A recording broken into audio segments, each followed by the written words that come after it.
used to do, they used to change the numbers. We somewhat failed to stop these things in 2021.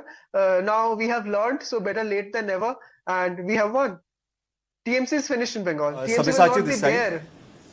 Rohin, Sabyasachi, this side, Mamata Banerjee had been relying on Lokhi Bhandar for a very long time, and this time also the TMCs thought that the women voters would be voting for the Trinamool Congress. But do you think that this time the women voters in Bengal have chose dignity over money? Because if you talk about Sandesh Khali, if you talk about RG Kaur, somewhere the Trinamool Congress thought that there won't be much impact on ground. But definitely RG Kaur and Sandesh Khali and women's security have become a talking point, and the women voters have acknowledged it. See, I will give a very practical answer to this question. If today I give you, and it's a very practical answer, I don't want to get into politics here. If today I give you 500 rupees, next month again I give you 500 rupees, and every month I continue giving you 500 rupees. For once you will feel happy, for twice and thrice, then later on it will become something very normal for you. TMC had nothing to offer. Even this election, if you see, their offer was same. We will give you money.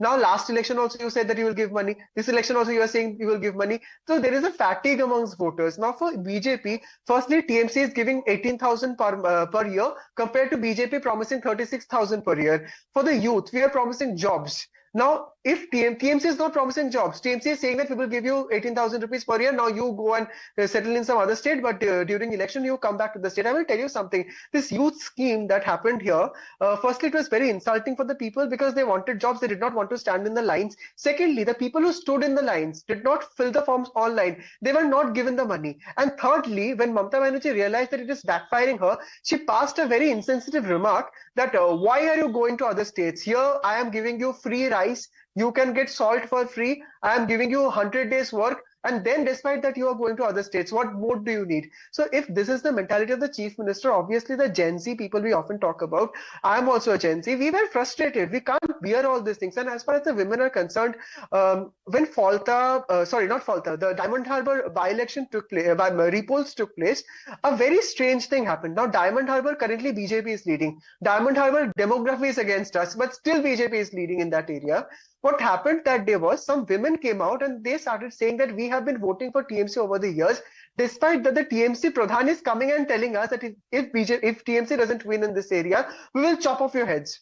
Now, I feel that to an extent the people already understood that this is the government is going to change, and that is why they had they came out without any fear. Okay, and that's a very interesting point. Institutionalized forms of violence. Nirmalda, do you think that the institutionalized form of violence became a bane for Mamata's kind of politics? Because a lot of people would say that Mamata also ended up absorbing a huge and a big cadre of left parties. And okay, this is one innovative way of telling our viewers as to what's happening. It's like the dice is being rolled. Well, this is a die for the Congress party. This is a die for the Congress party. This is left. This is what's left of left. This is what left of left. This is amazing. This is another story that there is no left government left in India. And look at the journey of 1952, where the left and the right two ideologies stood in the Congress at the center. Let me straight away go to Nirmalda. Nirmalda, please, to you. So I would put it in a different way, that he is very young. He is very young. My form of take of thing is like that. Mamata Banerjee did not institutionalize corruption or violence. She was banking on unorganized violence, which got institutionalized. So all these days during the left period, what we saw is organized form of violence. Mamata was moving with unorganized form that finally she allowed to get institutionalized. That was one thing that went against her. But the second thing, the main problem is that Mamata, please don't mind my saying so, I have written also, she has, every leader has, she has a bit of megalomania in her. She wouldn't listen to anybody, not even to her party leaders. She had a band of bureaucrats. Can you imagine 5 chief secretaries being kept as advisors to run the government?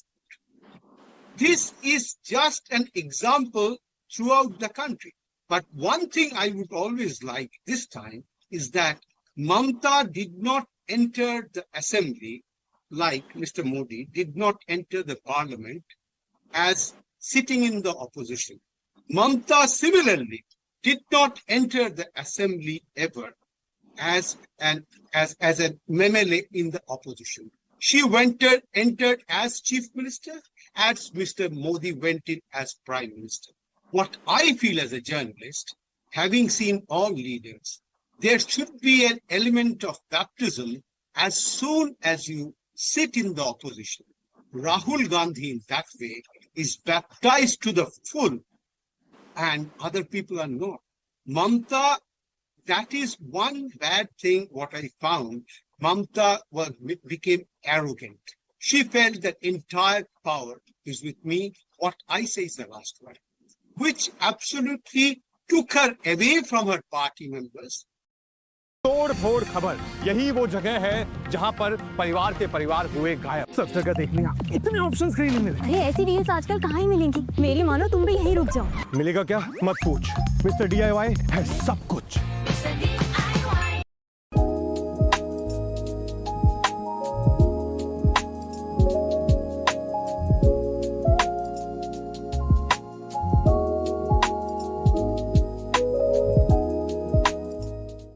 Heroes, yes. Not heroes. Because you think it mattered? Sir, yes, I wanted definitely. To ask you that has mattered. You know, that has mattered because Mamta was emblemed as Durga. In 2003, I was in Bombay.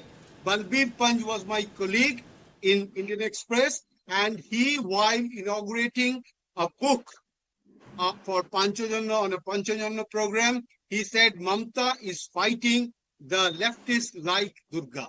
Now, if this Durga exhumes a body, burns the body of a girl whose mother and father doesn't even know that the body is being exhumed or burned, this is really, it will go into the psyche of women. You cannot, with freebies and all these encomiums, you cannot get away with it. The psyche of women's psyche was terribly, terribly hurt in the Abhaya case. When she didn't even know the mother who is now winning from Panihati, she didn't even know that the girl she had given birth was being burnt. What kind of behavior is this? Mamta, I know, definitely she was advised that I don't want any bad name to my girl. So the police definitely told her, and I am very sure she was told, just burn the body or you'll be in soup. The movement that went up, that came down, because the body was not there. So these things are unpardonable, what she has done. You keep aside theft. Theft is everywhere, all the parties have it. You try to find out, you'll get it. There could be exceptions. But what Mamta has been done, she has been abating. She has been abating all crimes. Okay. She has been abating all misdeeds. This is what. I think that's a very strong. I think that I understand. You know, you are summing it up very well. There are a couple of bites and reactions and tic-tacs that have come. Let me just play them out. These are reactions coming from all across the country. Let them just play out for our viewers. हाली trend है, इसमें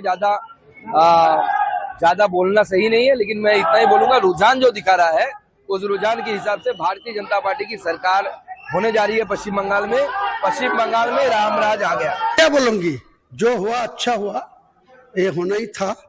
ममता बनर्जी को जो तीन बार मुख्यमंत्री बन के उनको भतीजा को इतना पावर छोड़ दिया, लोगों को इतना धोखाधड़ी किया, लोगों को साथ इतना पैसा लूटा, वो ब्रिटिश को जो पैसा लूटने गया 100 से 200 साल तक, वो उनको 15 साल में उनको छोड़ किया।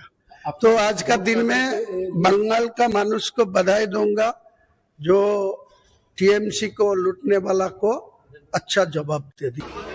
संतोष तो आप लोग बताएंगे, हमने तो पूरी कोशिश करी है कि फ्री एंड फेयर इलेक्शन हो, हमने पूरी कोशिश करी है लॉ एंड ऑर्डर है, हमने पूरी कोशिश करी है कि लोग निर्भय जाके वोट दे के आए, हमने पूरी कोशिश करी है कि ईवीएम की सेंटिटी मेंटेन हो, हमने पूरी कोशिश करी है कि स्विच काउंटिंग हो।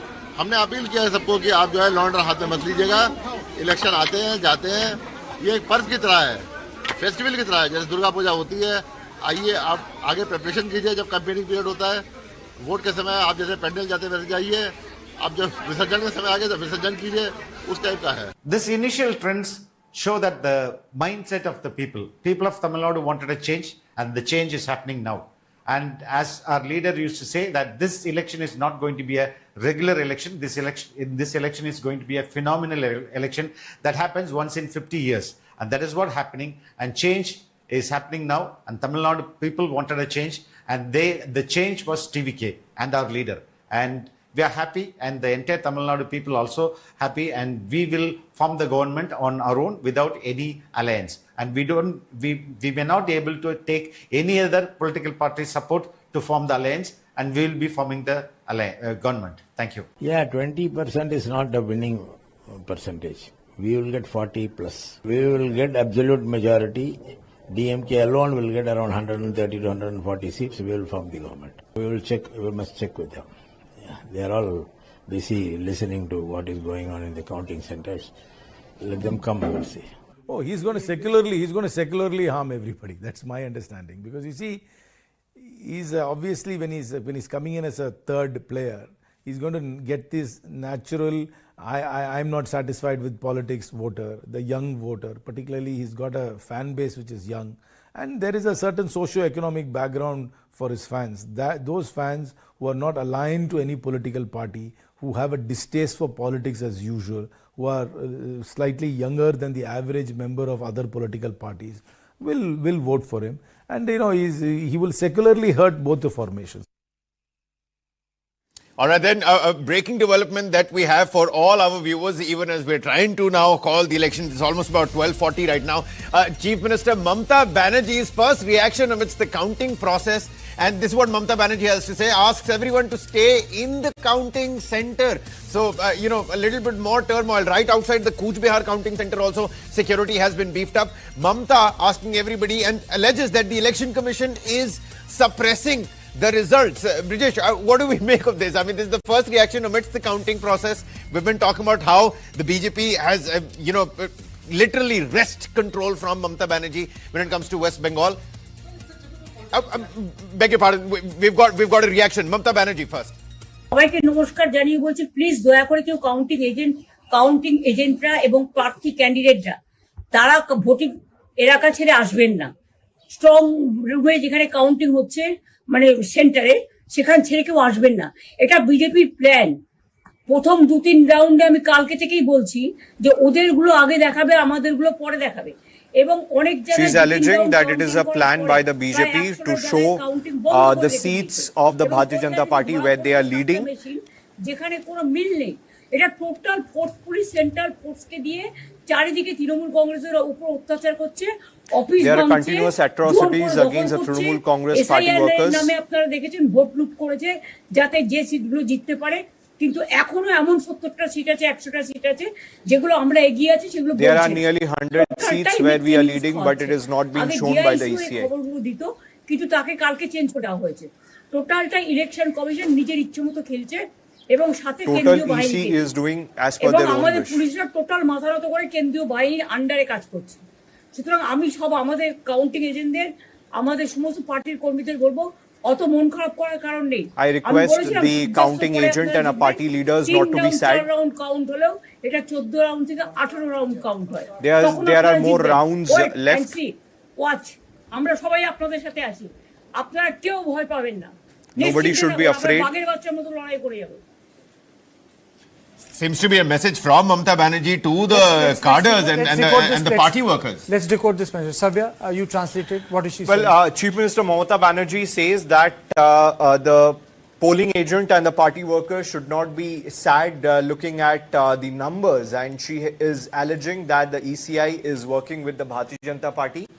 She is alleging that there are nearly 100 seats where the Trinamool Congress is leading, but that is not being reflected on the ECI website. And Mamata Banerjee have requested that all the party workers and the agents should stay put at the counting centers across the state. And multiple times she said that do not be afraid, do not be upset. looking at the numbers, the Trinamool Congress is going to form the government, and this is a malpractice that is being done by the Bharatiya Janata Party and the ECI is what Mamata Banerjee is alleging. Okay, Sudha. I think she's again playing the role of a protector, of a woman who takes care, a mother, trying to say that you stay where you are. And I think that this is a last-ditch effort. And like Brijesh said very well, that this is very, very well known in politics, that either you say that, there'll be a time when she'll congratulate them. Of course, I'm waiting for that bite in Bengali. But as of now, she's trying to protect. She says that, unfair practices have been, and I'm here in Bengal. She said, I'd already predicted it. That's what she said, Shabbo, didn't she? She said, I'd already predicted it, as if, she's clairvoyant and she's very prescient about it. The fact of the matter is, Kartikeya, like you said, the numbers are in front of you. Aniruddha Pratap Singh, spokesperson Bharatiya Janata Party, joins me. Thank you so much, sir, for joining us. Mr. Pratap, am I audible to you? Aniruddha ji, am I audible to you?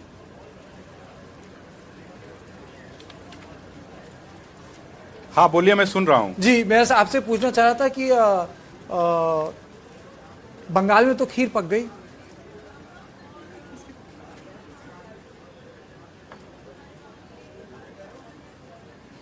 voice is not clear.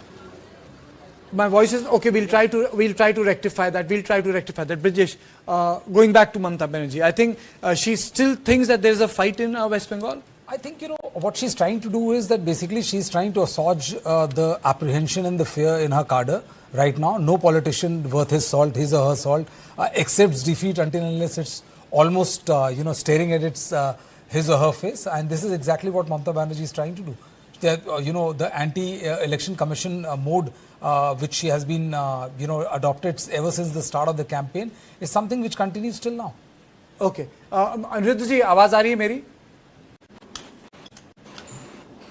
Anirudh जी, मेरी आवाज आ रही है आपको? ठीक है अनिरुद्ध जी। हाँ, तो मैं ये पूछा था, ऐसा लग रहा है बंगाल में तो बीजेपी ने खीर पका ली।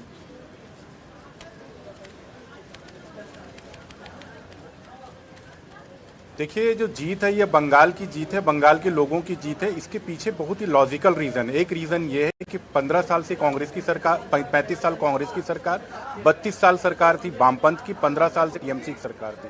ये लोग 3 कमिटमेंट के साथ आए थे, माँ माटी मानुस, माँ संदेश खाली और आरजी कर देख के सबको पता चला, माटी रक्त चरित्र हो गई और मनुष्यता सिर्फ इनके साथ, ह्यूमैनिटीज केवल इनके साथ घुसपैठियों के साथ में थी। करप्शन इनका मेन एजेंडा था, मुस्लिम अपीजमेंट इनका दूसरा एजेंडा था और वहाँ ब्रो बॉल अंदर मत जाने देना, वापस नहीं मिलेगी। अब चाहिए एनर्जी, प्रेडेटर एनर्जी, हर सिप में एनर्जी का जोर है।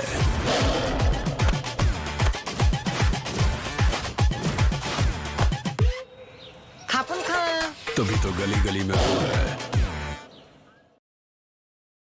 वेलकम दोस्तों, बहुत बहुत स्वागत है आपका हमारे जीरो से हीरो एपिसोड में। आज हम चर्चा करने जा रहे हैं एक ऐसे स्टॉक की जो ट्रेडिशनल स्टील बिजनेस से निकलकर आज के सबसे चाहते सेक्टर रिन्यूएबल एनर्जी में एक बड़ा और स्ट्रेटेजिक कदम रख चुका है।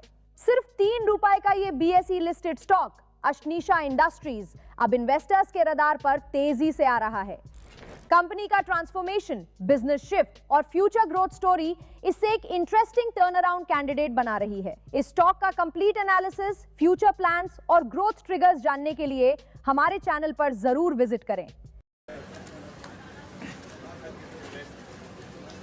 I think there's a bit of an audio issue. We would have loved to have him. Saral, my question to you is, every time something like this happens, spokesperson says there'll be a brass tacks. What is the inability of the Congress party not to retain states? Where is that Congress party which could retain states twice over? The Congress is not doing that from 2011 onwards. Kartikeya, before I respond to your question, we are hearing since last 2 hours on every TV channel, BJP spokesperson and BJP leaders are coming and they are saying that NDA will form the government in Tamil Nadu. So this reminds me of that old Hindi saying कि बेगानी शादी में अब्दुल्ला दीवाना, because the victory of TVK TVK is a secular progressive party, and this is a clear rejection of the BJP and AIA-DMK alliance by the people, by the electorate of Tamil Nadu. BJP should understand and sit with that fact. Number one. Number two, as far as the retention is concerned, we were in alliance with the DMK, but we were not part of the government. So Congress party was not a partner in the government. We had no role in the governance. We followed our Raj Dharma, our coalition Dharma of supporting our alliance partner, and we also held them accountable from time to time. But again, as you have rightly pointed out, that we do need to go back to the drawing board to to understand that why is it that we fail to gauge the pulse on the ground, and that is a fact that we have missed that in Assam, we have missed that in Tamil Nadu as well as Puducherry. As far as Kerala is concerned, we have managed to come back to power after a 10-year drought, and I feel that relying on the local leadership and running a localized campaign instead of making elections and campaigns nationalized, that is what has worked for us in Kerala, and that is a model that should be replicated across all the coming elections across all the states. I wanted to ask you also, and George, both of you, so it's in Malayalam, Mallipu, Jasmine, it's also, why are we not talking about Priyanka Gandhi here? George, if I could ask you, is it Mallipu in her hair, considering we are all from the south? Luckily, this is Mallipu for Priyanka in Kerala, because in her district in Wayanad, it is clean sweep for UDF and Congress. All 3 seats went to Congress. By district wise, only 4 districts has been close to CPM or LDF. All others were almost swept by UDF. That means it is a clear thing. In Thiruvananthapuram, it is 9-4 and 1. 9 for LDF. There is a clear LDF. But in Kollam, it is 8 for UDF, 2 for LDF. Pathanamthitta, it is 4 and 1, 4 for UDF. Is it okay? Alappuzha is 6 for UDF and only 3 half. Kottayam, it is clean sweep for 9 out of 9 for UDF. Idukki also out of 5, it is 4 for UDF. Ernakulam, it is clean sweep again. 14 out of 14 for UDF. Thrissur, LDF managed 8 and UDF got 5. Palakkad, it is 7 and 5. LDF got 7. It is and BJP thought they can come out in winning in Palakkad, but they couldn't. Malappuram, it is clean sweep again for UDF and Congress. It is because of Muslim League. 16 out of 16. That's the biggest district that went fully for UDF. Kozhikode also, it is 12 for UDF. It was a left bastion. It is only 1 seat left. Kannur, it is out of 11, only 5 went to UDF and 6 went to LDF, where Pinarayi Vijayan came back. Now he is leading by 16,000 votes.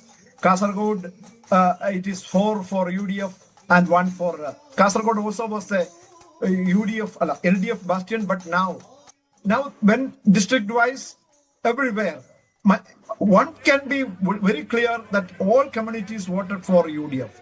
It was an anti-incumbency, anti-Pinarayi vote. A clear mandate. It is a sweep. They can even come to 100. They may. Right now, the seats is 139 right now, but it can change in another last 3-4 rounds are to be counted.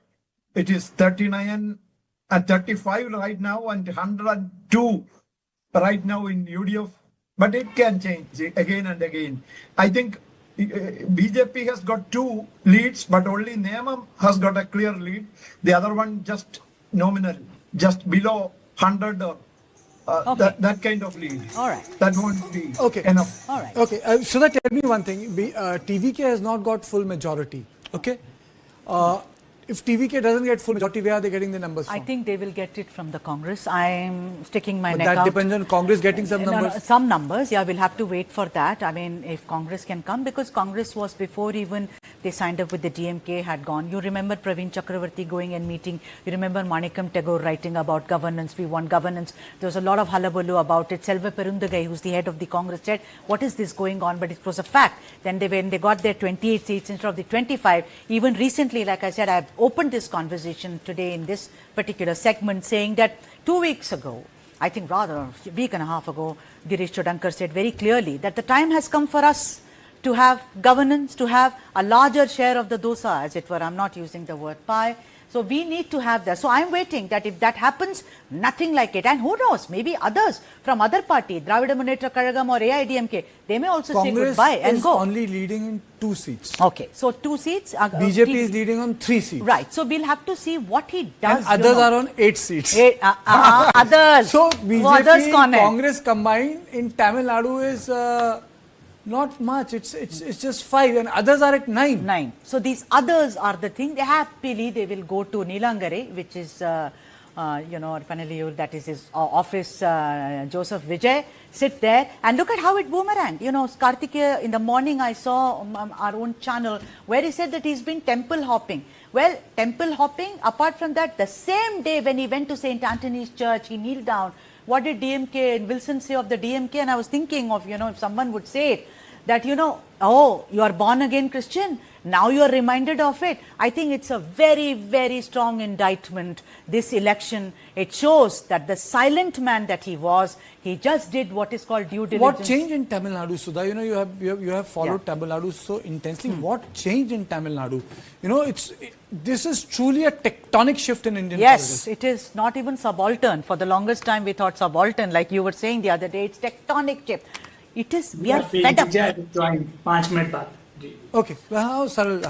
We were fed up of, they are fed up of the DMK and the AIDMK, but it's the young people. And I would not just say Gen Z, it's the young people, a 30-year-old, a 28-year-old who said, listen, let's give him a chance. The parents said, after Karur, 27 September is what you want to do. He said, wait and watch. People were saying, why did not go out for rallies after 6 o'clock? He did not go for rallies because, in the darkness, anything is possible. His rallies were cancelled. Let's not forget. Recently in Srirangam, one of the candidates' offices were burnt down. Suddenly, Vijay looked like a person that he was being press-ganged from all sides. And for people, it was what is called, hey, let's give him a chance. I think he's a guy who will take us through what is really being, so boring for all these years that we'll give you money, we'll give you grinder. Life is not about idli dosa, it's about employment, and Tamil Nadu is a very developed state. We need someone young to give it a fillip. Absolutely, absolutely. Our conversation on elections will continue, but it's time for a short break. We'll be back. Please don't go away, because after this, we'll be calling out the election.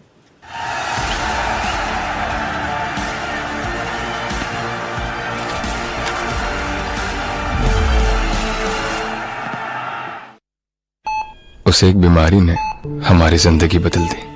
Hospital का bill इतना था कि ना तो घर खर्च के पैसे बचे, ना EMI भरने के। लेकिन फिर कुछ ऐसा हुआ जिसकी हमें उम्मीद नहीं थी। सर, आपका हेल्थ इंश्योरेंस क्लेम अप्रूव हो गया है।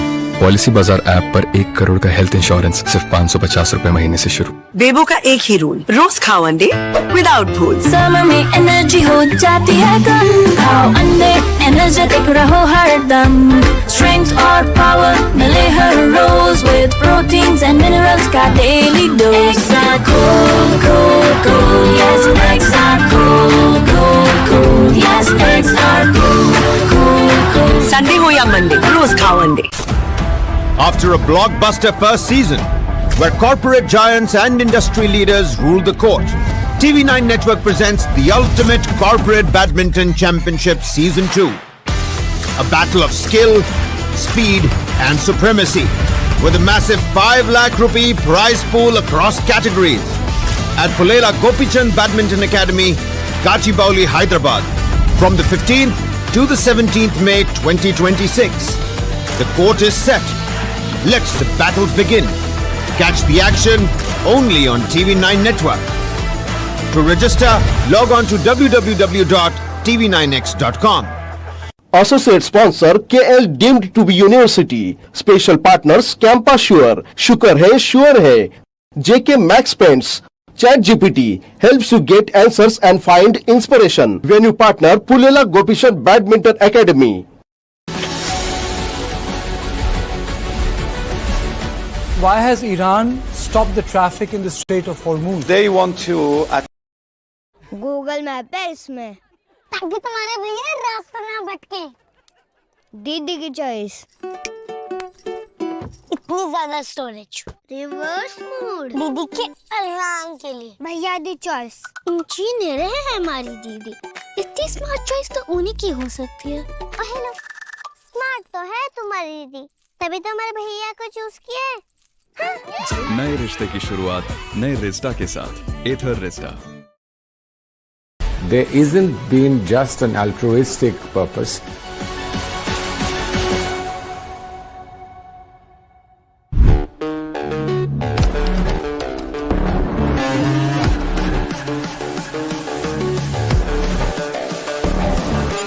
Welcome to this edition of the AI Report. Not accepted.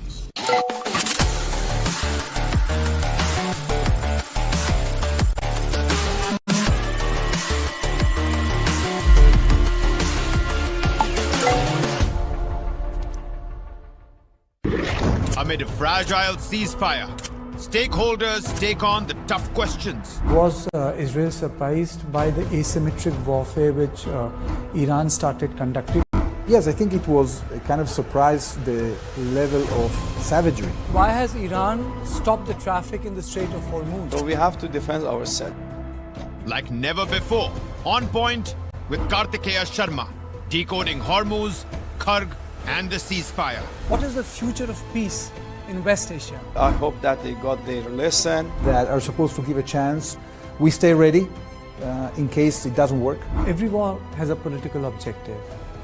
The voices that matter, only on News 9.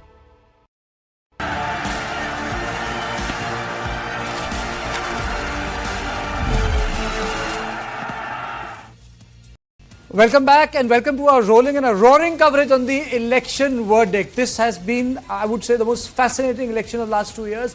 Different results have come. Decisive mandate has been given by people. Look at the mandate which Vijay has got in Tamil Nadu. Look at the mandate which BJP has got in West Bengal. Look at the mandate which Hemanta Biswa Sarma has got in Assam. And look at the mandate, the holding on which Ranga is doing in Puducherry. And look at the way Congress has defeated LDF in Kerala. I mean, people were saying it was supposed to be a close fight. There is no close fight. LDF has gone down. I think the same numbers which probably the Congress had the last time around. It's just telling us that this time Kerala has been won decisively by the Congress party. I'm joined by Sudha Sadanand. I'm joined by Deepak. I'm joined by Kabir. I'll be joined with my guests also. But let me take opening comments from Sudha on what is happening in Tamil Nadu. Sudha, it's mind-boggling. I mean, no one expected it. Not a single spokesperson, single analyst said, I vouch for Vijay. Why did experts get Tamil Nadu wrong? Didn't Axis get it, Kartikeya? No, only one agency. But rest, yeah. Why did the journalists get it right? Because the journalists did not get it right, because we all follow what is called the time-tested path. If you are young, you can only do this. We stereotype people. We do not look at what really is happening. They said that, when you have stalwarts like Muka Stalin, stalwarts like Yedapadi Palaniswamy, both have been chief ministers, then what can Vijay do? So I think they got it, they stereotyped him. What has happened in Tamil Nadu? Jananayagan happens in Tamil Nadu. It's a new release of a film, Jananayagan, which is very easy to decode that he is the hero of the people, almost like Loknayak, whom we had in Bihar. So it's almost like that. It's new hope. It's about, do not give me the time-tested stories. Tell me a new story and we are here to listen.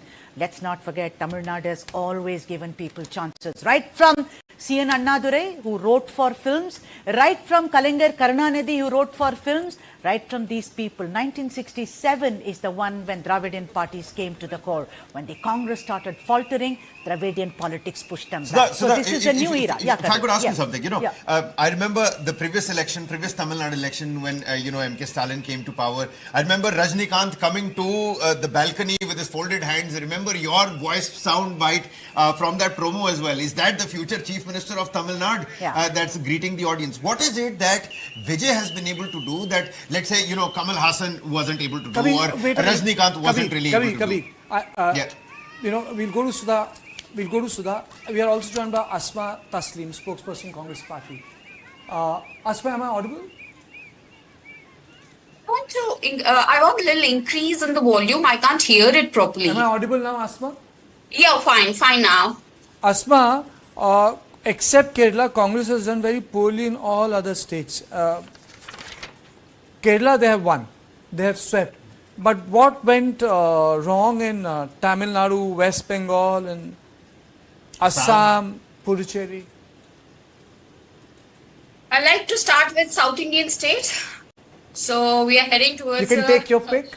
We are heading towards a decisive victory in Kerala. So it's a moment for celebration, as we already predicted that a lot of anti-incumbency against the left.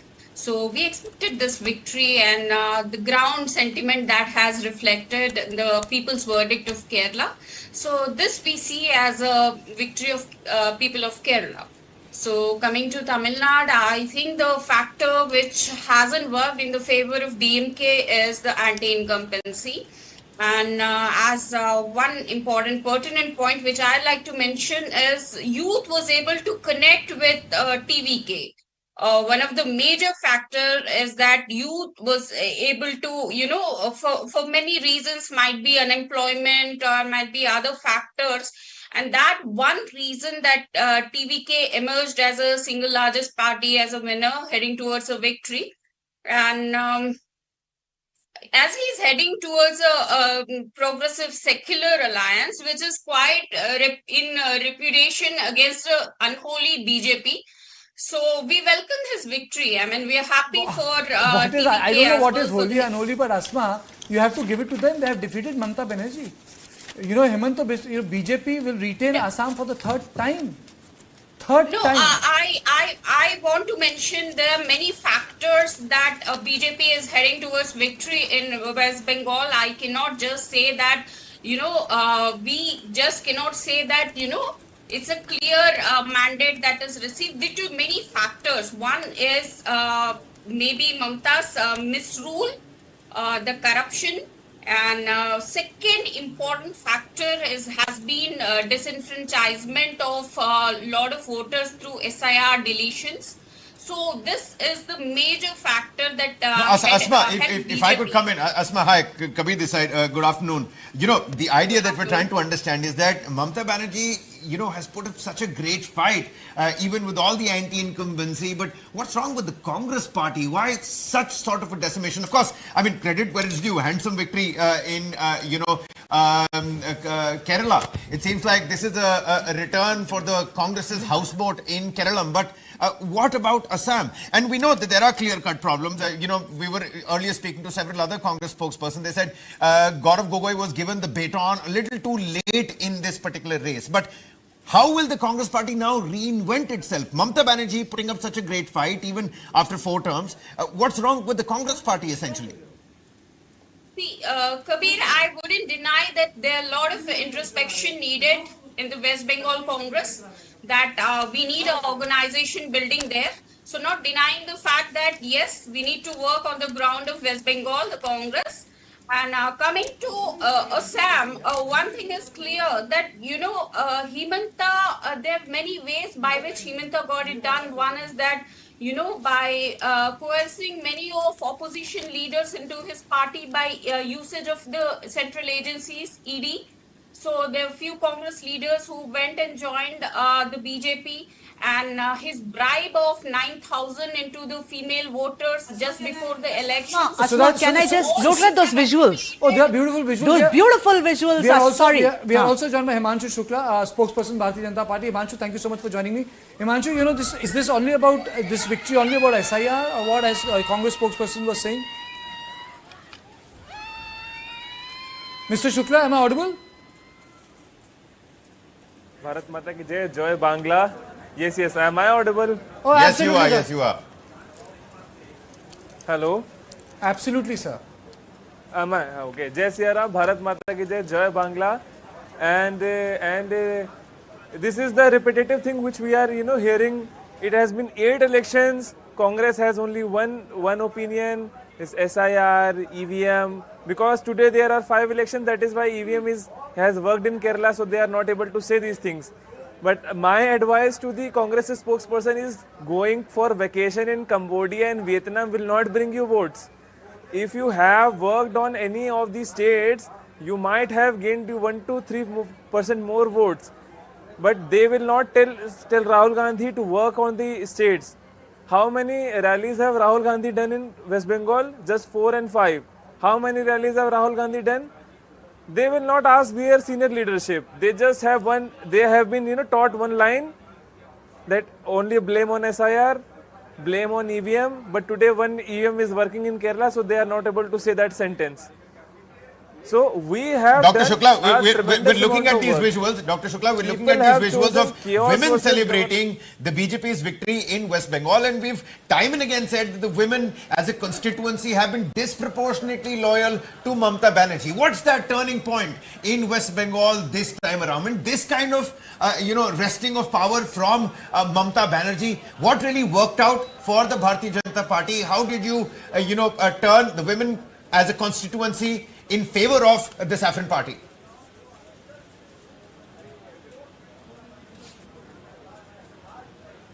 See, the thing is, Mamata Banerjee came into existence with the slogan of Ma Mati Manush.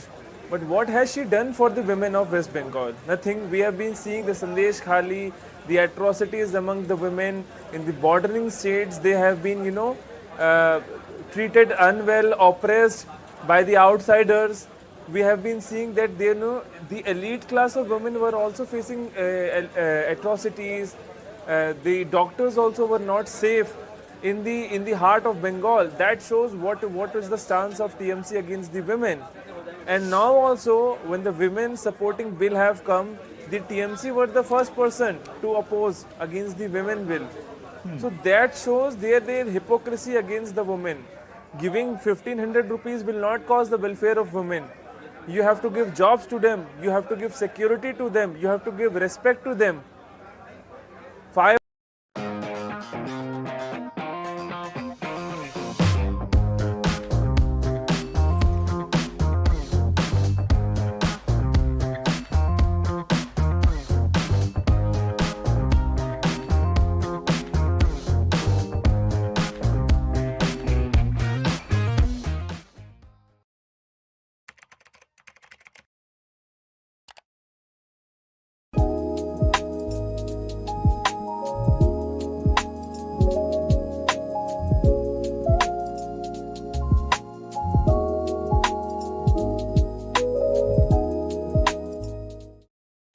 Secondly, BJP is consolidating in Assam at 97 to 100 seats, which is a leg up for Himanta Biswa Sarma.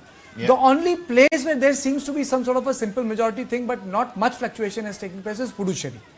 But where some number game will happen is Tamil Nadu, because TVK is hovering around 105, ADMK is 67, and DMK has clawed back to 62. Now, in this case, it opens up a lot of things. I'll come back to the Congress spokesperson, but let me take a quick comment from Nirmal. Nirmal, in this case, when we say others, BJP is leading in 3, Congress is leading in 2, and others are leading in 9. Yeah, I think the right choices to make would be VCK as well as DMDK, because they are both ideologically aligned with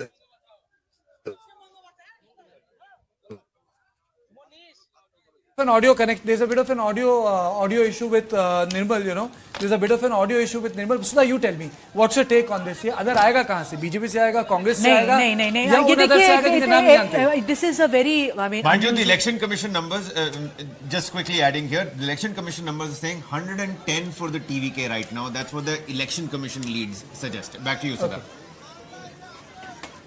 Yeah, what Kartikeya was asking me, it's been a very unusual election, of course, and of course, these visuals are what? I need your deep analysis. So down in Tamil Nadu, ये हो क्या रहा है? Numbers कहाँ से आएंगे? Numbers अगर आएंगे तो there are two. One is a very bizarre scenario that maybe the AIDMK will come crawling and say, okay, Vijay, you've done it as a newbie. then, maybe we can shake hands with you, but there is a BJP factor there. There, Yedapadi Palaniswamy may have to take the lead and say, it's all right, you become the chief minister. Very bizarre, I know, but marta kya na karta, like we say in the Hindi heartland, that could be a problem. The others is, who are these others? Now, DMDK, like Nirmal, my friend, was saying, but DMDK had already, kind of signed up with, the Dravida Munnetra Kazhagam. So I see that, that as not really because something which is plausible. So I'm interested in either what will happen is that, all right, a big party, MGR's party and Jayalalitha's party, which could merge with the TVK and start a new era, as it is called in Tamil Nadu, or we could have these others and wait and watch what we have to do. All right, look at those visuals. I mean, this is what the dance of democracy is. Exactly what I was trying to ask you last time around. Beauty, yeah. What is it that Vijay has been able to do that, let's say, Kamal Hassan or Rajnikant haven't been able to do? Of course, people are constantly comparing him to NTR, MGR. No. It's too early. I think it's too early. He's not risen from the cadre as Mr. MGR did. The thing is, resilience, staying there, I mean, and saying things only which matter to the people in the simplest most fashion. If you see the kind of Tamil also he uses, it is everyday Tamil, that is fantastic really, and also resilience. Karur happens on 27th of September. Yeah. He goes non-stop, that is what really matters, that people said he's a sincere man, he's not scared, he's fearless. He came to Delhi, CBI inquiries, he stayed there. His rallies were cancelled, he stayed there. He had personal problems, he stayed there. There is resilience that this man, despite so many problems, is standing there for us. Every day the people would be there waiting for Nilangare residents for his car to come out. Yes, people said it's fan base. Somewhere people started believing he's really very sincere about us. He's ours. And he didn't hide that his name is Joseph Vijay. He did not hide the fact, when his father started the party, Chandrasekharan, Vijay was the first one to say that I have nothing to do with this party. He was not ready. He knew very well that there is a time when he shall be ready and he shall do what is called due diligence. Was the moment opportune as well? Because right now, we're looking at this vacuum of an opposition which was, quite clear in Tamil Nadu with the AIA DMK a little bit on the decline. DMK, of course, also we know you earlier mentioned that what the DMK numbers are is because of the AIA DMK. But the moment, the timing, is that also that essentially helped out the TVK? Well, I think that, look, we were all talking about how actors are now passé. Kamala Hassan, who said all kinds of things, I mean, came a cropper. Mr. Vijay was the last one who was. And again with Vijay, what really worked was resilience. I am standing there as a Tamil for you people. Tamils are very particular about loyalty. More than anything else, it's not projection. It's about easy hours or not, because they are rooted. I'm not saying others are not rooted, but they are very, very much rooted. Sneha is also joined us. Sneha Koshi, my colleague, is here, who's joined us on this rolling coverage on elections. Sneha. Well, very interesting, very fascinating discussion happening here with our colleagues. But Sudha, you were talking about Vijay, you were talking about loyalty, you were talking about Tamil Nadu. A lot of people are going to actually discuss about how TVK has pulled off a MGR. Well, I think... But when we talk about that, the similarity is only of the fact that somebody from possibly the non-political families, as it were, who's been able to manage an inroad in this sense. But MGR came with his political background. MGR came with his political baggage, political exposure, political expertise. Vijay comes purely on charisma. Yeah, Vijay comes purely on charisma, and you're right, it's rather early to kind of compare him with M.G. Ramachandran. The only thing is, both are cinestars. The thing is that, yes, a man who rose, MGR was also like that. He rose from the theatre. Remember, he did not have any political, kind of pedigree, as it were, except that he tutored under stalwarts. Vijay did not have that chance also. And I think it's about the young people, it's about the mothers, the ammas and the appas, like they said. You see a lot of footage there and they say, I will vote for TVK, but Amma and Appa will vote for DMK or something like that. And they, we have that bite. I wonder if we can play it. Of course, time is for celebrations. celebrations, and PVK I'm workers' looking at celebrations. our other guests that are with us on the broadcast as well, Mr. Pratim Ranjan Bose. Mr. Bose, I think an hour back is when you said that you're still going to hold your tongue. Any change on that particular front? 191 for the BJP, and now from 3 digits to just 2 digits to the Trinamool Congress. What's your assessment now? It's about 115. So my first assessment was that 180. That was my internal and to the people I talked to. So 180, assuming that the Muslim vote did not crack. But as it is going to be, it seems that BJP will get 2/3 majority, and which will necessarily mean that there was split in Muslim votes. That is what I'm getting looking at the map. And in this is a, in the morning discussion said that what is behind her fall. Primarily, if you remember BJP's slogan, Paltano Dorkar, change is necessary or imminent. So the whole thing was on change. People voted against her, as West Bengal does time and again. In 1977, they pushed Congress out. In 2011, they pushed left out. This time, they pushed TMC out. And remember, Bengal has a typical, a very peculiar history. Whosoever is pushed out never comes back. This is either by design or because from the left onwards, the parties started establishing some kind of very unholy nexus. They started creating their systems so that they remain in power, and which has become very difficult. So that is why we were so elated this year when we saw this free and fair polling, to give you an understanding that how vicious the system can be. This was in left rule, it was allegiance to the party was most important, right from a rickshaw puller to selection of a VC. A rickshaw puller will be thrown out if he does not give the chanda to C2. That was the left rule. So holding you at ransom, and at the top, all selections will be based on that. But left had a distinction that, it is suppose four people are on race. Now, suppose the third or fourth person is from left, so they will pick up the left one. But what happened in Trinamool's time is something extraordinary. It is unbelievable that everything, everything went on sale. Everything. I mean, just everywhere, whether it is a film, film exhibition or something like shows, films, songs, dramas. Can you believe it? Mamata Banerjee got the Bangla Academy Award for her poetry book. And her poetry is, I'm sorry to say, that it is just, unfortunate. I mean, if anyone of you can read Bengali, will know what it is about. It is absolute nonsense. So in a state like Bengal, she created a system where every damn thing is to be ruled. And finally, I think that very system has run its course. It's coming back to bite the TMC in the back. But, Mr. Pukhan is also with us on the broadcast right from the morning. Mr. Sandeep, many thanks for patiently waiting here as well. Let's quickly talk about Assam once again, shall we? What a great, third time around for the NDA.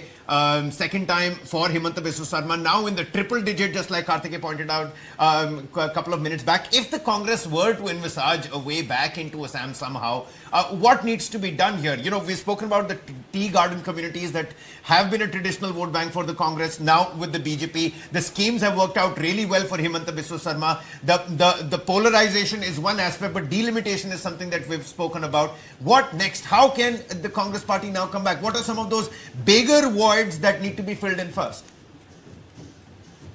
I think, first of all, is the leadership.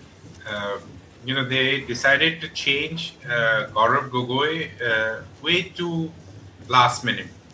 I mean, if they had to change him, if they had to make him the face, then they should have done it immediately after his very impressive victory in Jorhat Lok Sabha seat in June 2024. Predator energy, her SIP में energy का जोर है, तभी तो गली गली में road है.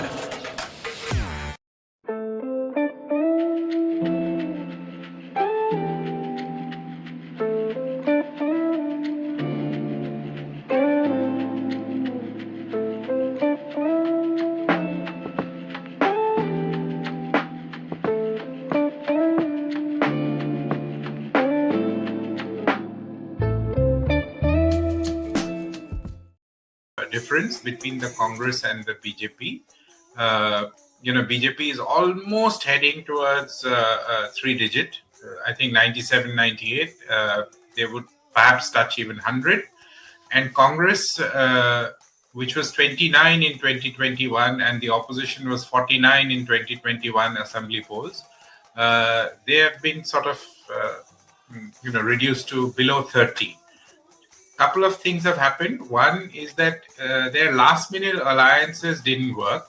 And in any case, those two regional players, Akhil Gogoi is a very spirited fighter. The Gogoi Troika, as it's being known as. Yeah, the three Gogois, the Gogoi Troika.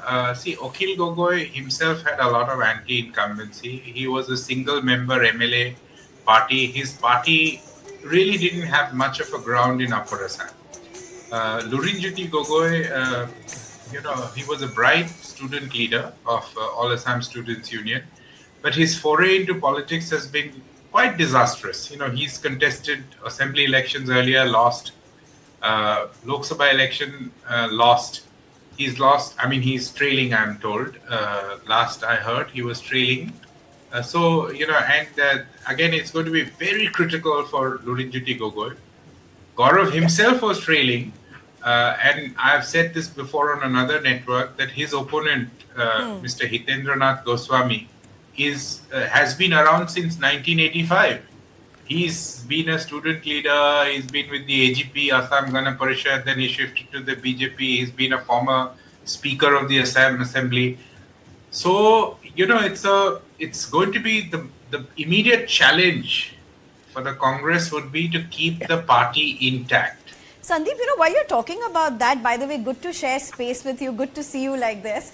Sandeep, yes, I was just going to say, good to see Sudha and Sneha. Hi, Sandeep. Hi. So, Sandeep, so here's the thing, what many people in general parlance would really talk about, the Ahom community. How the Congress, particularly if you look at the Gogois, they really were targeting the Ahom community. That was supposed to be really a very strong force multiplier for them. But even that's not stood the test of time, Sandeep, as much as I can see. It seems like Mama has even trumped that. No, so you see what happens. It's that typical, it's that polarizing narrative. If you put all your eggs in one basket, then obviously you're left. If that doesn't work, then you're left with no other option. The Gogoi Troika, all Gogois are from the Ahom community, and there was a belief that if you, it has been also the case with the Congress party that most of the chief ministers have been in recent past have been from the Ahom community, and for those who don't know, Ahom Ahoms ruled Assam for 600 years. So from 12th century AD to 1826 AD until the Treaty of Yandabu was signed and the British Anglo-Burmese War was fought, and then the British established their presidency there. So until that happened, Ahoms were the undisputed ruling class. So there was this concept that Ahoms have felt left out. Himanta Vishwa Sharma is a Brahmin. Before that, Mr. Sonowal was there. He's a Sonowal Kachari. He's a tribal. So everyone felt that Ahoms this time around. Sneha, look at those visuals. They are from Barakpur, then where a clash has broken out between TMC and BJP workers. Those are very dramatic visuals, even as the results are trickled in, not trickling in as it were. Those are the visuals. Krishna, my colleague, joins us on this broadcast as well. Krishna Kumar. Historic day as far as counting days are concerned. Massive surprises erupting, and West Bengal in itself erupting into violence again. A pattern that is not new to the state. Happens on polling day, happens on counting day, and yet again violence breaking out, this time in Barakpur. Visuals on your screens, latest live coming in, even as media cameras and mics chase those who are being taken away and detained by the security forces over there. There have been some concerns earlier in the day as well. You had Asansol also where there was some violence. There were other places as well. There have been at least Bankura. There have been at least 4 places where there have been violence reported in Assam. Before we go over to Nirmal Abraham, very quickly, if I can come to you, Prateep Ranjan, again, just to put this in perspective, how do you look at this violence that's breaking out? It's of course a historic mandate. You were mentioning again in the past that once this happens, once BJP takes its seat, it's going to be very hard for Mamta to get back again. That being one part of it, but explain, put this in context. Year after year, when the elections do happen in West Bengal, how do you look at the violence today? No, I'm sure that BJP has been speaking for throughout yesterday, even at the late at night, BJP came out and appealed to the reporters that if they see anything wrong anywhere, like any other citizen, immediately report it to them as well as the authorities, and violence will not be tolerated. This has been said time and again. And as a Bengali, all I want is to bring my state out of this culture which was inculcated here since, I think, 1960, this political violence. It is a shameful admission or, support to absolutely, it's just unacceptable in a civilized society what we do over here in the name of ideology. So it must go. I have no second words about it. The authorities must be strict. Otherwise, this blemish will come on BJP itself. They have to act.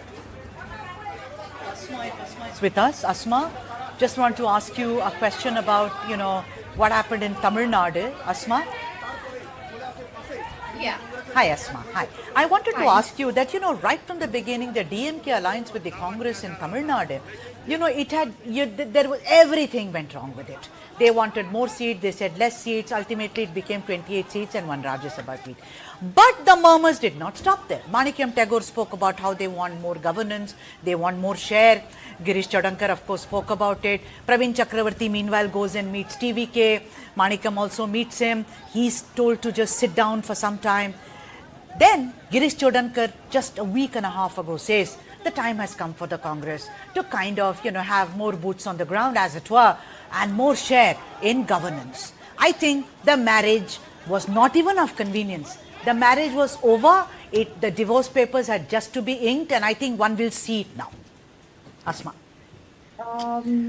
As I have to mention one of the statements of TVK here, he has stated that true Congress is with me.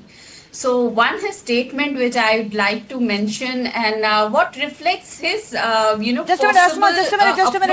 Asma, I'm sorry. Those are live. That is Vijay's mother, Krishna. Yeah. There you have it. The very for the first time since morning in front of the camera, yeah. If you were to pick a person who is the happiest in the world today, a mother, the happiest mother in the world today, those are the images.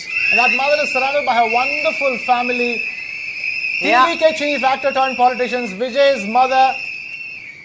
They are all whistling. That is the symbol, of course. This is the Nilangare residence. Nilangare, yes, Nilangare residence near Chennai. Yeah. It's whistle Podu in Chennai. As far as the TVK is concerned, a historic mandate. If the people of Tamil Nadu themselves, it's a massive surprise for them. They expected a surprise, but this is certainly, never ever in their history, a party that's 1 year old only, that is sweeping the elections as we Possibly speak. not even 1 year old when it comes to doing the active political part. I want to ask you this, Sneha, you've covered Tamil Nadu, you've covered Kerala as well, but let me ask Asma as well. Asma, it's, as far as surprises go, it doesn't get bigger than this. I would only say that people of Tamil Nadu were looking for a change now. The incumbency was there and the youth wanted the change. So this is the change which we are looking forward for. And I really hope the secular progressive, party like TVK, very congratulating him on this. We've got a reaction coming from Vijay's mother. Let's listen into that. Something which is... how excited you are blowing the whistle here. What I can ask from you, I'm totally confused because the people of Tamil Nadu has given up a ballistic majority to Mr. Vijay. How do you see this, ma'am? I am so happy. She's not only his mother, she is the first fan of Vijay. First fan. You know, today he is so happy. From morning 3:30. Okay. the குழந்தைங்க ஆடுறது. Can you take this? They are going to dance. It has to be turned to the kids dancing over there.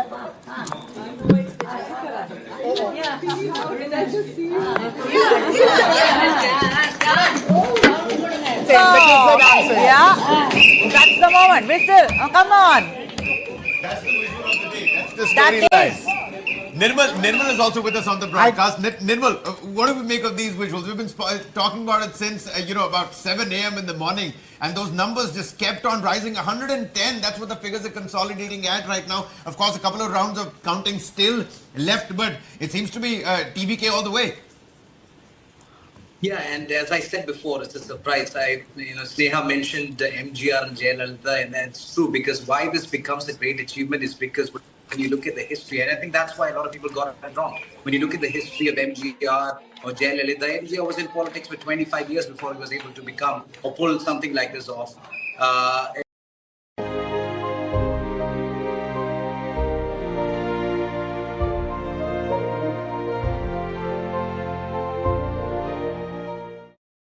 तोड़ खबर, यही वो जगह है जहां पर परिवार के परिवार हुए गायब। सब जगह देखने इतने ऑप्शंस कहीं नहीं मिले। अरे ऐसी रील्स आजकल कहाँ ही मिलेंगी। मेरी मानो तुम भी यहीं रुक जाओ। मिलेगा क्या? मत पूछ। मिस्टर DIY है सब कुछ। I mean, at the moment, they're aligned to DMK, although DMDK has aligned with AIDMK in the past as well. But the one thing that Vijay can do is lure them with a cabinet position, because in all of the previous alliances, DMDK was aligned with AIDMK in the past. They are now aligned with DMK. They've never been offered a cabinet position. Same with VCK. They've never been offered a cabinet position. So if Vijay can offer a cabinet position in maybe the wife of Vijay Kant in DMDK or a prominent member of VCK, then we will see a government being formed. Or they also have the option of the Congress, which I think has to be the third option. But in terms of ideological alignment, they are truly aligned with DMDK as well as VCK in terms of ideology. So that will be the option. At the moment, it's very clear, though, that Vijay has made a remarkable return. And I know one has to... Nirmal, I'm getting early reports that Vijay is closing in on that 114 mark. That's all that's going to be needed eventually, for him to form a government on his own. The question here is that as far as, they say this election in Tamil Nadu was a cephalogist's nightmare. Because predicting... Except one. Except for one exit poll. Thank you, Sneha, for that. What an exit poll that turned out to be. Except one, it was a cephalogist's nightmare is what at least the media in Tamil Nadu was saying. Very, very difficult to predict. How do you see this? This just breaks every single pattern. Yes, actors have become politicians in Tamil Nadu. But a guy like MGR, a giant like MGR spent over a decade in politics, launched his party and took another 5 years to become chief minister. This man has done it in less than a year's time.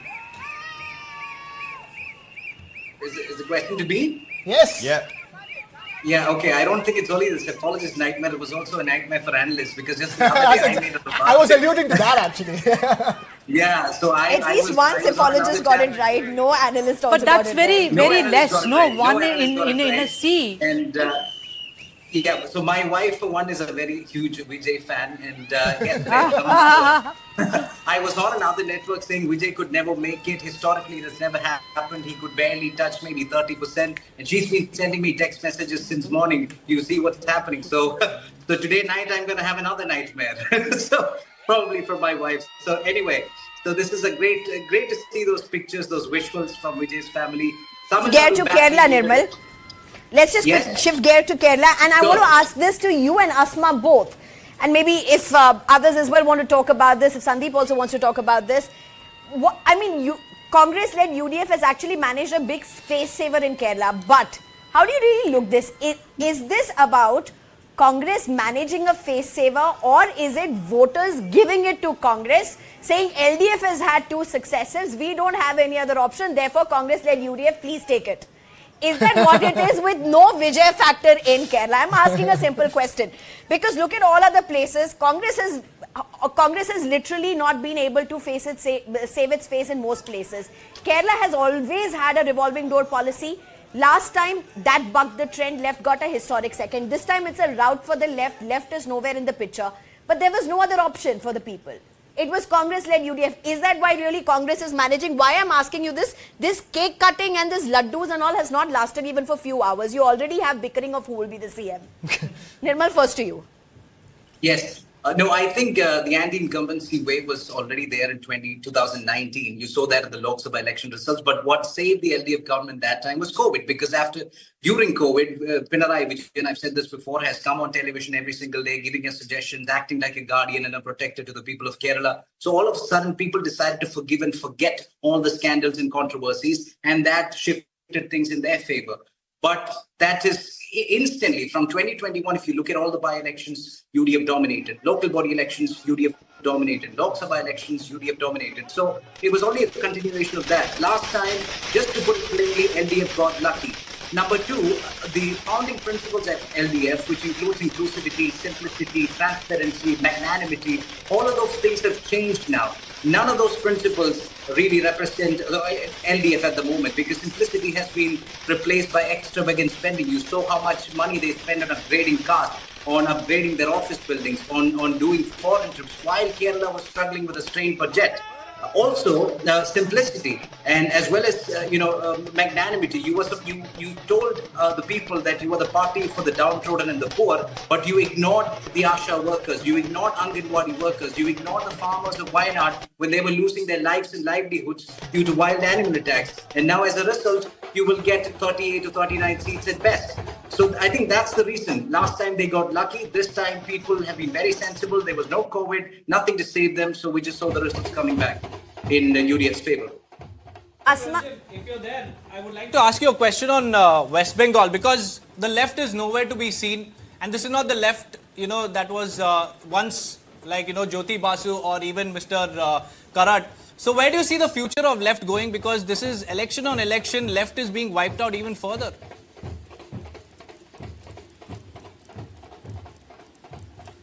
Pratim, if you could hear me. Oh, okay.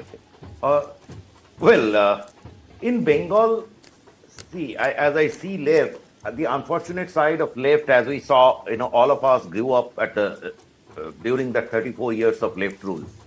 I almost started, I saw them for larger part of my professional life also. So the problem with them is that they failed to change themselves. They are just unfit for today's real politics. The ideology always comes. It is, for example, to give one example, when there had been the atrocities on Hindus in Bangladesh played a role in consolidating opinion in consolidating Hindus in West Bengal. Okay. I'm not saying that it is the only factor. I'm saying it is a factor. Now, you should have opposed it. On the contrary, what happened was many leftist organizations, they were demanding when this JNG protest was going on, so they went out against Hasina, and later on, they always tried to balance it with something. It is that same Trinamool whataboutery. You ask them about something in West Bengal, they will show you something in Gujarat. Similarly, ask left something about West Bengal, and they will, with West Bengal, they will bring something in Israel or wherever. So this whataboutery has finally caught them. Otherwise, it is a very, I should say, it is actually the best political party. If you look at its organization, even today, it has very dedicated workforce, which no other party has. So that's about left. So I don't see any prospect for them in the days to come. They will remain as a third wheel somewhere. But there is, unless they change track, it is not possible. Election and also introspection. But it's time for a quick break. What a field day it has been for the Saffron Party. It's a saffron surge across these 3 states and 1 union territory as well. So we'll be right back with the latest numbers and also the latest reactions as far as the elections are concerned. Stay tuned.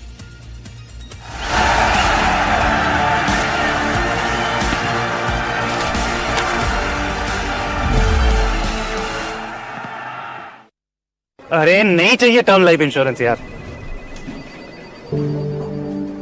भाई अमीर आदमी है, पैसा property बेहिसाब। अरे नहीं यार, मैं भी तुम्हारी तरह मिडिल क्लास ही हूँ। तो अगर कल को तुझे कुछ हो गया तो तेरी फैमिली को कौन संभालेगा? पॉलिसी बाजार ऐप पर 1 करोड़ का टर्म इंश्योरेंस सिर्फ 410 रुपए महीने से शुरू।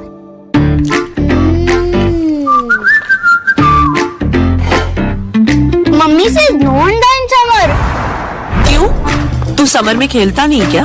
समर में एनर्जी नहीं लगती क्या? ज्यादा लगती है। अंडा तो हर सीजन में सुपर हिट है। सुपरस्टार है ये। सर्दी हो या गर्मी, संडे हो या Monday, After a blockbuster first season, where corporate giants and industry leaders ruled the court, TV9 Network presents the ultimate corporate badminton championship season 2.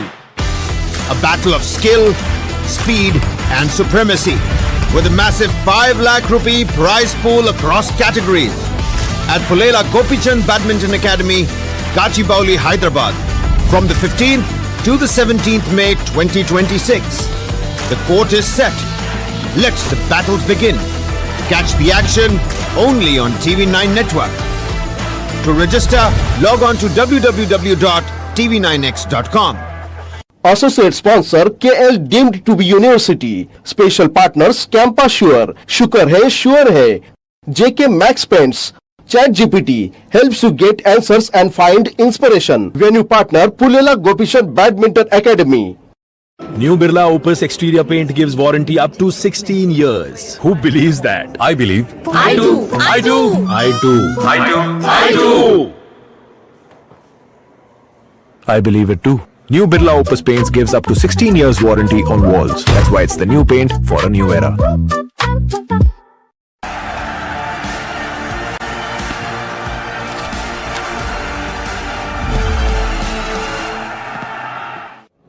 CPM നേതാക്കന്മാർ UDF-ലേക്ക് വരാനുള്ള താല്പര്യം കാണിച്ചത്.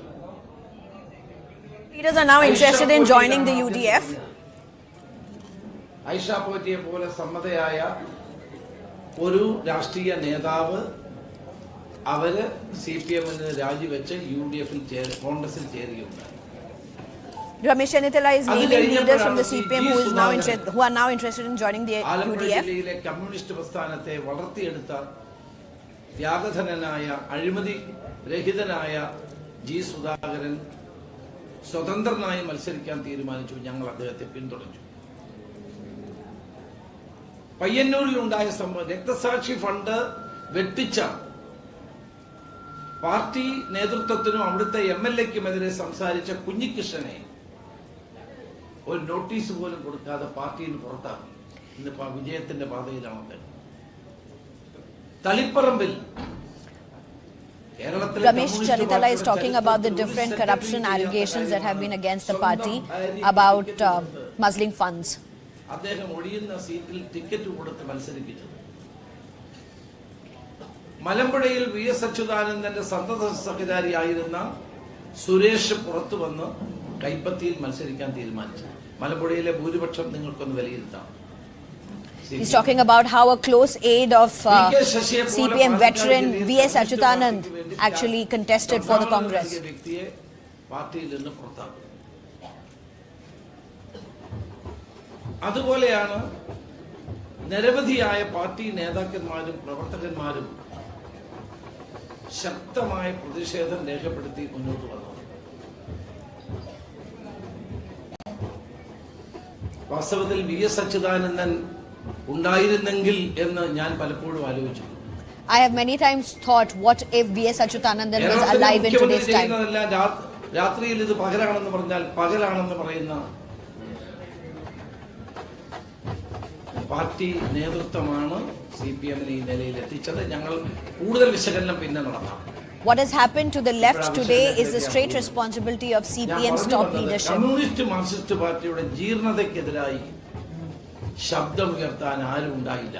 പണ്ടൊക്കെ CPI-ക്കാർ ശബ്ദം ഉയർത്തി. കാനൻ രാജേന്ദ്രനും വെളിയം ഭാഗനുള്ളപ്പോൾ CPI പറയും. ഇപ്പൊ അതുമില്ല.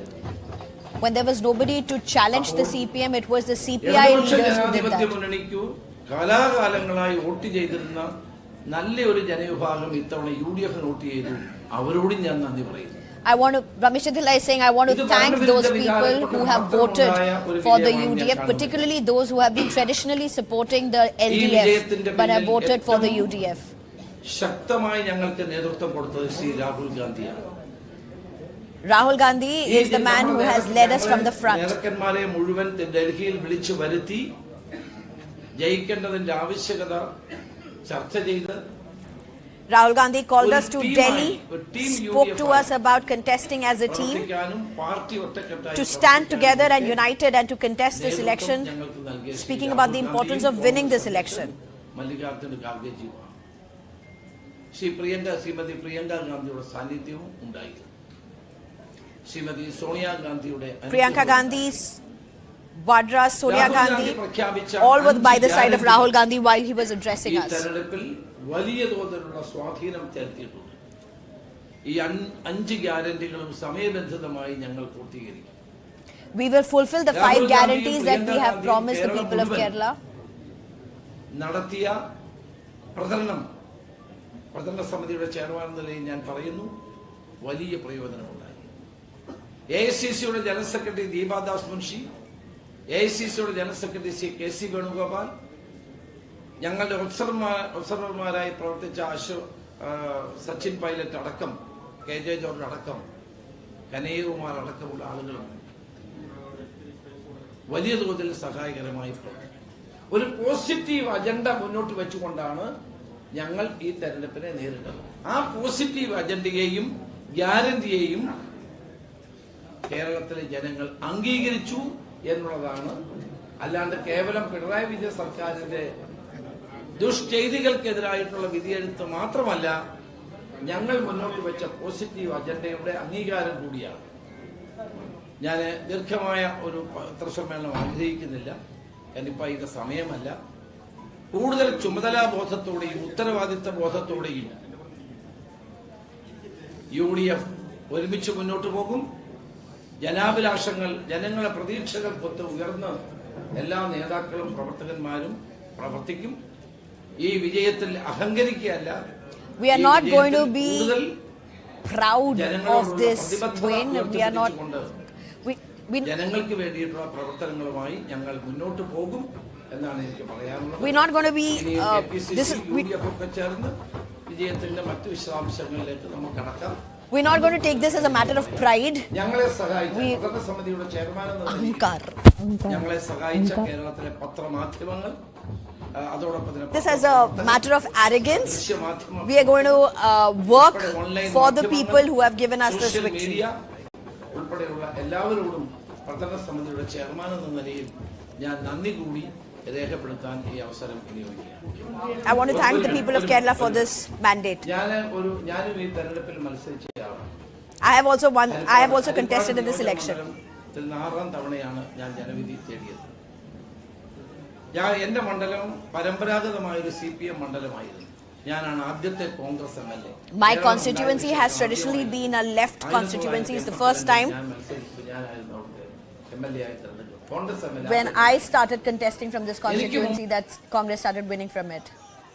All right, that was Ramesh Chetila speaking in Kerala after the big victory, a big face saver for the Congress-led UDF. And of course, Ramesh Chetila also a front runner.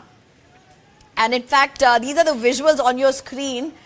You have all the front runners, the chief minister faces as it were. You have Ramesh Chetila, you have Venugopal, you have Satishan. You also have Tharoor, who has been very active in the election politics this time in Kerala as well. Let's just straight go to Nirmal Abraham. Nirmal Abraham, what do you make out of this victory sign, this victory celebration? How long do you see it last? As soon as the discussion about the next chief minister starts, I think the celebrations will end there. But I think there is a consensus. At least the number of people who have been contesting to be the chief minister has come down, probably to Ramesh Chetila and V.D. Satishan. And in my personal opinion, V.D. Satishan deserves it because he's the one. Remember, UDF suffered a similar defeat with 41 seats in 2021. V.D. Satishan took up the mantle to be the leader of the opposition. He worked his way And the one thing that I have to mention is the local body elections. In the last 25 years, UDF has never dominated LDF in local body elections. Even when they won, it was a marginal win. But this time, thanks to V.D. Satesh's efforts, UDF dominated LDF even in local body elections. He ensured that there is a presence of UDF and UDF booths even in the most obscure villages in Kerala. And he was the person who ran a statewide campaign across all constituencies, explaining to people the vision of UDF, the person who unveiled the UDF manifesto, who worked hard. I mean, so I think he deserves it more than anybody because he was the face of UDF. Now, Ramesh Chentala could be interested. I'm seeing it from the last remark that he made. This is the 6th time that I'm doing it. Yes.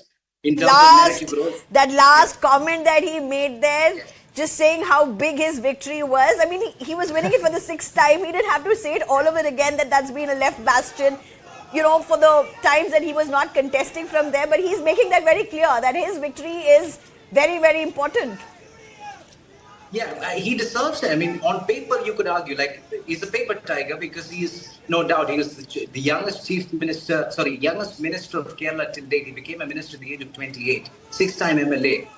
69 years old, probably one of the most experienced UDF leaders. And he was also Home Minister under the Umman Chandi government from 2013 to 16. So he has the experience, but who worked towards his victory in the last 5 years? From 41 seats, V.D. Satish brought this up to 101 seats. That's more than 150% increase. So that credit must go to V.D. Satish. He took the heat, he debated the government, he critiqued the government so that the voices reached the people. So for all intents and purposes, V.D. Satish is the next chief minister. In my opinion, if that changes, if there is a debate about that, then that means Congress will go back to 2005, where a strong Congress party was divided into many, many factions that weakened them and eventually, lost elections as we saw in 2016 and 21. So I hope that doesn't happen. I hope there is a consensus and I hope that it is V.D. Satish. Right. I think there's so many layers. Krishna, you have a question about BJP, and that's going to be interesting because, for whatever it's got in West Bengal and Assam, BJP seems to have a lead in at least 2 seats. If that does happen, that's also a very, very big takeaway. But time for a very short break. We come back for more on that.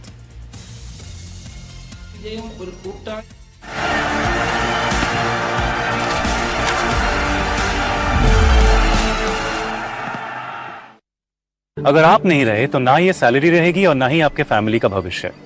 इसलिए आज ही policy बाजार app से लीजिए 1 करोड़ का term insurance सिर्फ 410 रुपए महीने से शुरू। New Birla Opus exterior paint gives warranty up to 16 years. Who believes that? I believe. I do. I do. I believe it too. New Birla Opus paints gives up to 16 years warranty on walls. That's why it's the new paint for a new era. 4 मई के नतीजों के बाद मुझे आना ही है। 4 तारीख में result निकालेगा तो देखेंगे गोलबैंड और लुचिर मोतो फूलबैंड। The last vote is cast, but the battle isn't over. Across 4 states and 1 union territory, alliances shift, strategies unfold, nerves snap. Every second counts, every lead matters, every result can flip the game.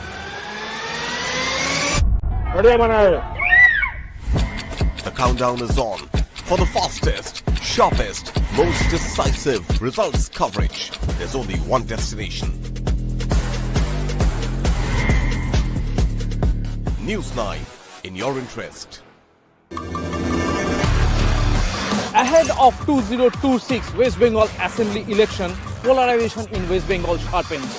TMC सरकार के जाने का countdown शुरू हो चुका है। हम detect, delete और डिपोर्ट ये पॉलिसी के तहत एक घुसपैठियों को बंगाल के बाहर निकालने का काम करेंगे। There are 3 prime issues: citizenship, border, identity. Is it the Nirmam Sarkar versus May J. Babu? যতই করো হামলা জিতবে কিন্তু Bangla. Who will retain the throne in West Bengal? Can West Bengal look beyond the muddy water of violent politics? From the ground, the questions that matter, the voices that shape the vote. India votes. Only on News 9.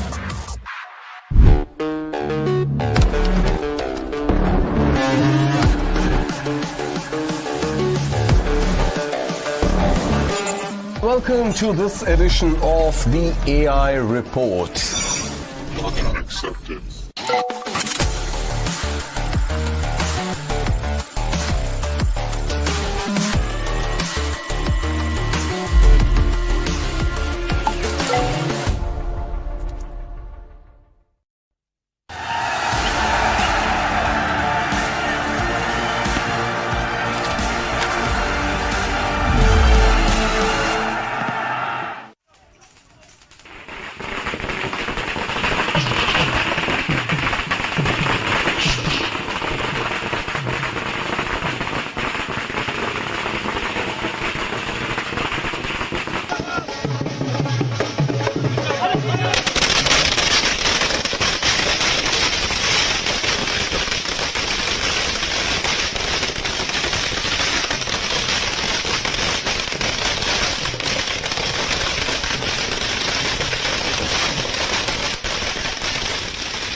Welcome back to the big Results Day Live. We are getting you all the updates from ground zero from all the states that has been able to put forth their mandate. The counting is practically over. These numbers don't seem to change anytime soon. We are looking at West Bengal poised with BJP with 195 and the TMC has faced a drubbing with 94 seats so far. Remember, these are not the final numbers, but it doesn't look like it's going to change much. TVK has really sprung a surprise in Tamil Nadu with 112, the DMK plus at 61 and the AIADMK plus also at 61. The Congress is also celebrating today because it's in Kerala that the Congress party has managed to secure 102 while the BJP is at 2 and the LDF at 36. In Assam, the BJP has managed to retain its fortress at 101 and the Congress plus at 23. A dismal performance by the Congress in Assam. But what we are bringing to you right now are these live visuals of celebration from the BJP camp here in the national capital. These visuals are live from the party headquarters. Visibly happy and euphoric, the BJP after having been able to manage to clinch that victory from Mamata Banerjee in Bengal and also for that matter retaining Assam. These are definitely big victories for the BJP. It's a historic mandate that we're looking at right now. There has been changes both in the BJP in Tamil Nadu and in Kerala as well, while Assam is the only place where Himanta Biswa Sarma has managed to come back for a second term and the NDA is a third term at that. We are going to be getting you all the live updates. Remember, the Prime Minister is expected to speak in the evening around 6:30 today. Of course, that is going to be an address, a speech as far as accepting the mandate of the people. But let me go across to my colleagues in the studio. I'm joined by Krishna over here. I'm also joined by Deepak and Kabir in the studio. I'll first come across to you, Krishna. What we're looking at on our screens right now are definitely these visuals of celebration from the BJP camp. But what happened to the BJP in Kerala? While the BJP has been so confident in all other states, but why not Kerala? What did not click with the people of Kerala? Where did the calculation or the equation go wrong? Or was it the state unit that did not pack a punch? To be fair, Samia, the expectations from Kerala were low. The fact that they even are leading in 2 seats to me is a surprise. So there is nothing that went wrong. They don't have a presence, not nearly as much. South India is a different ball game altogether. There is no surprise. Let's not undermine victory in those 2 seats. If they are able to convert those 2 seats, it's going to be another major headline. That is what I'm trying to say. 2 seats in Kerala is a headline. 190 in West Bengal is history. Yeah. Being my point. So 190 seats in West Bengal, you're going to compare that and go, oh, Kerala just 2 seats, what went wrong over there? I mean, West Bengal, they were a good opposition for the last 5 to 10 years. They've been in the game. They've been, improving their seat share from 60 seats plus. Kerala, they have to start from zero. from 0 to 2 is certainly progress. In fact, massive progress in a year in which you have the left being taken out of power and the Congress coming to power. 2 seats in Kerala is a major breakthrough and an opening for the BJP in a bastion where it has had absolutely no presence so far. So make no mistake. But yeah, I wouldn't say that the state unit got anything wrong. In fact, the state unit got something right to the fact that they could get 2 seats now this time in Kerala. All right. Okay, I take that point over there, but we also have certain political reactions coming in. There are also certain visuals coming in, especially from West Bengal. Let's take a look at that, especially the political reactions first, and then I'll come to you, Deepak and Kabir. हाली trend है, इसमें ज्यादा बोलना सही नहीं है, लेकिन मैं इतना ही बोलूंगा, रुझान जो दिखा रहा है उस रुझान के हिसाब से भारतीय जनता पार्टी की सरकार होने जा रही है पश्चिम बंगाल में। पश्चिम बंगाल में रामराज आ गया। क्या बोलूंगी, जो हुआ अच्छा हुआ, ये होना ही था। ममता बनर्जी को जो 3 बार मुख्यमंत्री बन के उनको भतीजा को इतना पावर छोड़ दिया, लोगों को इतना धोखाधड़ी किया, लोगों को साथ इतना पैसा लूटा, वो ब्रिटिश को जो पैसा लूटने गया 100 से 200 साल तक, वो उनको 15 साल में उनको छोड़ किया। तो आज का दिन में बंगाल का मानुष को बधाई दूंगा, जो टीएमसी को लूटने वाला को अच्छा जवाब दे दी। भाई संतोष तो आप लोग बताएंगे, हमने तो पूरी कोशिश करी है कि फ्री एंड फेयर इलेक्शन हो, हमने पूरी कोशिश करी है लॉ एंड ऑर्डर ठीक रहे, हमने पूरी कोशिश करी है कि लोग निर्भय जाके वोट दे के आए, हमने पूरी कोशिश करी है कि ईवीएम की सैंक्टिटी मेंटेन हो, हमने पूरी कोशिश करी है कि सुष्ट काउंटिंग हो।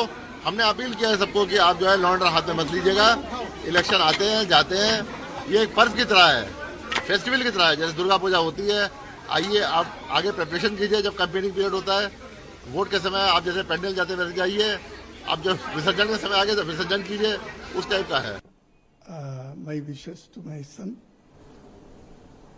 because I'm seeing last 2 years his confidence level. Okay, his confidence level is fantastic. And faith, I will come as Chief Minister of Tamil Nadu. 1% doubt is not there with Vijay. That is his confidence level. I'm appreciating that attitude. First of all, for a leader, that boldness, no alliance. I will stand with my own legs. Was stubborn in this. So it's a good thing for Tamil Nadu and Tamil peoples. Definitely, I think is a historical success. I will motivate it, always be motivated. Because as a human, you should not be as a only artist. You must have some social thinking. So last 30 years, was having in his mind, we have to do something for the society, for the Tamil people. It was there in his mind. Slowly he has developed these things. This initial trends show that the mindset of the people of Tamil Nadu wanted a change, and the change is happening now. And as our leader used to say, that this election is not going to be a regular election. This election is going to be a phenomenal election that happens once in 50 years. And that is what's happening. And change is happening now. And Tamil Nadu people wanted a change. And the change was TVK and our leader. And we are happy, and the entire Tamil Nadu people also happy, and we will form the government on our own without any alliance. And we may not be able to take any other political party support to form the alliance, and we will be forming the government. Thank you. I am very confident UDF will come back. There's no doubt. What will be the key factor of the defeat of the LDF, sir? What will the key factor? Pardon? What will be the key factor of defeat LDF in Kerala? Then the UDF will come with a big majority. Then after that, I will tell. We have seen there are play cards outside President Gopal VD Satish as a senior leader. What's your expectation from a CM, sir? And who will be the CM face? No, that we will decide it later. AICC will decide. Can an MP become a CM? Member of Parliament become a CM? No, that I can't able to say now. निश्चित रूप से आज अब तक जो भी counting का नतीजा आ रहा है बड़े उत्साहजनक है। तो हम लोगों ने जैसे उम्मीद किया था उसी हिसाब से नतीजा होगा। फिर से एनडीए सरकार बनेगा बीजेपी के नेतृत्व में। सर कितना सीट देख रहे हैं आप इस बार? हाँ, हम तो पहले से यही कह के आए हैं, ये विश्वास से हमने कही कि we are close to 100 with our allies. And to discuss the results this afternoon, I'm also joined by a panel of guests. I'm joined by S.S. Sriram, who's a political analyst. I'm also joined by Dr. Nisha Najumuddin, who's a public policy analyst. I'm also joined by Kavita Muralidharan, senior journalist. Good afternoon to all of you, and thank you for staying over here with us at News9. I'll first come across to you, Mr. Sriram. What explains this performance by the DMK? Because clearly, as far as man of the match is concerned, that is Vijay. He walks into this arena, he plays his innings, and he has managed to surprise one and all.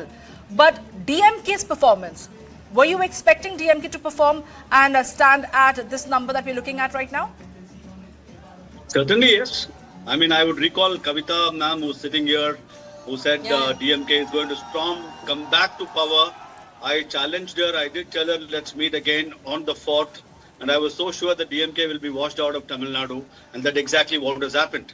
Certainly, also Vijay has sprung a very big surprise. No doubt. Ma'am, hold on. Certainly, I'm pretty happy. You know, the party which said they will eradicate Sanatana Dharma from Tamil Nadu, they compared Sanatana Dharma to dengue, malaria and mosquito. In Tamil it is called Kosu, which actually forms the DMK. So today, that dengue, malaria and Kosu is eradicated out of Tamil Nadu. So I am extremely happy for that. Somebody who's too venom on one Hinduism, on Sanatana Dharma, is out of this state, and the icing on the cake is the chief minister and the deputy chief minister are trailing and most likely losing as well. Right. Sriram. ADMK, I really see one opportunity that BJP probably missed. We sacrificed Annamalai for the sake of unity with ADMK, and hence probably BJP is also paying its price. They did not read the undercurrent of fatigue Dravidian politics that was ruling Tamil Nadu for the last 60 years, and we had an opportunity to spring our wings or spread our wings. Probably BJP, their concentration, I'm talking about the senior leadership, probably their concentration was too much on West Bengal and Assam. Well, rightly so, they were working where there is a possibility to win. So hence they probably sacrificed BJP temporarily for Tamil Nadu. Okay. I see a great opportunity in Tamil Nadu if BJP toes the line as what it did in West Bengal and in Bihar and in Maharashtra. Tamil Nadu is the beginning of the end of Dravidianism, which is a very, very welcome sign. I am so happy. Okay. Sriram, I have only one thing to ask you. Because there is a movie called Jana Nayagan. Yeah. And then there was this central board for film certification. Questions were asked. Who stopped that movie? Now that movie is going to release. And then we'll know who stopped that movie. Don't we? I mean, who stopped the movie? Central board. It's a board that's got nothing to do with the government. A certification board authority which decides. You're telling me people of Tamil Nadu have been guessing wrong about who was responsible for the stoppage of that movie. The guy has become the chief minister. People of Tamil Nadu know where that went, and that's the reason why, Kavita Muralidharan will be happy to answer that as well. Kavita Muralidharan, let me bring you in at that stage. We've had a lot of talking from S.S. Sriram. Let me bring you in. Kavita, let me first say, let me first. That was response to Kavita ji's earlier discussion a week ago. Okay, now she will give the response in this discussion. Let's get a response in this discussion. Sir, okay. People's mandate has been different, what we didn't expect. But let me also say that this doesn't mean that the ADMK BJP combined. In fact, BJP is, like I can see the ECI numbers. BJP is leading in only one constituency. It won 4 seats last time. And I think it's leading only in Tali, nowhere else. Okay, this doesn't mean that ADMK BJP is also winning. This also means BJP ADMK combined is losing in Tamil Nadu. Obviously, people don't want to vote for them too. People wanted a change, but they don't want to vote for the BJP ADMK combined. So I agree, people wanted a change. I, as a journalist, failed to kind of guess this change, guess this mood of people. Many journalists failed, I think. We didn't expect this mandate, but it doesn't mean people wanted ADMK and BJP. Mr. Sriram can give any number of excuses. One, Udayanidhi Stalin is not trailing. Stalin is trailing. Udayanidhi is not trailing yet. He is leading now. So I don't think also, second thing is, Vijay has his ideologues, though I still don't see him as ideologically grounded and strong person, but as his ideologues, he's got Periyar on one side and Ambedkar on the other side.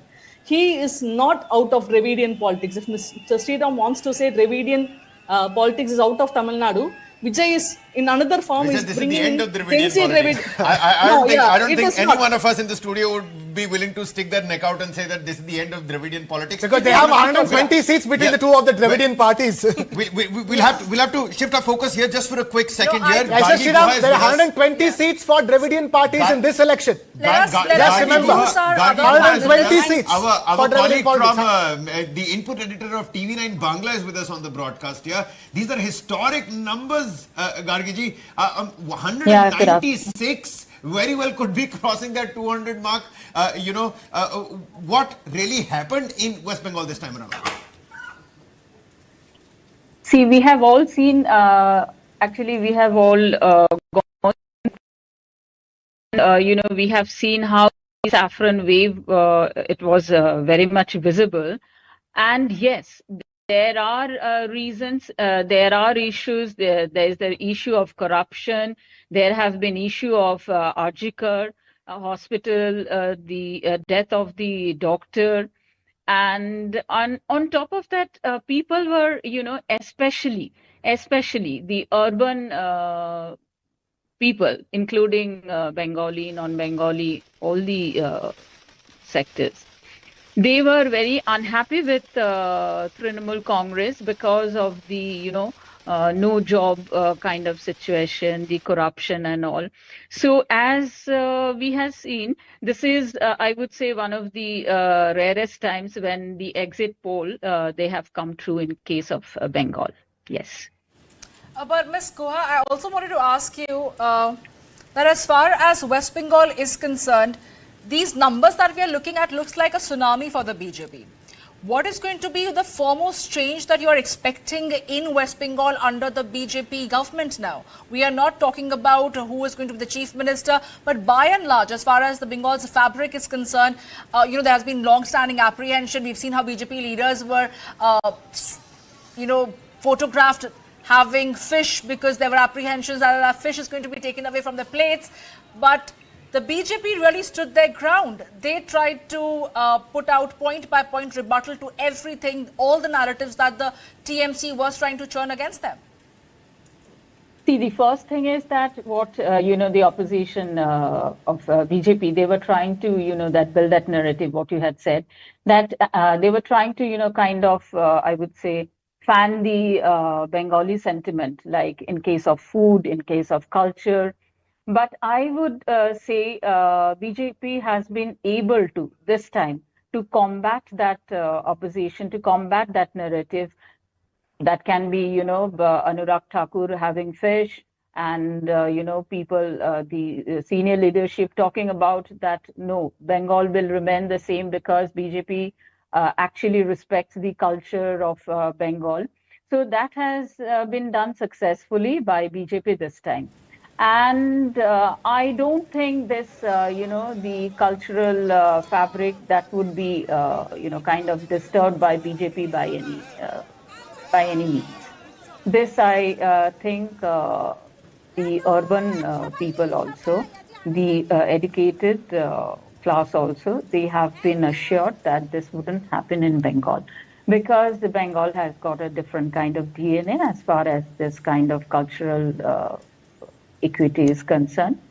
So BJP, I don't think they have to go, beyond their expected format to, kind of do away with this. But Ms. Thakur, when we're talking about Tamil Nadu, it's been touted that this election was the Gen Z election who voted for the TVK, and therefore we are looking at these numbers. Do you feel it's the youngsters, the youth of Bengal that brought about this change in Bengal, because they said onek hoyeche, that whether it is the tenure itself of Mamata Banerjee, or for that matter the issues of corruption, women's safety and law and order at large, where they said onek hoyeche? It is so. I agree with you completely.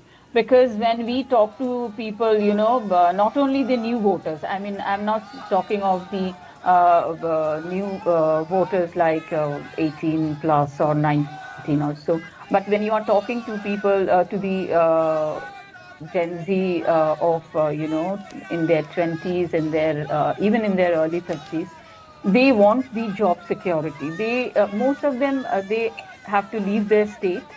Whether it's, in IT or whether it's kind of menial jobs also. They all have to leave their state.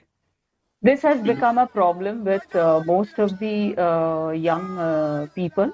So, yes, when you said onek hoyeche, now we want job, we want to work.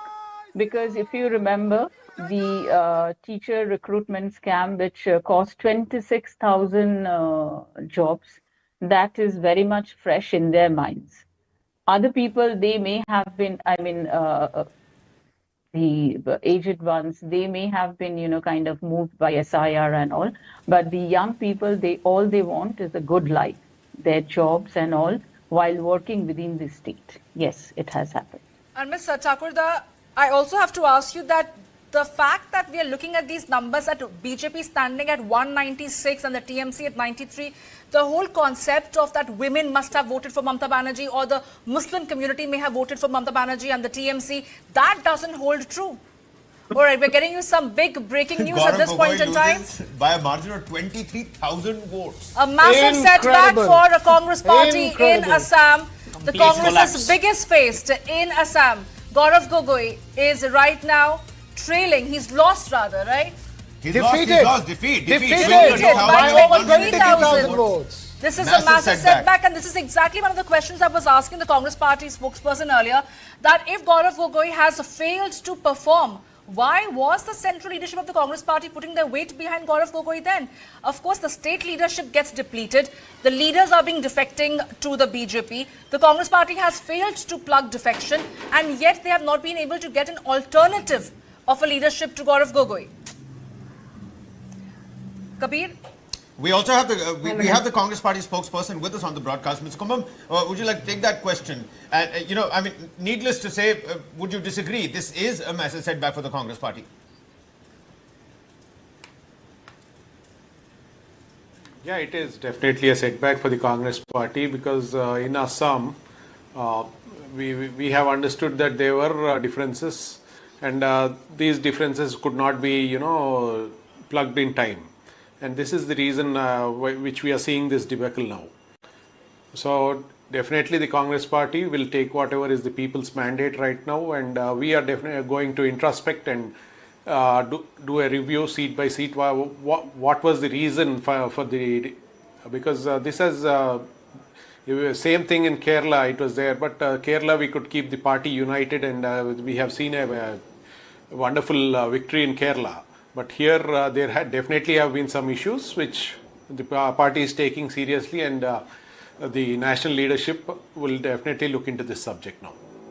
Of course, they will have to go back to the drawing board. This is a very vanilla, typical rule book answer, because each time around this happens, the Congress party will have to go back and rethink and recalibrate, but we don't really see results on the ground. It's not that this is only the state unit of Assam that is dealing with a situation like this. We saw this happening in Rajasthan. We are seeing the infighting happening right now, even in Karnataka, whether it is Chhattisgarh, but there seems to be no learning. Maybe this power imbalance as far as the state leadership and the central leadership of the Congress party and the high command, something is amiss. There is something where the central leadership has not been able to grasp the the sense on the ground in Assam. Mr. Kumbam? I would not say that I would not say that there is a difference of leadership between the central and state leadership, but definitely I can say one thing is that, as you say, there is some mismanagement which has happened and which will definitely be looked into right now. But in Assam and other states also, the state issues have also played a crucial role. And the Huda camp, you had enough time from then and now to fix your party, but you didn't, and that has costed you at the end of the day.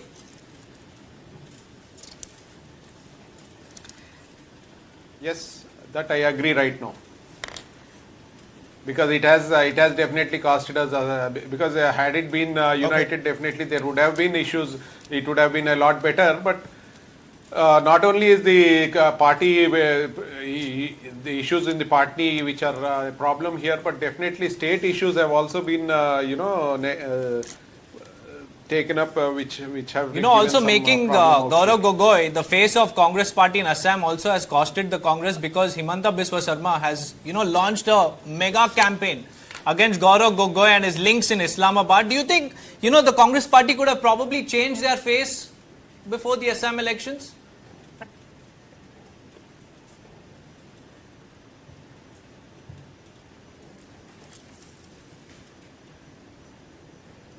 I don't think so, because there are many rumors which will be coming, but that way, even if we have seen what has happened with the Assam issue with Pawan Khera-ji, so I don't think we should be taking all the issues seriously, because what is happening is we are not able, some issues are not credible.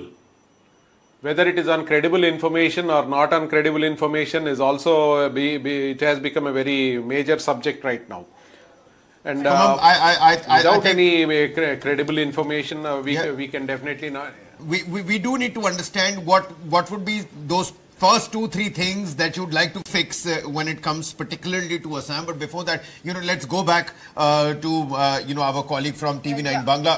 Gargi Guha Thakurta, I was asking you that question, that the whole narrative about women voting Minority for Mamata Banerjee. vote and women vote. Yes. You feel that has been proven wrong if we are looking at these numbers with the BJP standing at 194. Clearly, the BJP has managed to breach that safe vote bank of the TMC. I'll take the issues a little bit separately. See, for the minority vote, what we had all expected, we had always talked about the consolidation of the minority votes. But I don't think we have paid much attention to the consolidation of Hindu votes also, which, of late, there was a sentiment in Bengal about this consolidation. So Hindu votes have consolidated. Partly also because of some stray comments from the senior leadership of TMC. Okay, so that consolidation has happened. And when we are talking of minority vote consolidation, we have to remember that Humayun Kabir, he has been able to make a little bit of dent in his constituencies, which is Rajinagar and Nauda. These two centers, it has been able to make a dent. And also there has been a dent made by ISF. ISF already had one MLA from last time, Naushad Siddiqui. And also they may have one more MLA this time. So despite the minority votes going to TMC, that's the usual way to go. But the Hindu vote consolidation has happened in a very, very major way. Some Hindu votes, in fact, we were talking to some of the analysts, what they were saying. Like some Hindu votes which were actually which actually belong to TMC, those votes have also gone to BJP. So this thing we must take care of when we are talking of minority vote.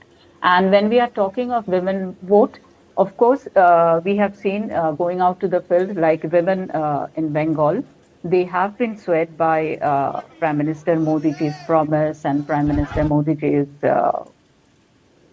all the orations and all. And of course, the 3,000, what TMC is giving now, 1,500 of Lokhir Bhandar, which has been increased to 3,000 as promised by BJP leadership. That has also worked in case of women. Ms. Thakur, if I Those have to ask politics you, do work. Yes. Ms. Thakur, if I have to ask you that we are looking at these results, clearly BJP is set to form the government, but who are going to be the front runner as far as Chief Minister is concerned? What is your assessment? Do you feel it could be a surprise that the BJP could spring? Does Shubhendu Adhikari stand as a front runner, or could it be a woman who would be a chief ministerial candidate from the BJP side? See, Shubhendu Adhikari, as you had said, of course, is the name we all hear. And of course, he is the most visible face of state BJP. But somehow we are also hearing the name of Shapan Das Gupta, the very elite, the very educated candidate of Rash Bihari is leading. Actually, this can be a very, very big loss for TMC. So we are also hearing his name. I mean, for a regimented party like BJP, of course, we can only guess. We wouldn't be knowing.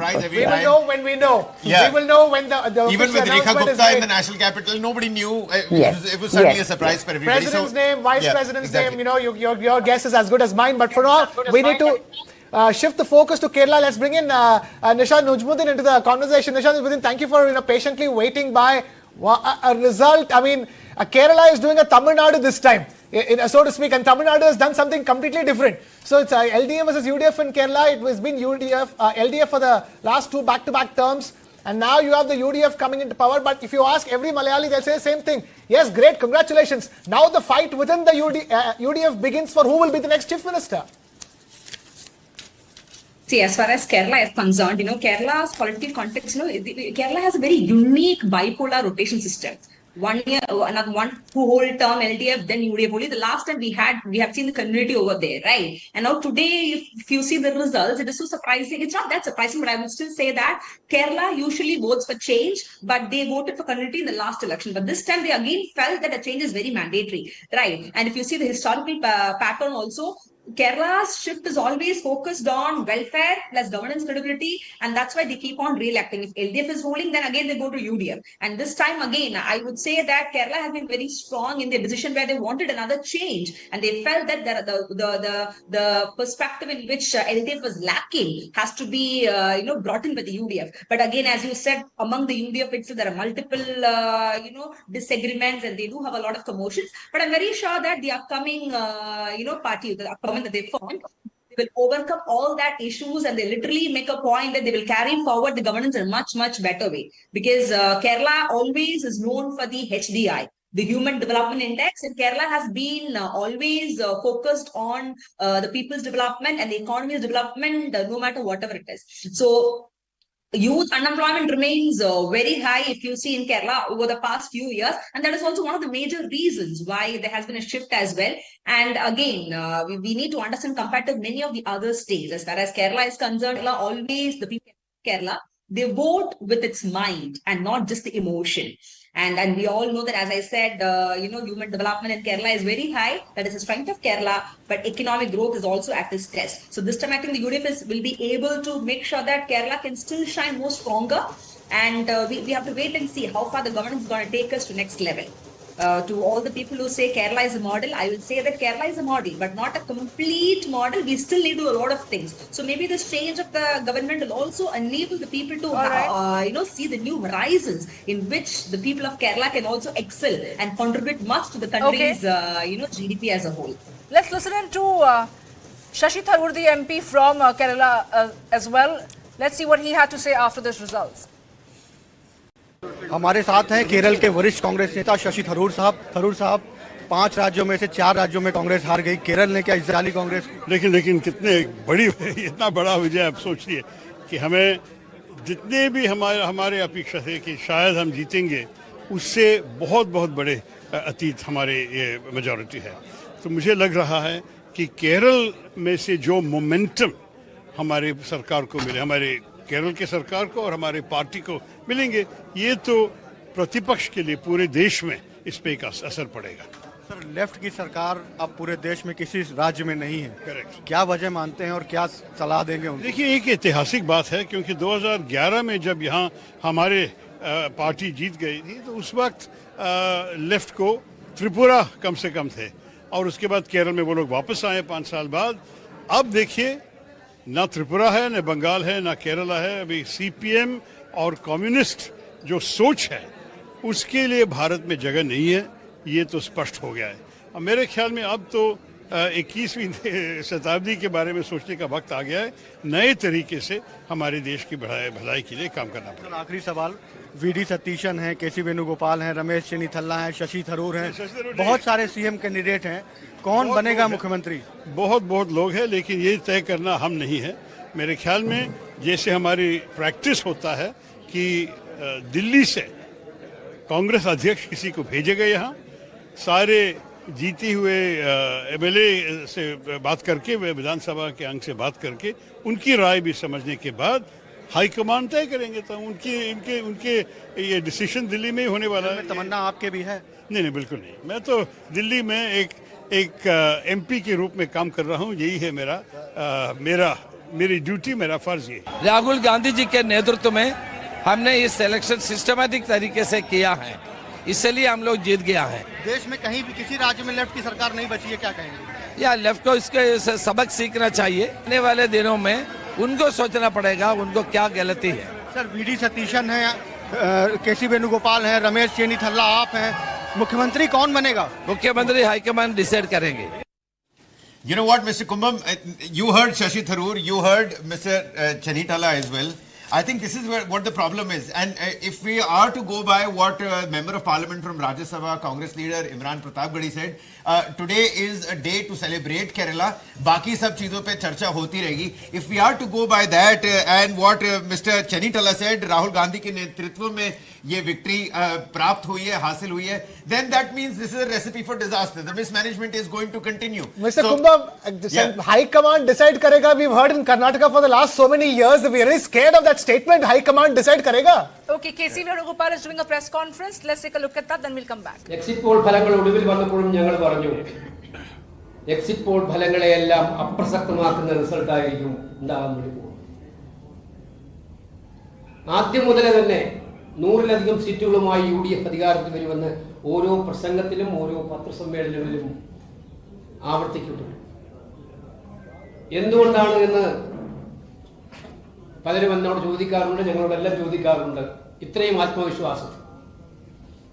കാരണം ഈ തെരഞ്ഞെടുപ്പുമായി മുന്നോട്ട് പോയപ്പോൾ ജനം നൽകിയ ആത്മവിശ്വാസം അത്ര ശക്തമായിട്ടുള്ള ആത്മവിശ്വാസമായിരുന്നു, സംശയമില്ല. കഴിഞ്ഞ പഞ്ചായത്ത് മുനിസിപ്പൽ തെരഞ്ഞെടുപ്പുകളിൽ ഉണ്ടായ വിജയം കഴിഞ്ഞപ്പോൾ കേരളത്തിലെ ജനങ്ങളെ സ്വാധീനിക്കാനുള്ള ഒരുപാട് പരിശ്രമങ്ങൾ പിണറായി വിജയൻ സർക്കാർ നടത്തുകയുണ്ടായി. കമ്മ്യൂണിസ്റ്റ് സർക്കാർ ഒരു കാലത്തും ചെയ്യാത്ത രീതിയിലുള്ള പ്രവർത്തനങ്ങൾ നിങ്ങൾക്കറിയാം. സർക്കാർ ഖജനാവിൽ നിന്നും എടുത്ത് ആർഭാടപൂർവമായിട്ടുള്ള കൊഴുപ്പിലൂടെയുള്ള പ്രചരണം നടത്തി പറ്റാവുന്ന എല്ലാ മാർഗങ്ങളും ഉപയോഗിച്ചുകൊണ്ട് ജനങ്ങളുടെ മനസ്സിലുള്ള വികാരത്തെ മാറ്റിയെടുക്കാൻ They try to in fact change the opinion of the people in the last few months of the election. അവർക്ക് വിനാശകരമായിട്ട് മാറുന്ന ചിത്രമാണ്. What we see now is that in the current elections they have in fact been not able to do so, and കോൺഗ്രസിനകത്ത് നിന്നും ചില സുപ്രധാനമായ തീരുമാനങ്ങൾ ഈ തെരഞ്ഞെടുപ്പുമായി ബന്ധപ്പെട്ട് ഞങ്ങൾ എടുക്കാൻ വന്നപ്പോൾ the Congress has in fact stood by its decisions. There was a questions in fact raised about the decision that the party would take. സ്വജനപക്ഷപാതത്തിനും അഴിമതിക്കുമെതിരായിട്ട് പാർട്ടിക്കകത്ത് നിന്ന് ഉയർന്നു വന്ന ശബ്ദങ്ങൾ There have been several sources within the CPM who were telling him that the people were angry with corruption, nepotism, and scams that have taken place within the CPM rule. There have been several times that in the media there have been discussions on CPM's corruption.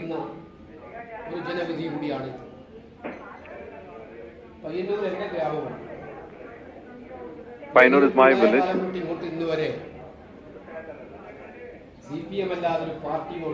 There is never a party other than CPM that has won in Payanur. Even in Payanur,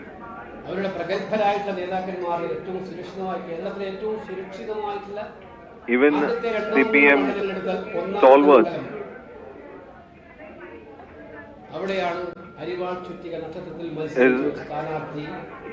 that is where one of the stalwarts of the CPM have in fact lost. Taliparamba is a seat that always has stood by the CPM.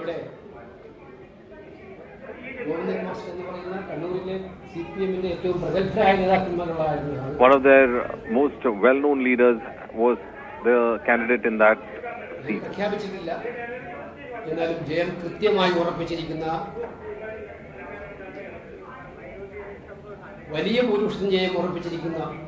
Even in that seat, you find that the people have abandoned the CPM.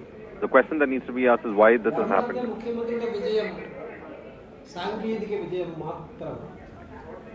The victory that Pinarayi Vijayan has won in Dharmadam is by a narrow margin.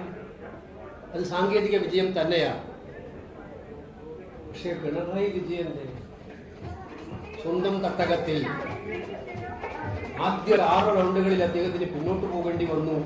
പിന്നീടുള്ള റൗണ്ടുകളിലും ചിലയിടത്തൊക്കെ പിന്നോട്ട് പോകേണ്ടി വന്നു എന്ന് പറയുന്നത് തിരഞ്ഞെടുപ്പിൽ രക്ഷപ്പെടുക എന്നൊക്കെ നമ്മൾ പറയുന്ന അവസ്ഥയിലേക്ക് എത്തേണ്ടി വന്നു എന്ന് പറയുന്നത്. They have in fact not been able to escape from the people's ഞങ്ങൾ ഈ തെരഞ്ഞെടുപ്പ് കാലത്തെല്ലാം ഉയർത്തിയിട്ടുള്ള ഏറ്റവും വലിയ മുദ്രാവാക്യത്തിനുള്ള അംഗീകാരം അദ്ദേഹത്തിന്റെ സ്വന്തം നാട്ടിലുണ്ടായി എന്നുള്ളതാണ്. What we should see is that in Pinarayi Vijayan's own backyard of Dharmadam, there was how the people were thinking across Kerala that they wanted to punish the CPM for the corruption. കോൺഗ്രസ്സുകാരുടെയും ഐക്യജനാധിപത്യങ്ങളുടെ പ്രവർത്തകന്മാരുടെയും കൂട്ടായിട്ടുള്ള പ്രവർത്തകരുടെയും നേതാക്കളുടെയും കൂട്ടായിട്ടുള്ള ഒറ്റക്കെട്ടായിട്ടുള്ള എല്ലാം മറന്നുള്ള പ്രവർത്തനത്തിന്റെ വിജയമാണ്, അംഗീകാരമാണ്. അവരാണ് ഈ തെരഞ്ഞെടുപ്പിലെ ഏറ്റവും വലിയ താരങ്ങൾ. പക്ഷെ അതോടൊപ്പം വോട്ട് ചെയ്ത ഭൂരിപക്ഷം വരുന്ന ജനങ്ങൾ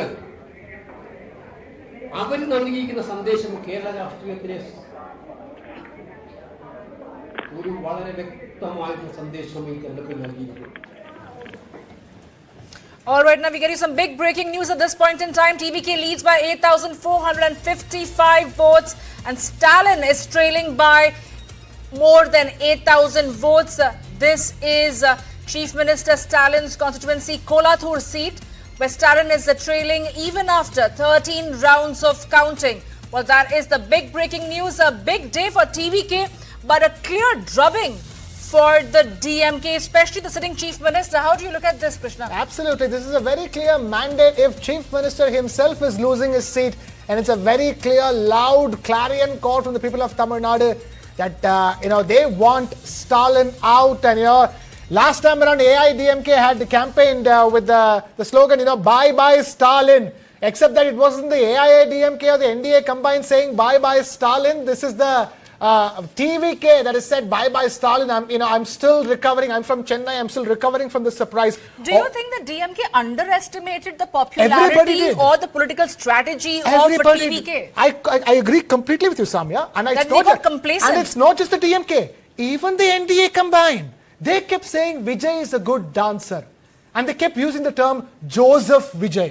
just to say he's Christian. You know, they kept insinuating. Everybody did Shied everything. him. DMK kept saying you are a novice, you know nothing. And the NDA people kept saying that, you know, you are an actor. Actors can't think of being politics. What are you talking? It's all hype.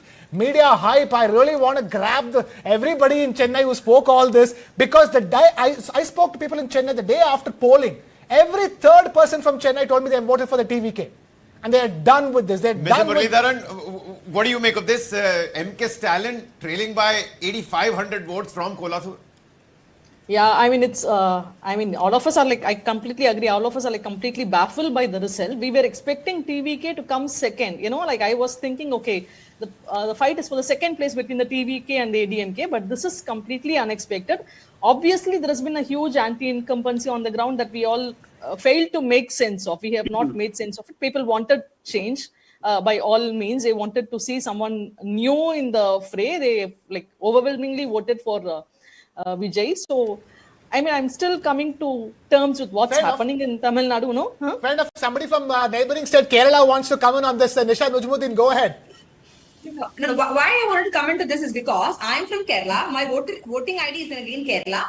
But then I am staying in Tamil Nadu. Okay, I am from Chennai because I've been working here. So I can't understand why the people of Tamil Nadu cannot believe that a new party gets TV come. See, of course, there is a massive anti-incumbency, no doubt about it. But let me ask you something. The voters wanted a clean alternative. Okay, people did not vote for a new party called as TVK, which is led by the so-called actor politician Jai, but rather they voted against the past, I would tell you. People say, oh my, he's the film star, he's so charismatic. Let me tell you something. Starting back then if you see, when during the time of MGR and Jayalalitha madam, you know, 1967 to 2021, okay, it was a bipolar system. DMK versus AID. But today, in 2026, the only single, or I would say that the first major third force becoming the single largest party is TVK. Yeah. And you know what is different? It is not charisma or power alone, what MGR had back in 1977. The Mr. Joseph Vijay, the difference he made is digital era mobilization plus youth wave. It's not again just the youth people voted, or that is the reason their party is coming up. Change is something that is inevitable. We all know that. And the people of Tamil Nadu, the young voters, the new voters, or even the people who have been there for some time, they wanted to feel that why are we allowing the same old parties to continue to keep on ruling us and eating our brains? Let us actually give opportunity to somebody new who's not just a third friend, that is TVK. Rather, TVK is a system disruptor. Yeah. And they broke monopoly. When monopoly ends, accountability begins. That is what TVK has shown. Absolutely, couldn't agree more. Aisha Sriram, the taking off from what Nisha Nujmuddin is saying, this is a slap on the political class by the people of Tamil Nadu. They've basically said, all you politicians from central parties, state parties, we've had enough of you. Perhaps he can teach a thing or two to many other politicians. And stop saying Vijay is just an actor. Vijay is just a dancer. His dancing is good. How long were you kept saying this in the lead up to the elections? Just a dancer. Joseph Vijay. I mean... No, I was thinking the second place fight would have been between DMK and Vijay. So obviously, Vijay brought in a good surprise. I'm for sure, that is why I say BJP lost an opportunity. They did read the ground. They must have thought through this. They must have been, as advised by Ms. Annamalai, to be on its own, not to have any alliance with any of the Dravidian parties, and establish. You think, Mr. Sriram, that it was a mistake to go into an alliance with the AIA-DMK for the BJP? That BJP, if they would have gone individually, would have fared better? Is that what you're trying to say? Perfectly, yes. I firmly believe the focus would have been on two youngsters, or at least one with Ms. Annamalai and opposite Mr. Vijay. Now that momentum we lost.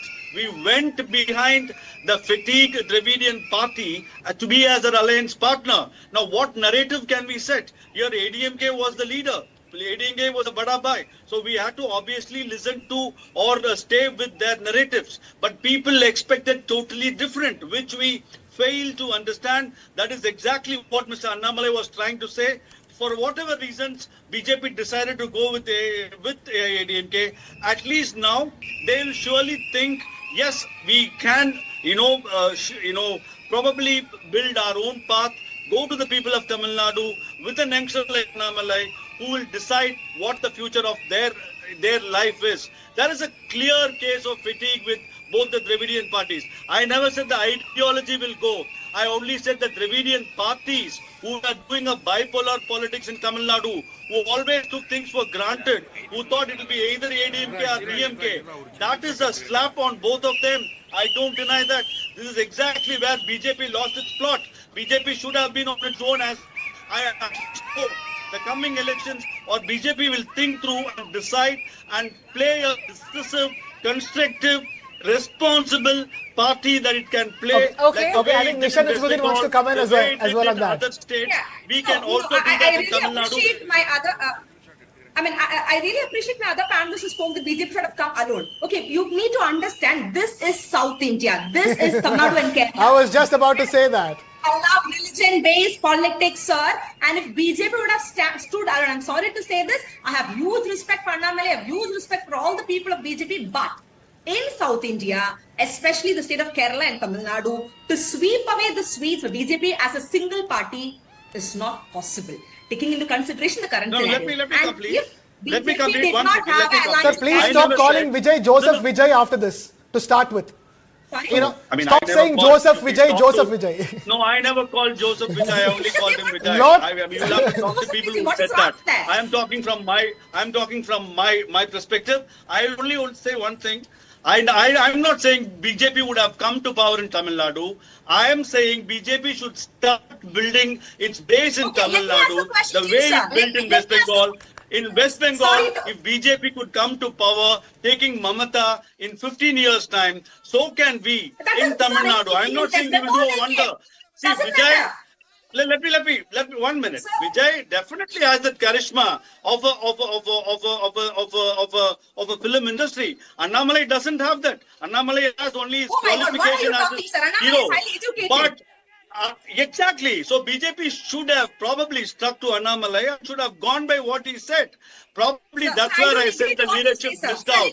I am still putting my neck out and saying BJP did a wonderful thing in everywhere, but probably Tamil Nadu is not their concentration now, is my reading. Sir, my only question to you is, BJP has done a very good job in West Bengal, you say. TK. Is BJP a new party? Is BJP gone without any alliance? And now in Tamil Nadu, if BJP has been a very long time, so why can't BJP stand a single party and do the sweeping? TVK, that is the party led by Vijay, it is a very new party and they have just done a clean sweep. So what is your response to that? I have no problem. It's amazing. Give that credit to Vijay. I am giving that credit to Vijay. Absolutely. I have no problem in accepting that. All I'm saying is people of Tamil Nadu are pretty much tired of these Dravidian parties.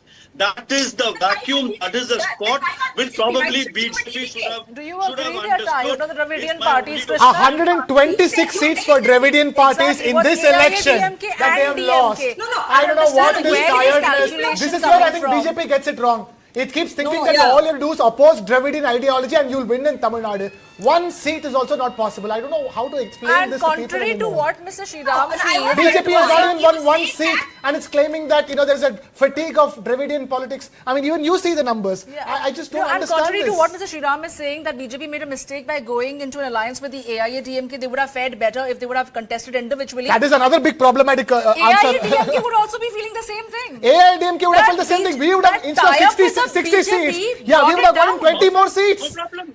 Because ADMK would have still got lesser seats. ADMK would have got lesser seats than what it is today. BJP is not even winning in one seat in Tamil Nadu. BJP is zero. BJP is ground zero in Tamil Nadu. Zero. Have done better than Sir, AIADMK. come on, sir. See, zero, sir. Let's Zero. make no mistake. It's been zero for 60 years for BJP in Tamil Nadu. Zero. Okay. We are facing some technical difficulty also with Mr. Shriram. I think we are losing that connection with him. But it's time for a last reaction. I would go across to you, Ms. Kavita. You've heard what Mr. Shriram was saying about Dravidian politics. How do you look at the election results right now? And also, I want to ask you, the Congress party has a government in Karnataka, now in Kerala, and also in Telangana. There are 3 such states where Congress has a government. What happens to the Congress party? Why can't it resurrect itself in the North India? Yeah. Barring one Himachal Pradesh and Aam Aadmi Party in Punjab, practically the entire North India is devoid of any opposition party ruling a state. Ms. Kavita? Okay. For me, I think, people wanted a change, but obviously they don't want to vote for the BJP and the ADMK come in. I can see, I am right now seeing the Election Commission website where BJP is leading in 2 seats, Tali and Udagamandalam. So I don't see them, they have won 4 seats last time in 2021 election. So they're not winning the same seats. Obviously, people don't see BJP as an alternative. I don't think they'll be seeing BJP as an alternative for the next few years at least. They're leading both those seats by a margin of less than 300 votes. Just Exactly. to give the And viewers it keeps changing. It keeps well. changing. Last time I saw Tali was CPI was leading in Tali. Now it keeps changing a lot. So we'll not know until the final results. Talk about a lack of a decisive mandate. So obviously people wanted change. That is very clear. But obviously they also don't want the BJP in power. So I mean, not in power, not winning decent number of seats too. BJP contested in 27 seats, and they are winning only. I mean, even if they are winning only 1 or 2. So that's really a poor performance for the BJP. And I think ADMK, I wanted to point out here, before her death, Jayalalitha very clearly said the party will not align with the BJP ever again. Her last election, her campaign was, do you want Modi or lady? Do you want the Modi or this lady? You know, that was her campaign line in the last election. So after that, I think the ADMK's decision, like to align one time and to not align one time, it doesn't go well. You feel alliance with the BJP was betraying Jayalalitha? Obviously, yeah, obviously, because last election she was very clear. She was very clear that I will not align with the BJP. She asked people, will you vote for this lady or Modi? Yeah. That was her. In fact, there is a myth. There's a stories that once when the ADMK did align with the BJP, and then eventually she went on to apologize to the people, saying the fact that I should not have aligned with them in the first place, and then swore never to align with the BJP again. Yeah. So obviously, I think ADMK was under pressure to align with the BJP, and they are facing the consequences of doing such an alliance. Absolutely, but the numbers that we're looking at right now is the TVK stands at 108, DMK plus at 66, and AIA DMK plus at 60. TVK is going to need another 10 seats to comfortably get the clear majority. 10 seats, where are those 10 seats going to come from? Samya, we'll have to wait and watch. See. But in the interim, let's listen into what Vijay's father had to say, and we're slipping into a short break after that. My wishes to my son, because I'm seeing last 2 years his confidence level. Okay, his confidence level is fantastic, and faith. I will come as Chief Minister of Tamil Nadu. 1% doubt is not there with Vijay. That is his confidence level. I'm appreciating that attitude. First of all, for a leader, that boldness. No alliance. I will stand with my own legs. Was stubborn in this.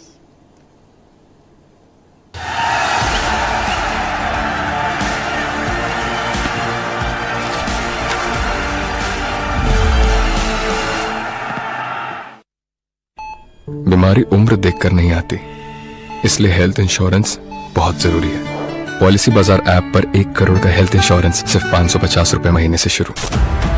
After a blockbuster first season, where corporate giants and industry leaders rule the court, TV9 Network presents the ultimate corporate badminton championship season 2. A battle of skill, speed and supremacy, with a massive 5 lakh rupee prize pool across categories at Pulela Gopichand Badminton Academy, Gachibowli, Hyderabad, from the 15th to the 17th May 2026. The court is set. Let the battles begin. Catch the action only on TV9 Network. To register, log on to www.tv9x.com. Associate sponsor KL deemed to be university. Special partners Campa Sure, Shukar Hai, Sure Hai. JK Max Pens. ChatGPT helps you get answers and find inspiration. Venue partner Pulela Gopishan Badminton Academy. Why has Iran stopped the traffic in the Strait of Hormuz? They want to attack us, they want to target us, so we have to defend ourselves. They are punishing countries outside the region as well, like India, and like countries in South and East Asia. The big problem that they've created now is the closure of the strait. Ultimately, the main purpose of this exercise is, frankly, to prevent Iran from obtaining a nuclear weapon. Whenever they've got involved in a war on behalf of somebody else, there isn't been just an altruistic purpose.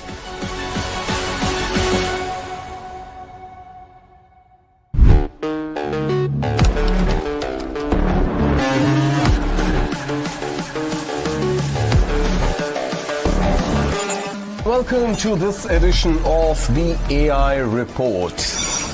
Not accepted.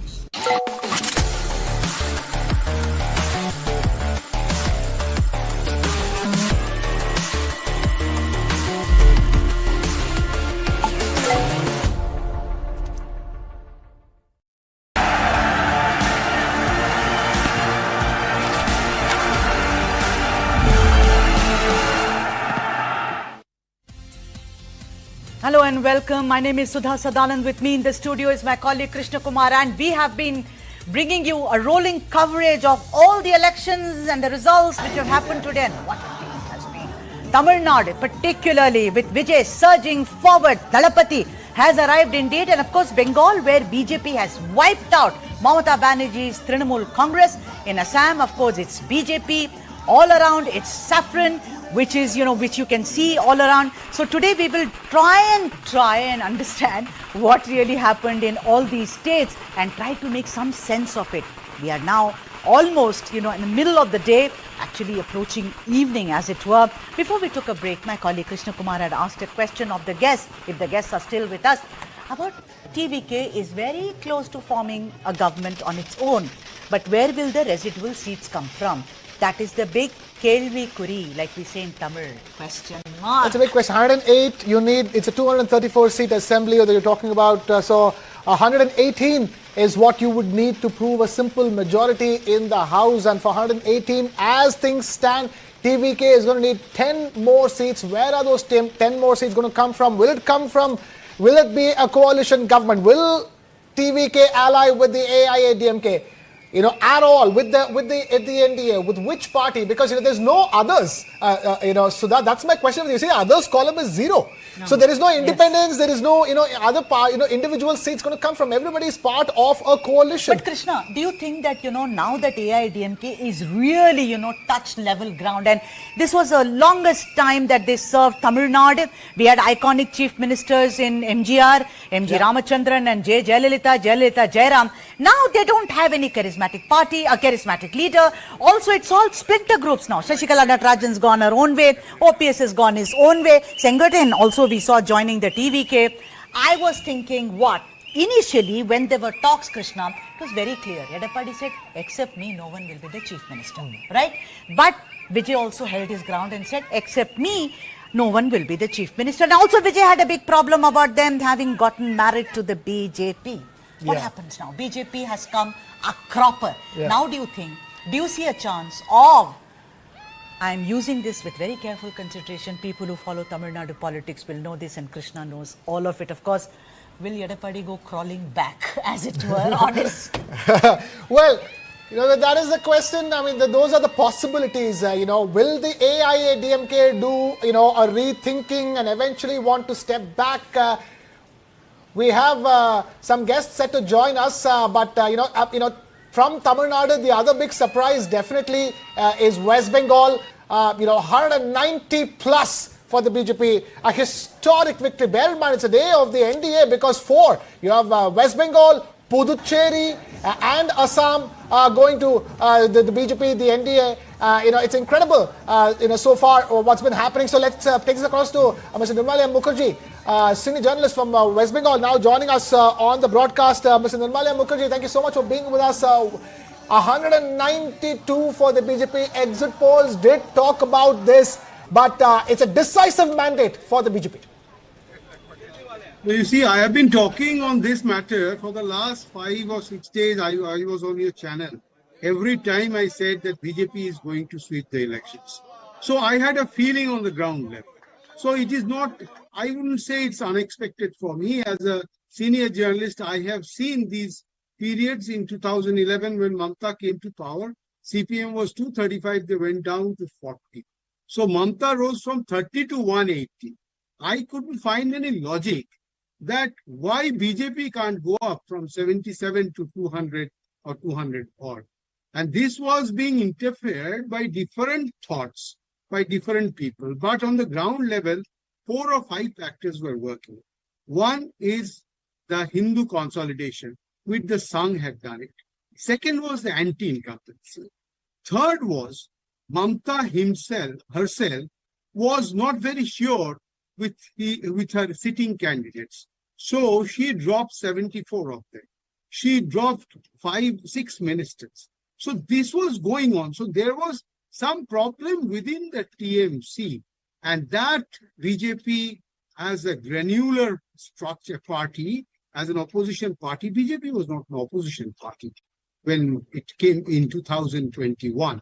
It was just emerging as an opposition party. So I had always said that BJP as an opposition party is absolutely different from being a non-opposition party. BJP's granular structure with Mr. Bhupendra Jadhav, with Mr. Sunil Bansal, who had worked very hard behind the curtains, because Mr. Jadhav was one of the persons who got BJP a success in Maharashtra, Haryana, Odisha, Delhi.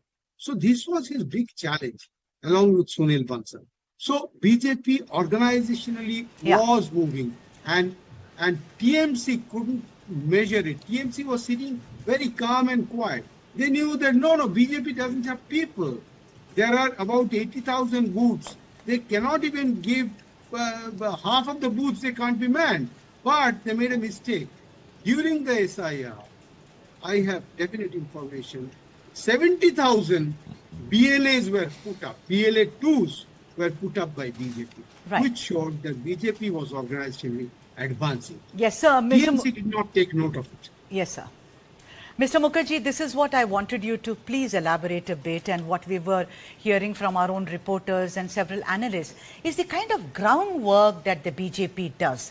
The groundwork that the BJP had completed, even amongst the Rajbanshis and others, Mutuas, they went North Bengal. I mean, the way they went, and it was not a kind of a huge thing. It was happening, it was subaltern, but it was happening. Whereas, and I would like you to elaborate on the kind of work that the RSS did, you know, the work that the BJP cadres did, as against Mamata, who sat there and said, "Hoye jabe, everything is fine." Okay, I'll tell you, RSS had put up around 12,000 Swayamsevaks. Oh. These 12,000 Swayamsevaks, along with other people, they had approached, they called it Griho Samparko Abhijan, means they call it the going to the families and influencing them. And it is called Kutumbo Prabodha. Kutumbo means you are my friend, you are my neighbor, you are my atithi, so I will have to treat you in that way. This is the way RSS functions. RSS, that is why, so they spread out and reached around 2.11 crore voters throughout Bengal. You can't imagine the amount of work they did on the ground. So RSS is always quiet. You know, RSS doesn't show up itself. It always works from behind. That is its beauty. It is one of the largest organizations. They work in the Sangh works as a collection. So that gave BJP a huge mileage for Hindu consolidation. They went and said, what did they say? They didn't say go vote for BJP. They said, if Hindu has to survive, please change. You will have to change. Right. or else Hindu will not survive. Right. So, BJP is a party that wants votes plus something. What is this plus something? This plus is the culture, your emotion, your psychology, your devotion to the country, to the nation, to the soil. That is where BJP succeeds. And Right. RSS does that as their soul. Right. That is why BJP is making strides in Bengal. It is Mamta is nothing before them. Mamta as a structure, Mamta came out of Congress, she formed a party and she has created her baby from cradle to grave, she is taking it. Right. Okay. That is her way of Yes. Yes, Mr. Mukherjee. So there is no other face. Yeah. And BJP did not put up a face. You know, everybody said. Yeah. Yes. Sir. Everybody said that you need a face against Mamta. BJP said no, there is no face as such. But gradually propped up Suvendu Adhikari as a face. Right. Who was fighting. All right. Still fighting. All right. Vinita Hariharan, who's a senior political analyst, has also joined us. Nisha, hi. Welcoming you into the show. Good to see both you women, girls. Very good. Vinita Hariharan, what Nirmal Lodha said just now, that the way they did, work there, why has it not worked? Your largest number of shakas in Kerala, Vinita. You and I have spoken about it many times on this show. Krishna, largest number of shakas. They try and do pretty much duplicate what they do pan-India, but it didn't work. I'll ask Nisha, of course, about Tamil Nadu later. But Vinita, first you. Let's talk about, of course, Congress has won there. Congress is the front runner. Pinarayi Vijayan, it's curtains for him. But why does the RSS, does not become as successful as it has done in Bengal? Vinita. Yes, this is a little tricky question, but definitely, we've opened our account in Kerala. I think that itself is historic for us. It's a historic opening because in Kerala itself speaks volumes about the kind of work that's gone on the ground. But yes, there's a lot of room for improvement. There's a lot of room for further work to be done, not just concentrated on some mandals in Kerala, but we need to spread uniformly across the state. That is something that we learn from this results of this poll. We're all very, very happy that we've opened an account at least. We opened two, in fact, and our state president has also won from Nemu, which is also historic. And Kollam, and Chatanur, we have BB Gopakumar, again, a very self-effacing, quiet leader, but he has won. But we have Rajiv Chandrasekhar speaking. We'll come back to the debate. There he is. PM. And we have put forth a very comprehensive vision of our Prime Minister of development and opportunity for all Malayalis.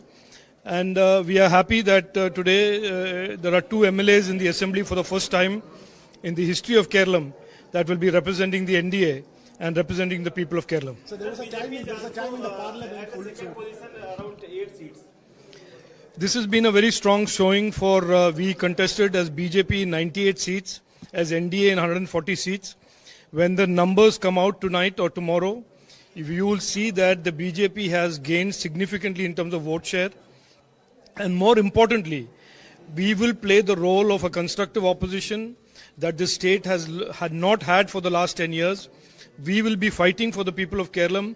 We may be only two MLAs, but we will fight tooth and nail for the rights and for a better future for all people of Kerala. So in the history of India, there was a time when the BJP had only 2 seats even in the parliament. And from there, you're now ruling the country and you've been ruling the country.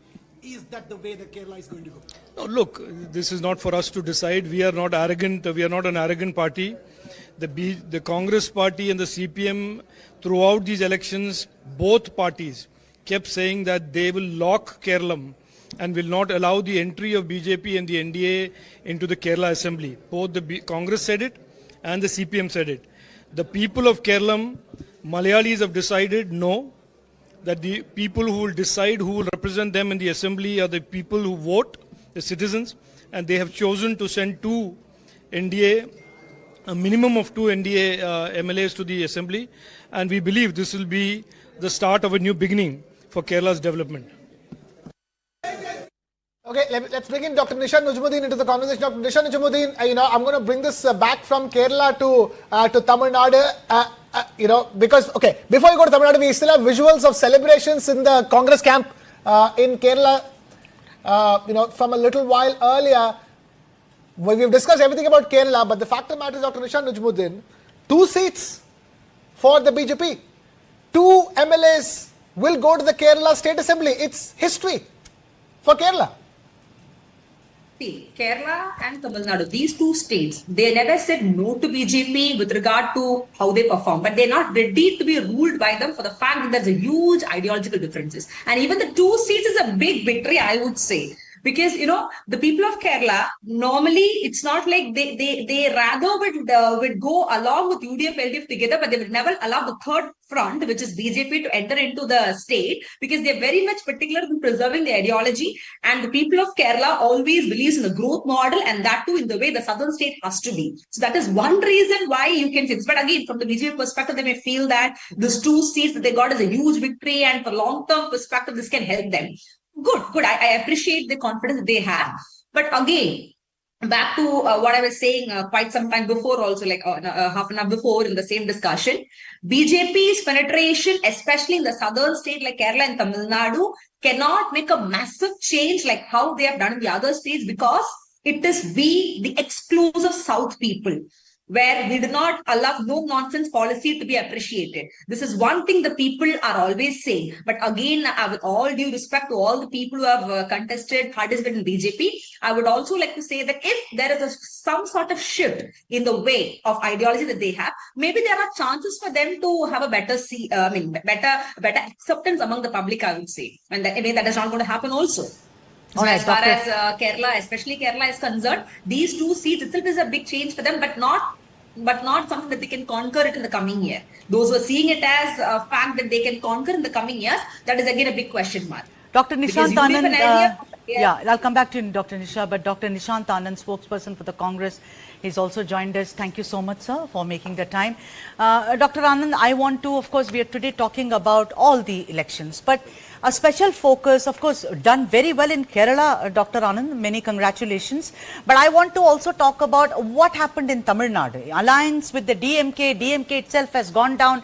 It was very clear that the DMK Congress marriage was over this time around.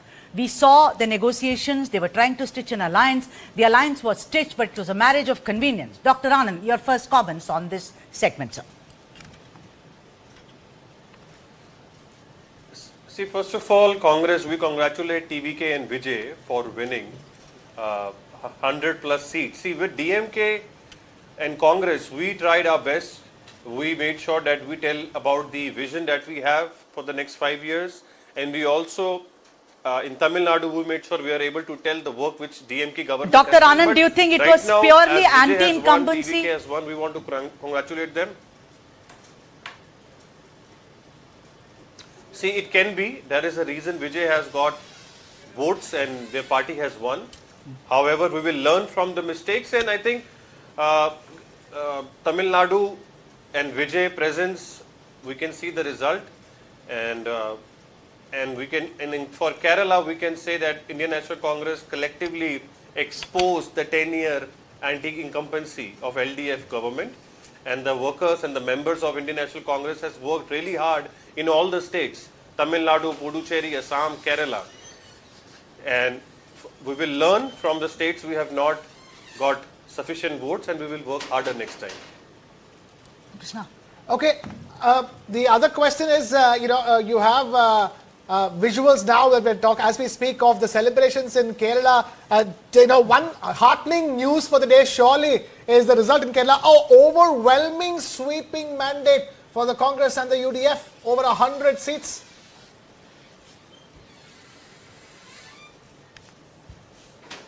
Yes, see, there was a huge anti-incumbency in Kerala government, because the last 10 years, the scams and the vision that they shown for the last 2 elections, they were not able to deliver it in Kerala. And the Congress vision, guarantee, and the work hard done by all the leaders, as Kharge ji and Rahul ji public meeting, we saw a huge response. So now Kerala has given a chance to UDF, and we will make sure that as we have given our guarantees and whatever we promised in other states, we have delivered it. Same way we are going to deliver in Kerala. As we are on Kerala, let's go and listen to what Ramesh Chennintala and Dr. Tharoor had to say. Listen in and then cut back to this debate. हमारे साथ हैं केरल के वरिष्ठ कांग्रेस नेता शशि थरूर साहब 5 राज्यों में से 4 राज्यों में कांग्रेस हार गई। केरल ने क्या इजरायली कांग्रेस, लेकिन कितने बड़ी इतना बड़ा विजय आप सोचिए कि हमें जितने भी हमारे अपेक्षा थे कि शायद हम जीतेंगे, उससे बहुत बड़े अतीत हमारे ये मेजॉरिटी है। तो मुझे लग रहा है कि केरल में से जो मोमेंटम हमारे सरकार को मिले, हमारे केरल के सरकार को और हमारे पार्टी को मिलेंगे, ये तो प्रतिपक्ष के लिए पूरे देश में इस पे एक असर पड़ेगा। सर, लेफ्ट की सरकार अब पूरे देश में किसी राज्य में नहीं है। करेक्ट। क्या वजह मानते हैं और क्या सलाह देंगे उनको? देखिए, एक ऐतिहासिक बात है क्योंकि 2011 में जब यहाँ हमारे पार्टी जीत गई थी तो उस वक्त लेफ्ट को त्रिपुरा कम से कम थे और उसके बाद केरल में वो लोग वापस आए 5 साल बाद। अब देखिए, ना त्रिपुरा है, ना बंगाल है, ना केरला है। अभी सीपीएम और कम्युनिस्ट जो सोच है उसके लिए भारत में जगह नहीं है, ये तो स्पष्ट हो गया है। अब मेरे ख्याल में अब तो 21वीं शताब्दी के बारे में सोचने का वक्त आ गया है। नए तरीके से हमारे देश की भलाई के लिए काम करना पड़ेगा। आखिरी सवाल, वीडी सतीशन हैं, केसी वेणुगोपाल हैं, रमेश चेन्नीथल्ला हैं, शशि थरूर हैं, बहुत सारे सीएम कैंडिडेट हैं, कौन बनेगा मुख्यमंत्री? बहुत लोग हैं, लेकिन ये तय करना हम नहीं है। मेरे ख्याल में जैसे हमारी प्रैक्टिस होता है कि दिल्ली से कांग्रेस अध्यक्ष किसी को भेजेगा, यहाँ सारे जीती हुए एमएलए से बात करके, विधानसभा के अंग से बात करके, उनकी राय भी समझने के बाद हाईकमान तय करेंगे। तो उनके ये डिसीजन दिल्ली में ही होने वाला है। तमन्ना आपके भी है? नहीं, बिल्कुल नहीं। मैं तो दिल्ली में एक एमपी के रूप में काम कर रहा हूँ। यही है मेरी ड्यूटी, मेरा फर्ज ये है। राहुल गांधी जी के नेतृत्व में हमने इस इलेक्शन सिस्टमैटिक तरीके से किया है, इसलिए हम लोग जीत गया है। देश में कहीं भी किसी राज्य में लेफ्ट की सरकार नहीं बची है, क्या कहेंगे? या लेफ्ट को इसके सबक सीखना चाहिए। आने वाले दिनों में उनको सोचना पड़ेगा उनको क्या गलती है। सर, वीडी सतीशन है, केसी वेणुगोपाल है, रमेश चेन्नीथल्ला आप हैं, मुख्यमंत्री कौन बनेगा? मुख्यमंत्री हाईकमान डिसाइड करेंगे। All right, Mukhyamantri High Command decide karega, says Ramesh Chennintala. I want to go to Nirmala Mukherjee, sir, because I want to ask, 5 decades after there is no left government in Kerala, wiped out in Bengal. I mean, it is absolutely, there is no red anywhere now. This is curtains for, I mean, you can never say curtains, but what a phenomenon it has been, particularly for Kerala and West Bengal, sir. Nirmala, sir. See, I'll tell you, after 1977, after 77, that was the last, and the left government is no more here. So 77, we find something. So after so many years, the left is absolutely vanished from India. Actually, if you go into the details, from the first election, left parties never crossed the 10% mark throughout the country. But they were a mainline party. 10% votes or 10% of the seats in parliament. So that was their take. But they were localized in 3 states, mainly. If you remember, Tripura was there, Kerala was there, Bengal was there. And that too because of certain amount of cultural interference and all these things. Now what the BJP is doing, BJP is the most modern party, the youngest of all the national parties, born in 1980. Though they had a background in Arya Samaj and then Hindu Mahasabha and all, Jansang and BK, and Jansang and RSS and whatever it may be that is. So the point is, BJP as a modern party, they move in different fields in modern ways, which the Congress has not been able to shed as much. And left in India is still maintaining a Stalinist structure. The same old theories of Dimitrov's, democratic centralism. They will have to develop themselves as a socialist democratic party. They will have to be social democrats. Right. I saw Mr. Jyoti Basu not as a communist.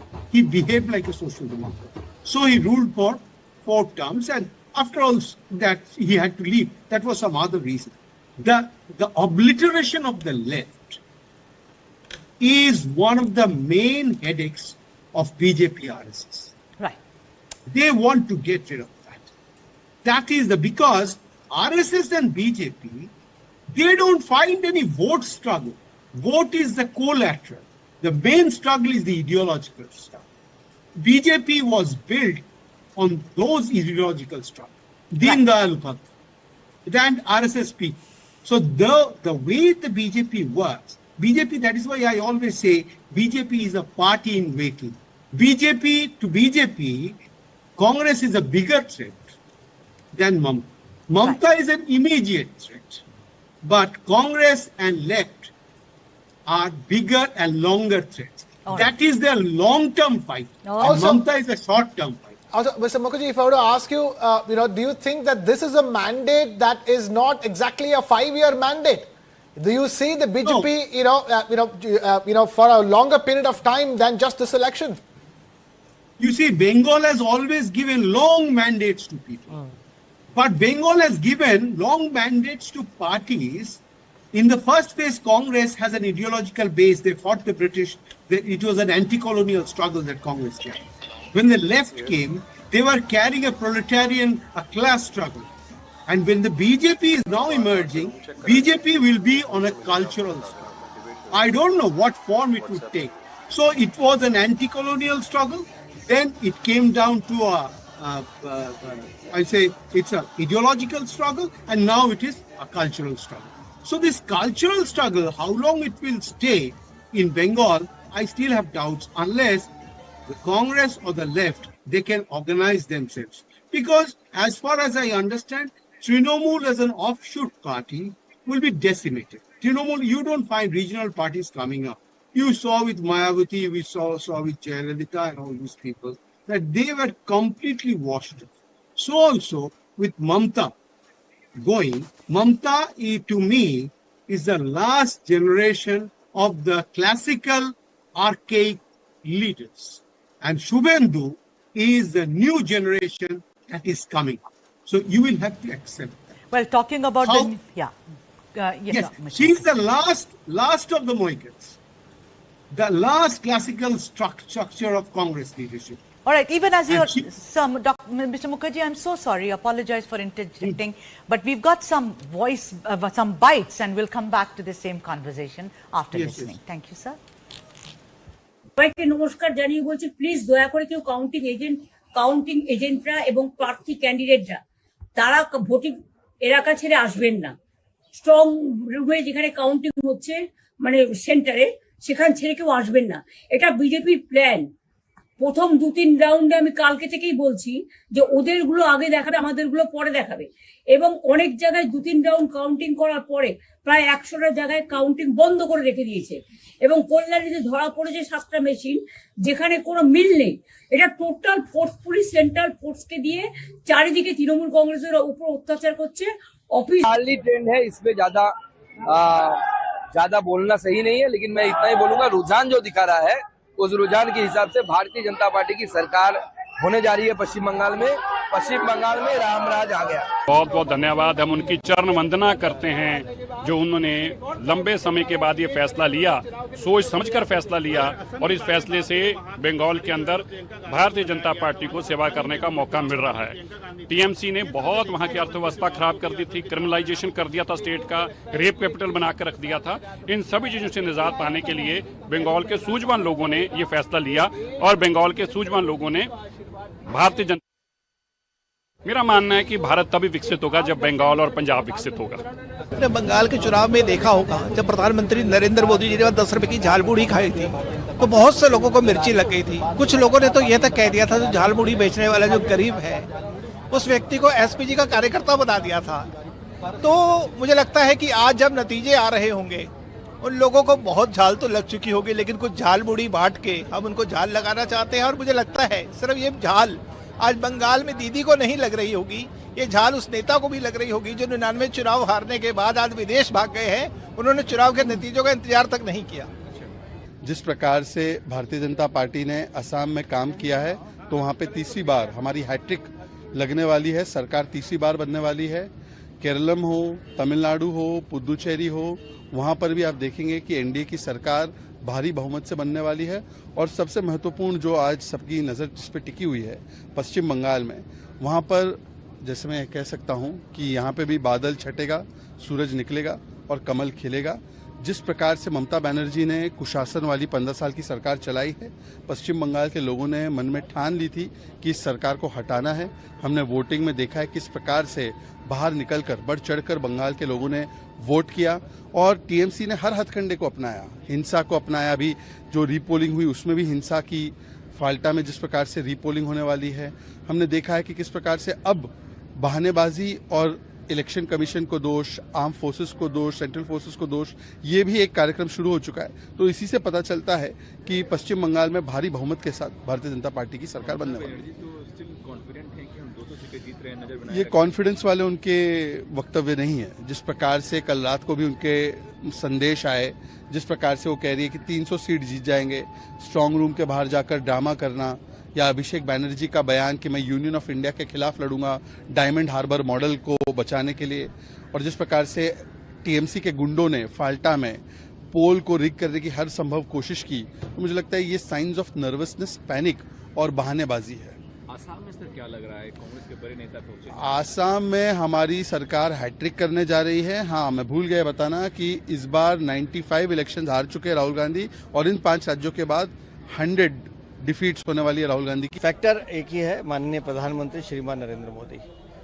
Assam में हमने तीसरी बार सरकार बनाई है, लेकिन बंगाल की जीत बहुत बड़ी जीत है, क्योंकि बंगाल वो राज्य है जहां से जनसंघ और भारतीय जनता पार्टी के विचार को श्रद्धेय डॉक्टर श्यामा प्रसाद मुखर्जी जी ने प्रारंभ किया था।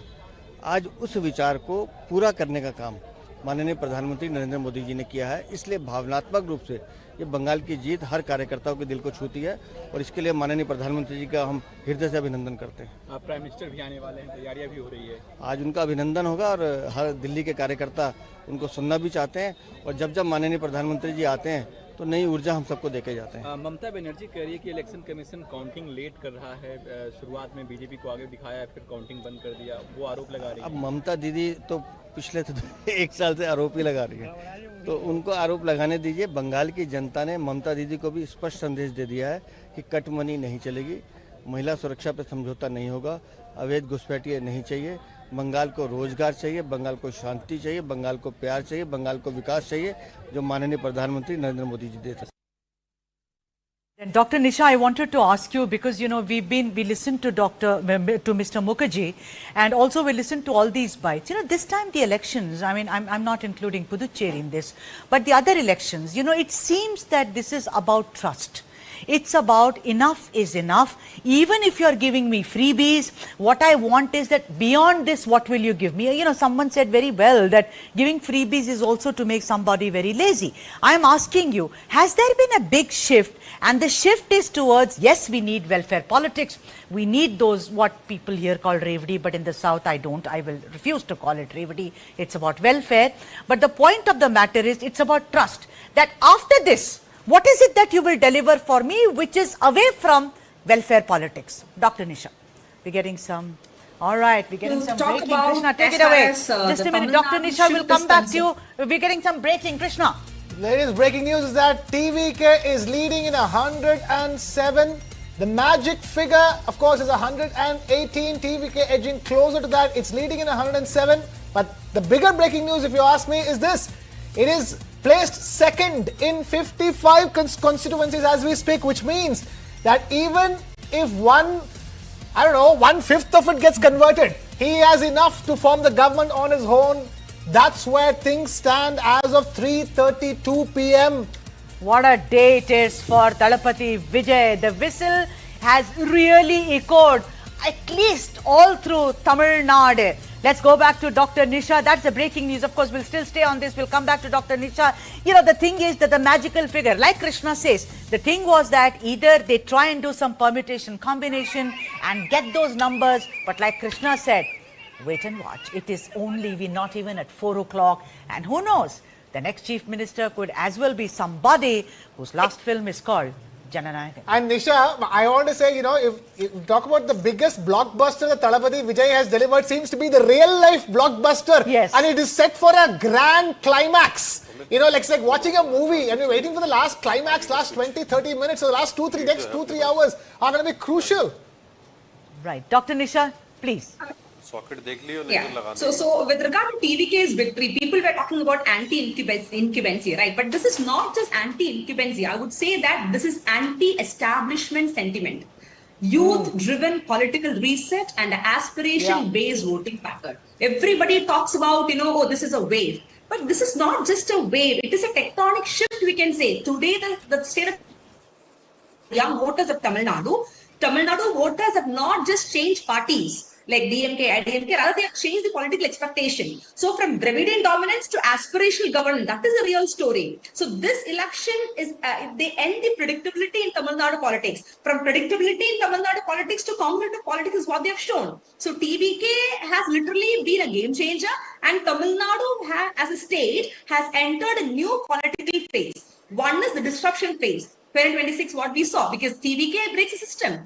Next is for another 5 years. When opportunity is given to TVK, it is called as validation phase. So they have to test the governance, how far well they're going to do. And third is institutional phase. That is the long-term political restructuring. So today, people are so happy, okay, fine, the TVK has come to power. But today's verdict is not just about who forms the government. It is about who defines the future of Tamil Nadu politics. And yes, clearly the rules of game have changed, and Vijay's party has been doing amazingly great. And as what Sudha was telling before that what are the promises that they can do. That is very important. I think it's high time that, the new political party that is forming the government should have a clear-cut economic strategy. As a policy analyst, I would say that they have to start focusing on industrial corridors, plus having a great manufacturing push. Because Tamil Nadu must move from welfare state to wealth engine. Because welfare is, of course, very important. I know what you're saying, Dr. Nisha, but as of now, it's a very big blow to what is called dynastic politics in Tamil Nadu.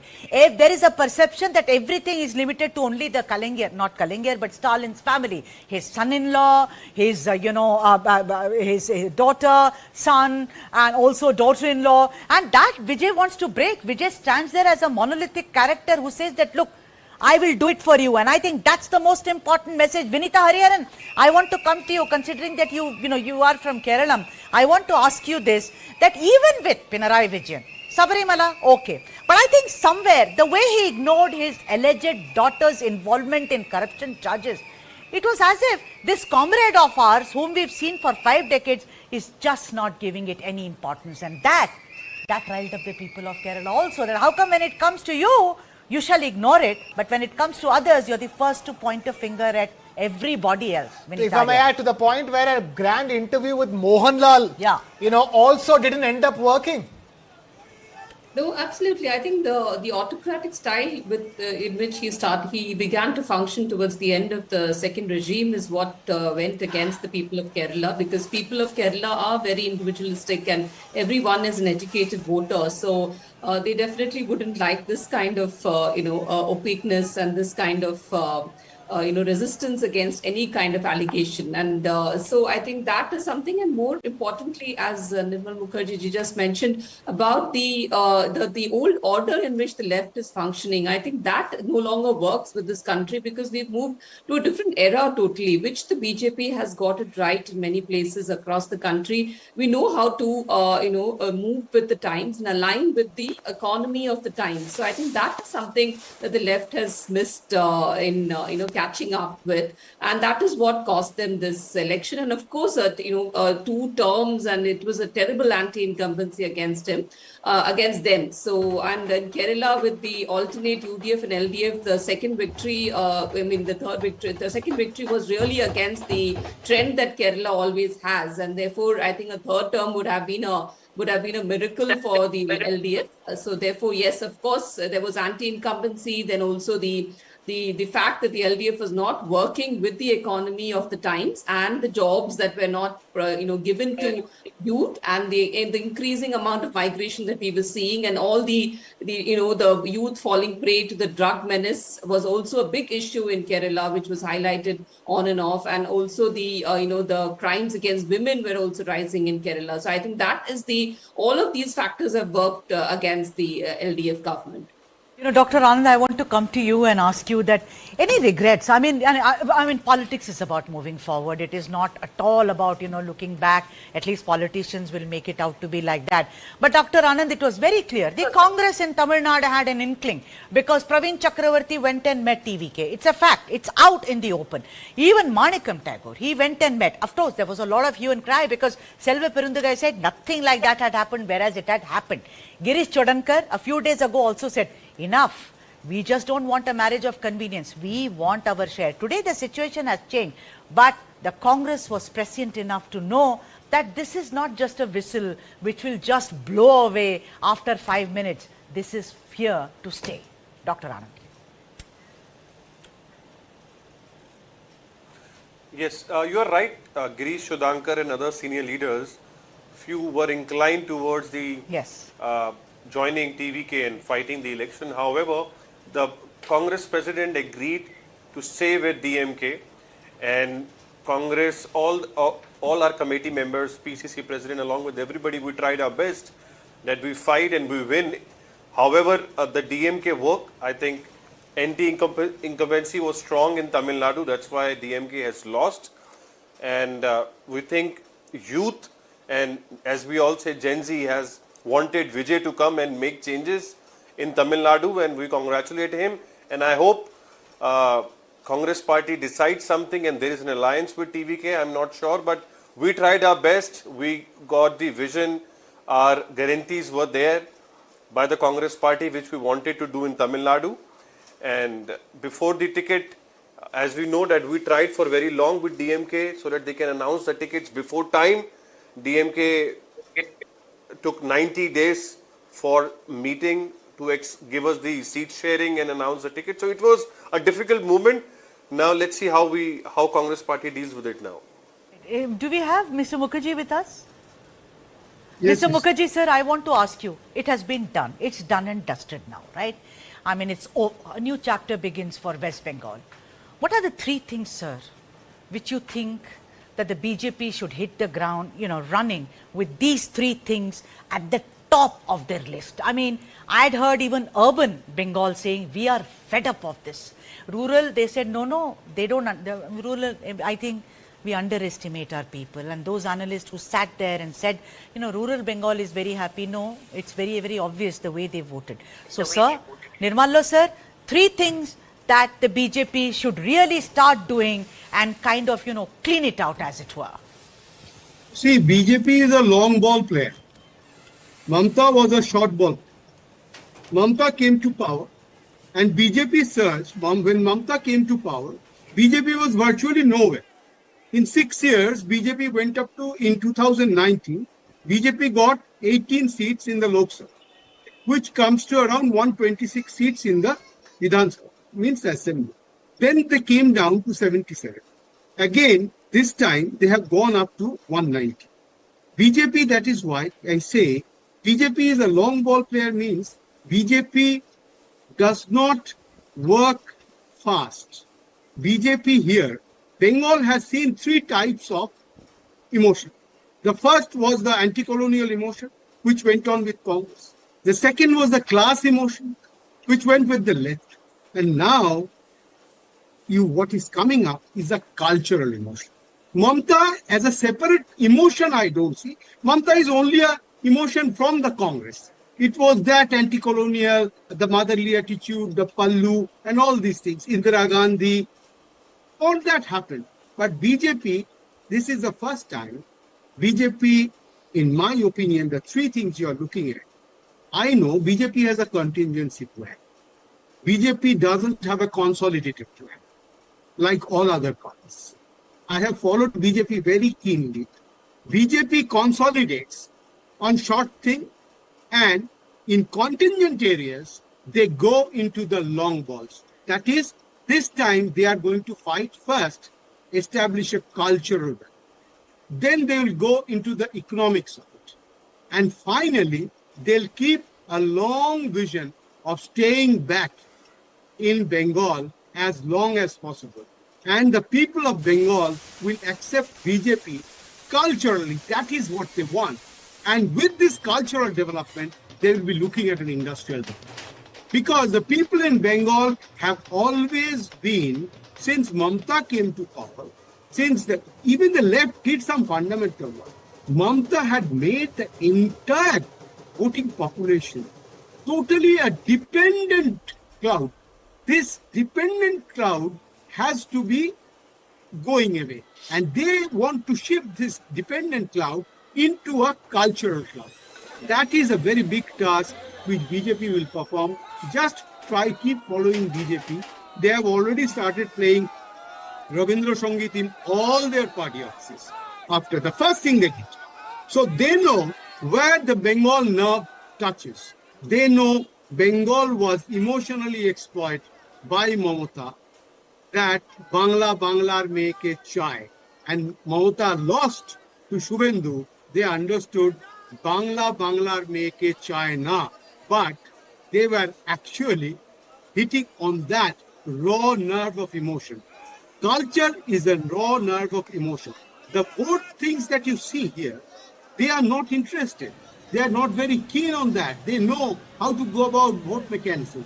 They go deep into the blood and they will catch your emotion. Right. That is why I am saying BJP wants not your votes, plus something. This plus something of the three things, the first thing they'll do is they'll attempt the culture.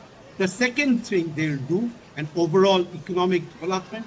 The third thing they will do, an infrastructural development. Right. These three things they will aim and go. Right. I think that we should slip into a break right now, Krishna. Say what? And listen to all the political reactions as we go into the break. बहुत बहुत धन्यवाद। हम उनकी चरण वंदना करते हैं जो उन्होंने लंबे समय के बाद ये फैसला लिया, सोच समझकर फैसला लिया और इस फैसले से बंगाल के अंदर भारतीय जनता पार्टी को सेवा करने का मौका मिल रहा है। टीएमसी ने बहुत वहां की अर्थव्यवस्था खराब कर दी थी, क्रिमिनलाइजेशन कर दिया था, स्टेट का रेप कैपिटल बनाकर रख दिया था। इन सभी चीजों से निजात पाने के लिए बंगाल के सूझवान लोगों ने ये फैसला लिया और बंगाल के सूझवान लोगों ने भारतीय जनता पार्टी को मौका दिया है। मेरा मानना है कि भारत तभी विकसित होगा जब बंगाल और पंजाब विकसित होगा।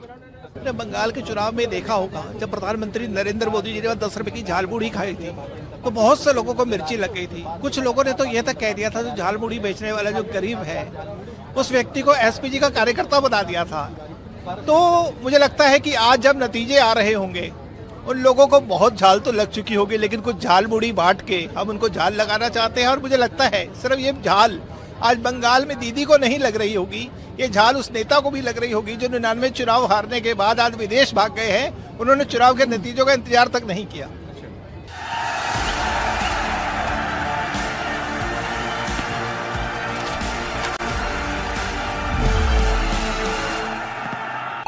उस एक बीमारी ने हमारी जिंदगी बदल दी।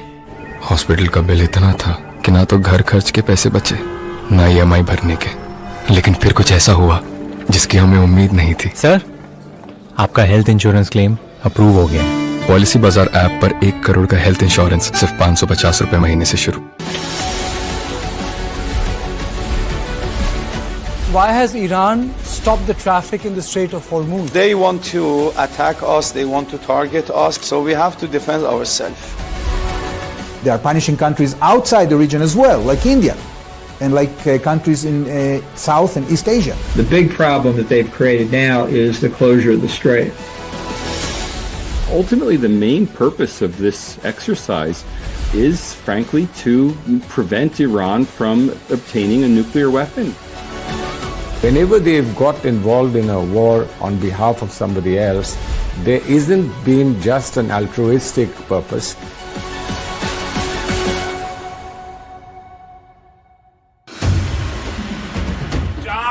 मई के नतीजों के बाद मुझे आना ही है। 4 तारीख में रिजल्ट निकालेगा तो देखेंगे बोलबेन और लुचिर मतो फूलबेन। The last vote is cast, but the battle isn't over. Across 4 states and 1 union territory, alliances shift, strategies unfold, nerves snap. Every second counts, every lead matters, every result can flip the game. The countdown is on for the fastest, sharpest, most decisive results coverage. There's only one destination. News9, in your interest.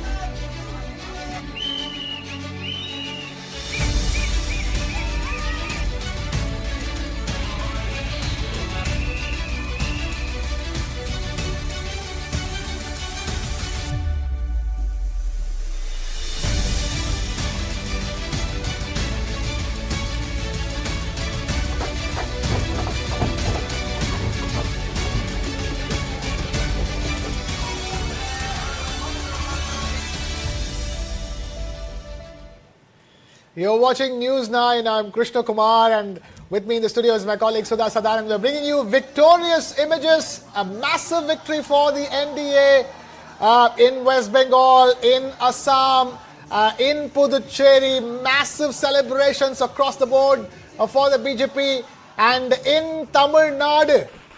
It is a party called the Tamil Victory Party. The literal translation of the name is Tamizhaga Vettri Kazhagam, means Tamil Nadu Victory Party has earned that massive victory in Tamil Nadu. We have our guests still with us, even as Congress Party manages to spring a surprise, not exactly a surprise in Kerala, but the only lone victory so far.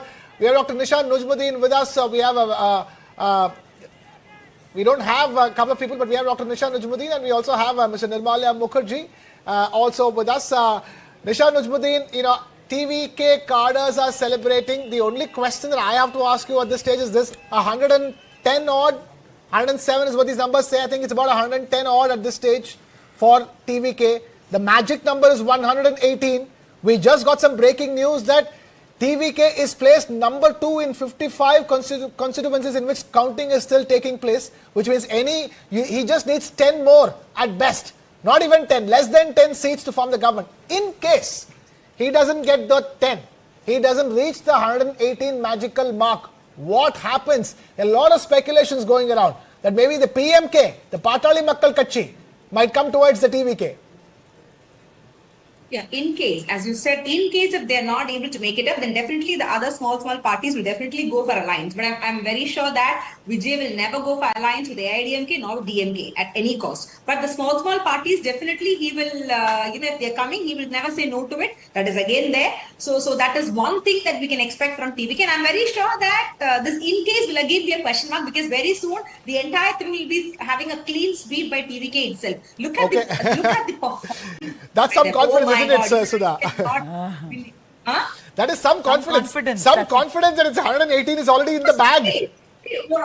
See, as a youngster, okay, I am Tamil Nadu, but I have, as I told you before, I have been voting in Kerala. But for first time, I wished if I could change my electoral ID to Tamil Nadu so that I can vote in this particular state. Which means not because I'm not a hardcore fan of this person, some requirement of a change. As I told you, this is not just the Gen Zs or the young voters. Rather, the people are fed up with the monopoly that has been there in the state for a very long time. But that again, that doesn't mean that the DMK government was that bad. They also did what they could. But that was not sufficient. The state did have a load of loopholes and things which has to be rectified. And one of the most important things is before you go any further, you made a very good point. You made a very good point. I want to discuss that with Sudha again and with you as well again. Very good point you made. It is not just the young voters of Tamil Nadu who have voted for the TVK.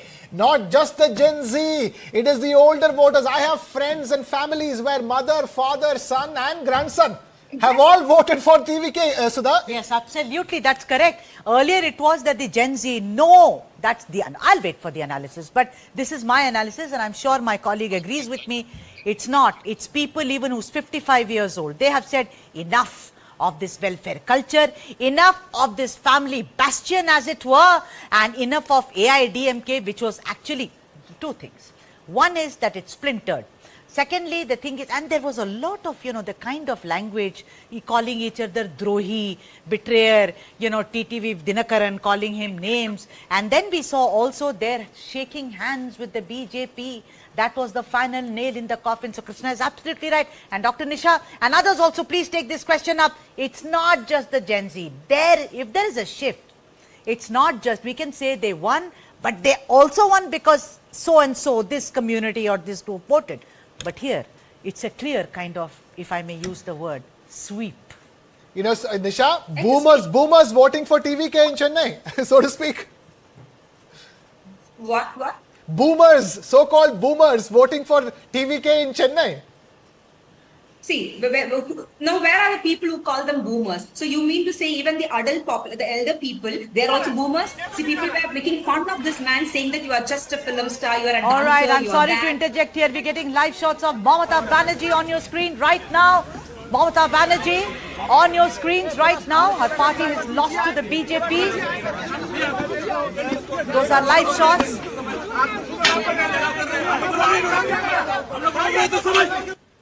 Okay, we will continue to get those updates, but we are quickly switching back to Tamil Nadu. Nisha, you were saying?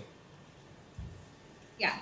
No, as I was saying, the victory of, TVK, when people were talking about Vijay, he's just a dancer, he's just a film star. Yes, he is all that. But that gentleman could do something. Maybe he didn't have an experience like MGR when they entered politics, but he has been there in the political forefront for the past 15 years. I was so surprised. One of my very close friends works in the party, TVK party, and when I had a quite discussion with him in the morning.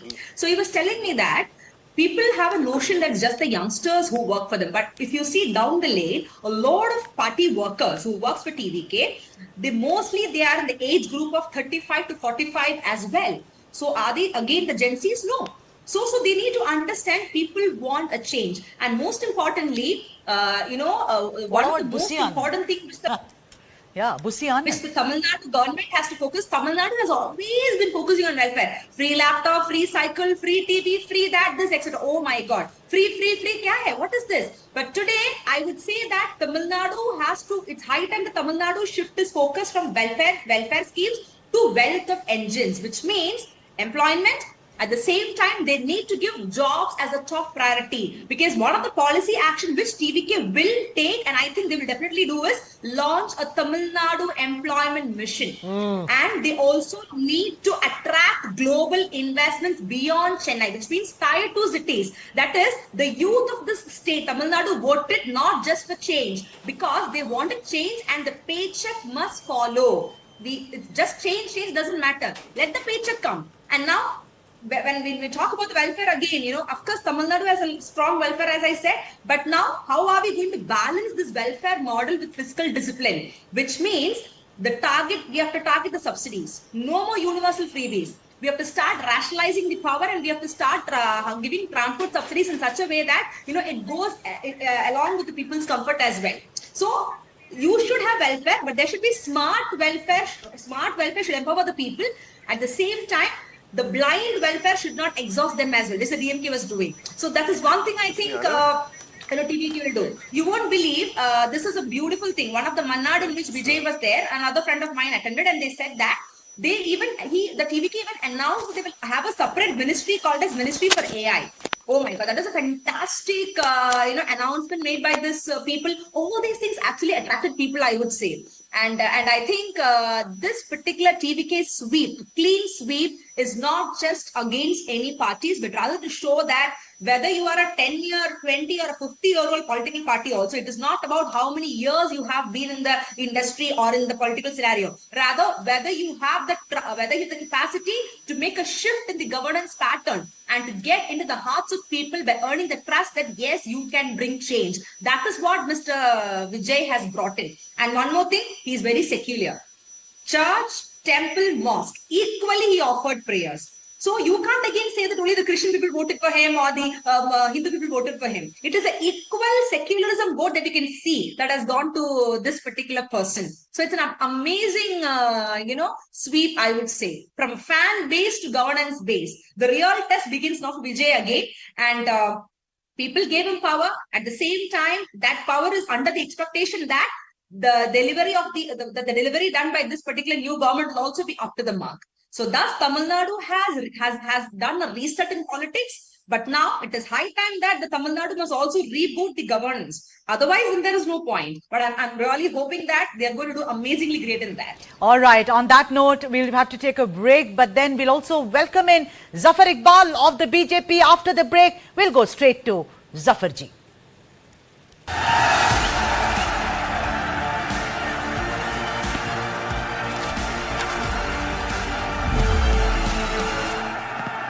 बीमारी उम्र देखकर नहीं आती, इसलिए health insurance बहुत जरूरी है। Policy बाजार ऐप पर 1 करोड़ का हेल्थ इंश्योरेंस सिर्फ 550 रुपए महीने से शुरू। New Birla Opus exterior paint gives warranty up to 16 years. Who believes that? I believe. I do. I do. I do. I do. I do. I believe it too. New Birla Opus paints gives up to 16 years warranty on walls. That's why it's the new paint for a new era.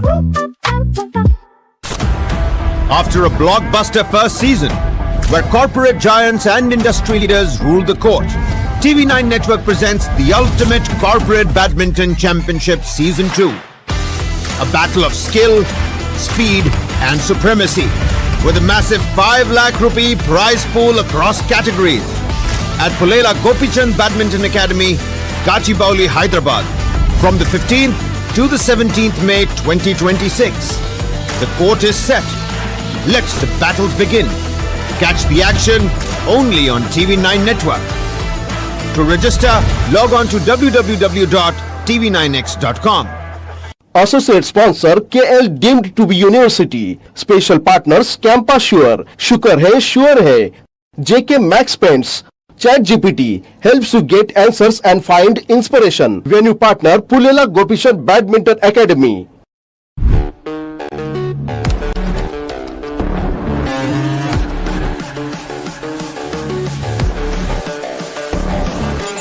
Welcome to this edition of the AI Report. Login accepted.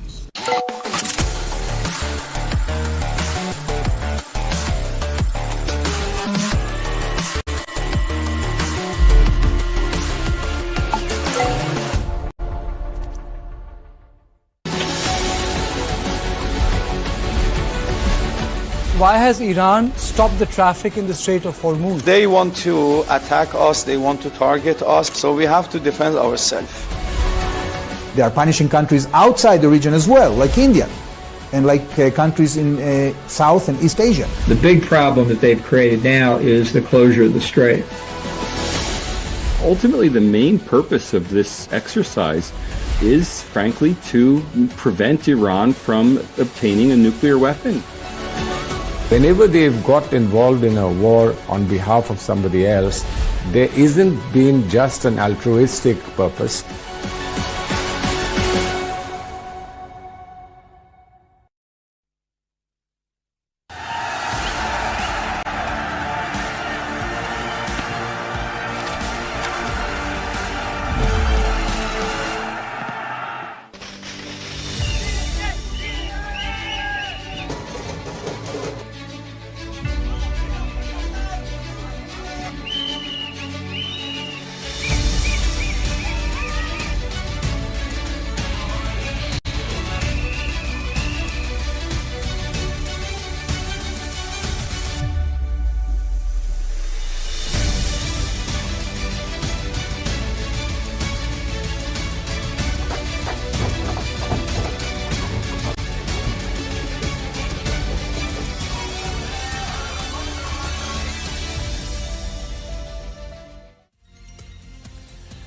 You are watching News 9. I'm Krishna Kumar. Tamil Nadu has delivered a political blockbuster in every sense of the term. Actor turned politician Vijay's Tamizhaga Vetri Karagam TVK stormed into the state's political center stage in its very first assembly elections, just about a year since the launch of the party itself. TVK has emerged as the single largest party in Tamil Nadu, rewriting decades of Dravidian dominance. But the big question now is, will Vijay become the chief minister? Because he is short of a few seats because the magic number is 118 and TVK does not have 118, just about 110 or so. Currently the tally stands at 107 to 111, leading. Majority mark is 118, DMK is 70 plus, AIDMK is 50 plus. Tamil Nadu is currently, as of now, as of 4:02 p.m., is staring at a hung assembly. Well, celebrations meanwhile have erupted outside Vijay's residence, Neelangarai area near Chennai. Party leaders are calling it the quote-unquote silent wave, a clear rejection of both the DMK and the AIDMK. TVK's spokespersons insist, and I quote here, "We will form the government on our own." But the math tells a different story. Big questions remain. How will TVK form the government? If they land up at 110, they will need 8 more seats. Where will those 8 seats come from? Option 1, small parties. They ending up playing a big role. Vijay's easiest path could be stitching together support from smaller players. Possible allies, Congress, CPI, VCK or the Vidudalai Sirthegal Katchi, VCK, PMK, Partali Makkal Katchi or PMK. So PMK, VCK, CPI, Communist Party and Congress. This route helps the TVK. It will stay ideologically independent, avoiding big compromises, be it DMK or the BJP. But smaller parties could then demand key ministries, use that leverage, and TVK and Vijay's control could get diluted. Option 2, go towards AIA, DMK and shake hands with the post-poll alliance with the All India, Anna, Dravida, Munatra Kadagam, AIDMK. That could be a game changer. Led by Edappadi Palaniswamy, the AIDMK may now reconsider joining hands with TVK, considering the way numbers have gone. Why it works? Well, strong anti-DMK front governance experience. But complications persist. AIDMK's ties with the BJP, which saw Vijay's sharp attacks during the campaign. But then there's one, option 3. Highly unlikely, but possible, is a deal with the DMK. A tie-up with the DMK looks least likely at this stage. Vijay had openly targeted Stalin. That's been his campaign plank. He's accused the DMK of corruption, called it its very much political rival. Even indirect support could damage TVK's clean politics image and upset crores of voters. So if Vijay pulls this off, he will be the first actor chief minister since M.G. Ramachandran ran for elections in 1977 and won convincingly. That's a 49-year political gap. And unlike the past, this rise is built on youth frustration, anti-incumbency, governance promises being broken, intense backroom negotiations, smaller parties turning kingmakers, and there's now pressure on Vijay to compromise, possibly even without that majority.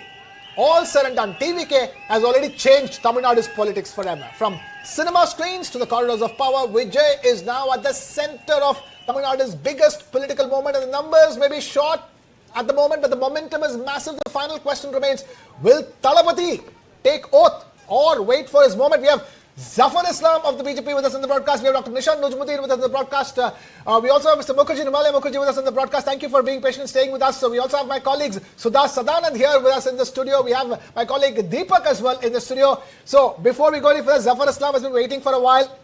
Zafar Islam, first of all, congratulations. Tamil Nadu is a different story, but it's been a great story for the BJP and the NDA outside of Tamil Nadu, isn't it?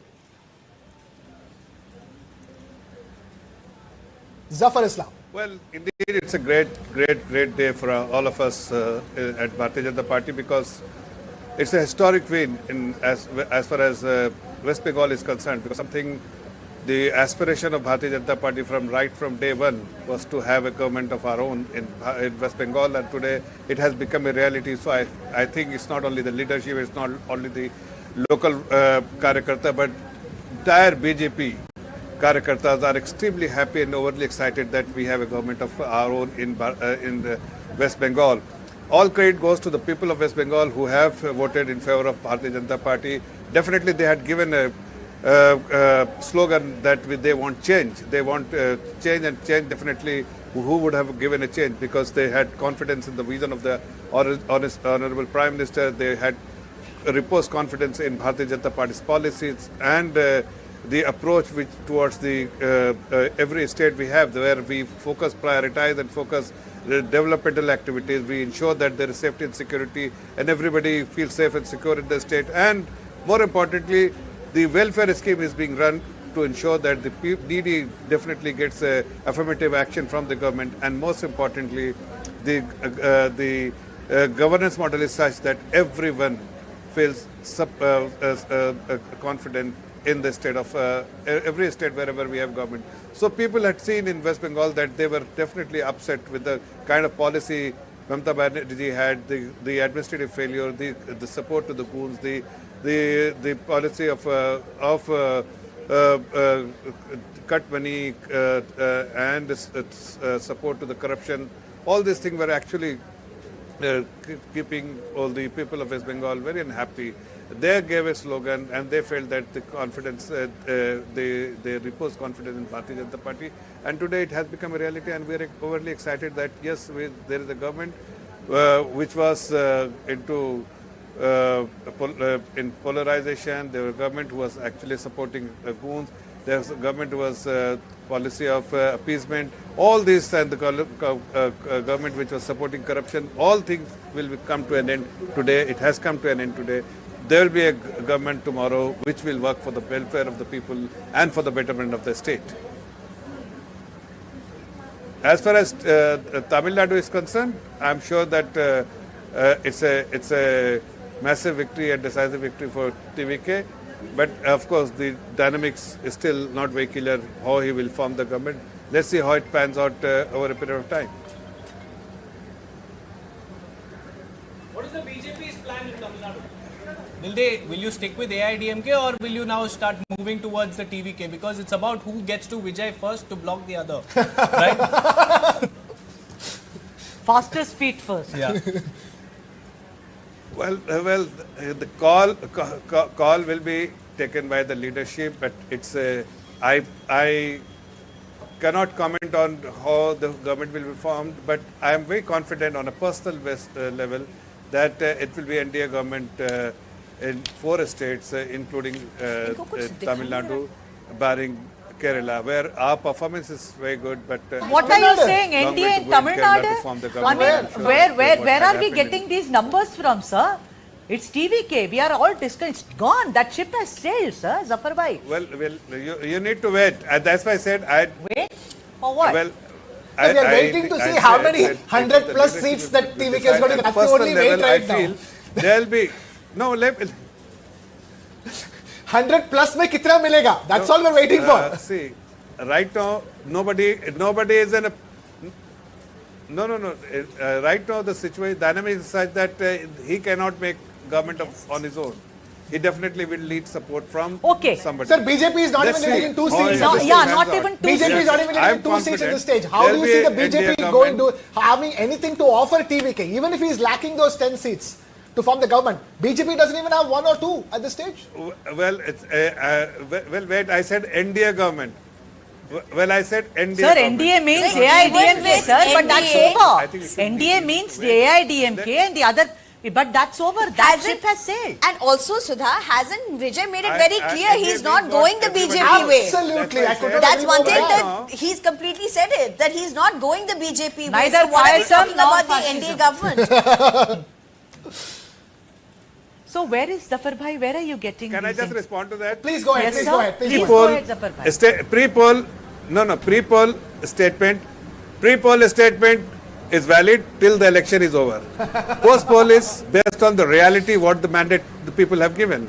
So one can decide based on the facts which is available in front of them. So you're not saying what the statement they have made in the past, which is of no relevance at this point in time. So what's the facts according to you? That's exactly what 4 of us are trying to understand. Before. What are the facts according to you, sir? That is why I'm saying that we need to wait. Wait for what? I am confident. Christmas. I am confident there will be 4 states where BJP and NDA government will be there. Right. Which are the 4 states, sir? All 4 states that have gone for elections. There will be government in 4 states. Sir, you are talking as if the election results have not come out and we are still in the run-up to election results, sir. 3, sir. We are still... These 3. It's Assam, Bengal and Puducherry. That's all. I think you have not understood. All I'm trying to tell you. I said West Bengal, Assam is a clear mandate. Puducherry is a clear mandate. Tamil Nadu is a dynamics which is right now, it is a dynamic process. So I think we need to wait for the leadership to take a call and TVK to take a call, for others to take a call. At my end, I'm saying that I am very confident that even Tamil Nadu, we should expect an NDA government. So you're saying after elections, it's not about ideology, it's only about arithmetic, right?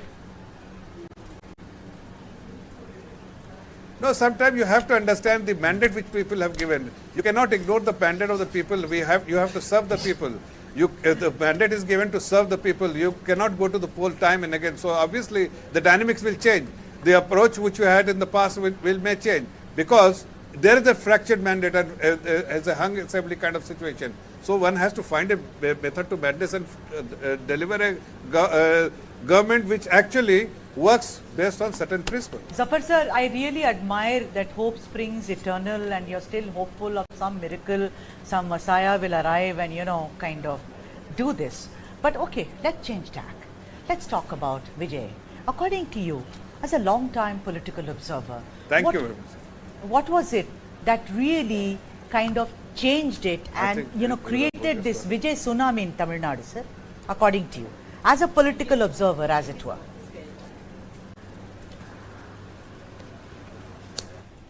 Right, I don't think we have Mrs. Zafar Islam with us anymore. We are going to get you the latest visuals this time on your screens from the Siliguri headquarters of the BJP celebrations. Sneha, as we speak, BJP is edging closer to the 200 mark 200 par in West Bengal. Talk about 200 par. Sneha? Listen, Krishna, I think this is historic. This is historic as it can get. Let's just look at what's happened in West Bengal. The dynamics of this. Today, Prime Minister Modi is going to be addressing, and obviously, I mean, Assam is a given. It's a citadel. It's a fort. And it's just consolidated that further. I mean, many are saying consolidation of the Hindu vote is over. It's done with in Assam. But when we talk about Bengal, the manner in which these seats have been snatched from Mamta's bastion, these are hardcore Mamta's citadels where the votes have been snuffed out. Mahila vote, which was always the core of Mamta Banerjee, seems to have been completely snuffed out. In fact, we are also being joined by Digjyoti right now. That's going to be interesting to see how he looks at what's happening in Assam. But Krishna, coming to your question of Bengal, the Mahila vote and the consolidation of the Hindu vote again, and how BJP went into the Bengali heartland talking the Bengali language this time. It did not talk about Hindu-Muslim. It did not do the Hindu-Muslim the way it has done in the past. All right. It's done much. Fair enough. You know, let's then get the real sense from the ground. We all are reporters with us. We have Digjyoti Lahekar joining us from Assam. We have Toya Jakshi now joining us from Chennai. Quickly, Toya, talk to us. We are looking at TVK with 110 plus seats at this stage. It will need 118. Can you tell us what happens now? Who's going to give those 5 or 10 seats to Vijay to become the next Chief Minister of Tamil Nadu? Well, Krishna, firstly, this is the first debut for the TVK's Vijay's Tamilaga Vetri Karagam, where currently they are leading in with 106 plus seats, whereas in the Dravidian parties, where they're still struggling to get 3-digit number, where you can also see that it is not yet decided that who is going to form the government, because it is also expected that there might be some kind of, horse trading going to happen in the coming days. It is also expected a hung assembly to take place, and also a dual government formation, or that is what is expecting, Krishna. But here we are still waiting for the final results to be announced by the Election Commission officially, because as of now, it is 106 plus seats where the TVK is leading in the state of Tamil Nadu. And also the most shocking news that I'm getting from the ground here is the Kolathur constituency. That is where the sitting CM MK Stalin constituency. Thank you so much. We'll get back to you. There is a press conference being held by V.D. Sadishan. Let's cut across. Sri Rahul Gandhi, Congress President Sri Mallikarjun Kharge, Srimati Priyanka Gandhi, മറ്റ് AICC നേതാക്കൾക്കും ഞാൻ പ്രത്യേകമായ നന്ദി പറയുന്നു. പ്രതിപക്ഷ നേതൃസ്ഥാനം ഏറ്റെടുത്തപ്പോൾ ശ്രീമതി സോണിയാഗാന്ധിക്കും ശ്രീ രാഹുൽ ഗാന്ധിക്കും ഒരു വാക്ക് നൽകിയിരുന്നു. കേരളത്തിലെ UDF-നെ തിളക്കമാർന്ന വിജയത്തോടു കൂടി തിരിച്ചു കൊണ്ടുവരും. ആ വാക്ക് പാലിക്കാൻ കഴിഞ്ഞതിന്റെ നിറഞ്ഞ ചാരിതാർത്ഥ്യത്തോടു കൂടിയാണ് Kerala into a thumping victory, and that's exactly what has happened. ഒരുപാട് പ്രതീക്ഷയോട് കൂടിയാണ് ഇത്രയും വലിയ ഉജ്ജ്വലമായ വിജയം ടീം UDF-ന് സമ്മാനിച്ചത്. People of Kerala have a lot of expectations, and that's the faith with which they have given Kerala Congress-led UDF such a resounding victory. ഇന്ത്യയിലെ മുന്നണി രാഷ്ട്രീയത്തിലുള്ള ഒരു മാതൃകയാണ് കേരളത്തിലെ ടീം UDF എന്ന് ഞാൻ അഭിമാനത്തോടെ പറയാൻ ആഗ്രഹിക്കുന്നു. ഇത് കേരളത്തിന്റെ ഒരു പ്രഖ്യാപനം കൂടിയാണ് നമ്മുടെ രാജ്യത്തോട്. നമ്മുടെ കേരളം മതേതര കേരളമാണ് എന്ന് രാജ്യത്തോട് This is also Kerala's declaration to the rest of the country. This is also the declaration of Kerala to our India, and that is we are a secular country. We are not a sectarian country. We are a secular state. സ്ത്രീകളും ചെറുപ്പക്കാരും UDF-നെ വലിയ രീതിയിൽ സഹായിച്ചിട്ടുണ്ട്. അവരുടെ പ്രതീക്ഷയാണ്, ചെറുപ്പക്കാരുടെ പ്രതീക്ഷയാണ് ഇനി UDF. ഞങ്ങൾ പുതിയുഗ യാത്രയിൽ ജനങ്ങൾക്ക് കൊടുത്തൊരു വാക്ക് ഉണ്ടാകും. UDF is the face of the aspirations of the youth of Kerala. പ്രതീക്ഷയ്ക്കത്തുള്ള ഒരു ഭരണമുണ്ടാവും കേരളത്തിൽ. നമ്മുടെ സംസ്ഥാനത്തിന്റെ ഈ രാജ്യത്തെ ഒന്നാം സ്ഥാനത്ത് നമ്മുടെ സംസ്ഥാനത്തെ എത്തിക്കാൻ വേണ്ടിയിട്ടുള്ള പദ്ധതികളും പരിപാടികളുമായി UDF മുന്നോട്ട് പോകും. ഒരുമിച്ച് മുന്നോട്ട് പോകും. ജനങ്ങൾ നൽകിയ ഈ വലിയ അംഗീകാരം അത് മറക്കാൻ ഒരിക്കലും കഴിയില്ല. അത് അവരുടെ പ്രതീക്ഷയും അവരുടെ സ്വപ്നവുമാണ്. അതിനെ ഞങ്ങൾ യാഥാർത്ഥ്യമാക്കും. ഞാൻ കരുതുന്നു കേരളത്തിൽ എല്ലാ മതവിഭാഗങ്ങളും ജാതിമത ചിന്തകളില്ലാതെ UDF-നെ സഹായിച്ചു. കേരളത്തിലെ എല്ലാ പ്രദേശങ്ങളിൽ നിന്നും, നമ്മൾ മലബാറിൽ നിന്നും കൊച്ചിയെന്നും തിരുവിതാംകൂറിൽ നിന്നൊക്കെ ഇപ്പോഴും വേർതിരിച്ച് സാധാരണ പറയാറുള്ള ഈ കേരളത്തിലെ എല്ലാ പ്രദേശത്തും വലിയ വിജയമാണ് ഉണ്ടായത്. ജാതി മതത്തിന് അപ്പുറത്തായി, സ്ഥലങ്ങളുടെ പ്രത്യേകതയ്ക്ക് അപ്പുറമായി ഉള്ള വലിയ വിജയം, കേരളത്തിലെ എല്ലാ ജനങ്ങളും നൽകിയ വലിയ വിജയമാണ് UDF-നുണ്ടായിരിക്കുന്നത്. തികഞ്ഞ ഉത്തരവാദിത്ത ബോധത്തോടു കൂടി ആ ജനങ്ങളുടെ പ്രതീക്ഷകൾ നിറവേറ്റാനുള്ള ശ്രമം UDF-ന്റെ ഭാഗത്തു നിന്നുണ്ടാകും. ഞാൻ കരുതുന്നത്, നേരത്തെ പറഞ്ഞതുപോലെ വർഷങ്ങളായി CPM-ന് വോട്ട് ചെയ്യുന്നവർ, ഇടതുപക്ഷ സഹയാത്രികരായിട്ടുള്ള ആളുകൾ എല്ലാവരും ഞങ്ങളെ സഹായിച്ചിട്ടുണ്ട്. ഞാൻ അവരോടെല്ലാം നന്ദി പറയുന്നു. കാരണം ഈ തെരഞ്ഞെടുപ്പിൽ LDF പരാജയപ്പെടണമെന്നും UDF വിജയിക്കണമെന്നും ആഗ്രഹിച്ചവർ UDF കുടുംബത്തിലല്ലാത്ത പുറത്തു നിന്നുള്ള ആളുകൾ ഉണ്ട് എന്നത് യാഥാർത്ഥ്യമാണ്. അതുകൊണ്ടാണ് CPM കോട്ടകൾ വരെ പൊളിച്ചടുക്കാൻ കഴിഞ്ഞ ഈ വിജയം ജനങ്ങൾ സമ്മാനിച്ചത്. CPM-ന്റെ ഏറ്റവും വലിയ കോട്ടകൾ വരെ ഇളകി വീണ ഒരു തെരഞ്ഞെടുപ്പാണ്. കഴിഞ്ഞ 10 വർഷക്കാലത്തെ ദുർഭരണത്തിന് അന്ത്യം കുറിച്ച് ഒരു പുതുയുഗത്തിന് തുടക്കമിടാൻ വേണ്ടിയിട്ടുള്ള കേരളത്തിന്റെ ഈ തീരുമാനം, ആ തീരുമാനമാണ് സുപ്രധാനമായ രാഷ്ട്രീയ തീരുമാനം. രാജ്യം മുഴുവൻ ഉറ്റുനോക്കിയ ഈ തെരഞ്ഞെടുപ്പിൽ ഇത്ര വലിയ വിജയം ഉണ്ടാകാൻ കഴിഞ്ഞതിലുള്ള അഭിമാനം ഞങ്ങളുടെ UDF-നുണ്ട് എന്ന് ഞാൻ പ്രത്യേകം പരാമർശിക്കുന്നു. It is spectacular and unprecedented in the way UDF has given such a big mandate. The manner in which the mandate has been given to UDF, such big numbers itself is historic, and it shows people's faith in Congress-led UDF. യാത്രയിൽ ഞങ്ങളുടെ പ്രവർത്തകരോട് പറഞ്ഞത് നിങ്ങൾ കേട്ട് കാണുമല്ലോ. കമ്മ്യൂണിസ്റ്റുകാരെ കാണുമ്പോൾ ചിരിച്ചോളാൻ പറഞ്ഞു, ഇടതുപക്ഷ സഹയാത്രികരെ കാണുമ്പോൾ ചേർത്ത് പിടിച്ചോളാൻ പറഞ്ഞു. അപ്പൊ എല്ലാവരും ഇങ്ങനെ നോക്കിയിരുന്നപ്പോൾ പറഞ്ഞു അവർ നമുക്ക് വോട്ട് ചെയ്യാൻ പോണെന്ന്. ഉത്തമ കമ്മ്യൂണിസ്റ്റ്, ഉത്തമ കമ്മ്യൂണിസ്റ്റുകാർ. പിന്നെ ഇടതുപക്ഷ സഹയാത്രികരായി 3-4 പതിറ്റാണ്ടുകളായി കേരളത്തിൽ സഞ്ചരിച്ചവർ. ഞാൻ പറഞ്ഞല്ലോ, അവർ തീവ്ര വലതുപക്ഷമാണ്. ഞങ്ങളാണ് നെഹ്റുവിയൻ ഇടതുപക്ഷം എന്ന് ഞങ്ങൾ കേരളത്തോട് പറഞ്ഞത്. ഞങ്ങൾ പറഞ്ഞത് ആ വാക്കുകളെല്ലാം ജനങ്ങൾ അംഗീകരിച്ചു. ഞങ്ങളുടെ വാക്കുകൾക്ക് വിശ്വാസ്യതയുണ്ടായി. ഞങ്ങളുടെ വാക്കുകളെ വിശ്വസിച്ചതിനുള്ള നന്ദി കൂടിയാണ് ഞാനിവിടെ പ്രകാശിപ്പിക്കുന്നത്. എല്ലാ വാക്കുകളും അവർ ഹൃദയത്തിലേക്ക് ഏറ്റെടുത്തു. വർഗീയതയ്ക്കെതിരായിട്ടുള്ള ഞങ്ങളുടെ അതിശക്തമായ നിലപാട്, പുതിയ കേരളത്തെക്കുറിച്ചുള്ള, പുതുയുഗത്തെക്കുറിച്ചുള്ള ഞങ്ങളുടെ ചിന്തകൾ, our strong message against a divided in India, our strong message against sectarianism, our strong message against divisiveness, and a strong message for a futuristic Kerala.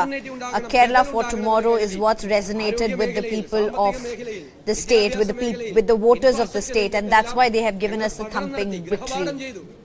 എന്നിട്ട് തയ്യാറാക്കിയ പദ്ധതികളാണ് പുതുയുഗ യാത്രയിൽ. ന്യൂ ഈറയാണ്, പുതിയ യുഗമാണ് ഞങ്ങൾ ജനങ്ങളുടെ മുന്നിൽ അവതരിപ്പിച്ചത്. അത് ജനങ്ങൾ ഹൃദയത്തിലേക്ക് ഏറ്റുവാങ്ങി. എനിക്ക് അഭിമാനമുണ്ട്, കേരളത്തിന്റെ രാഷ്ട്രീയ ചരിത്രത്തിൽ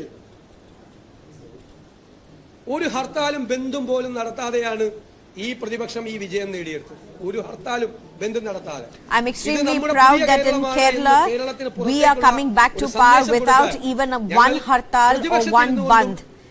We are very proud of this fact that we have left this behind. It's of a past. എന്നുള്ള നിലയിൽ എനിക്ക് അതിനേക്കാളേറെ ഒരു വലിയ സന്തോഷമുണ്ട്. കേരള ചരിത്രത്തിൽ ഇന്ത്യൻ നാഷണൽ കോൺഗ്രസിന്റെ നിയമസഭയിൽ ഏറ്റവും കൂടുതൽ സീറ്റുകൾ വാങ്ങിച്ചെടുത്ത തെരഞ്ഞെടുപ്പാണ്. This is an election where Indian National Congress has won the maximum number of seats in any election in Kerala. 2001 60-ൽ 60 seat അല്ലേ, 77-ൽ 38 സീറ്റുകൾ, 2011-ൽ ജയിച്ചപ്പോൾ 38 സീറ്റുകൾ. ഏറ്റവും കൂടുതൽ സീറ്റുകൾ കോൺഗ്രസ് കേരള ചരിത്രത്തിൽ, രാഷ്ട്രീയ ചരിത്രത്തിൽ ഇന്ത്യൻ നാഷണൽ കോൺഗ്രസിന് ഏറ്റവും കൂടുതൽ സീറ്റുകൾ നേടി.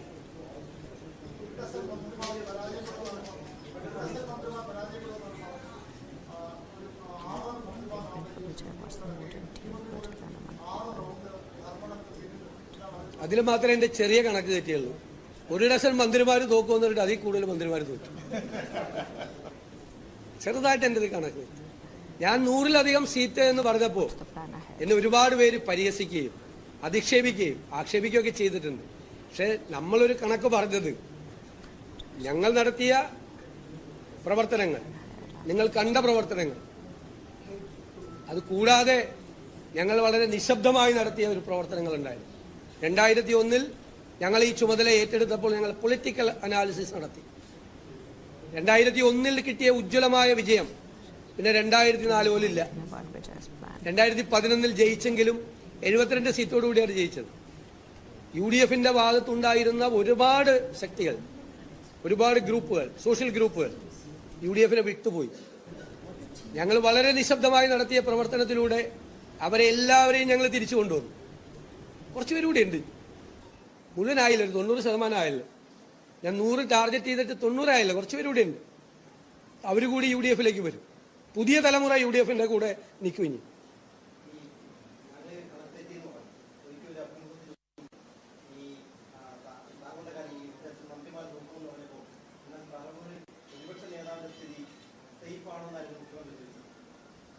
ഞാനതിന് മറുപടി പറഞ്ഞില്ല.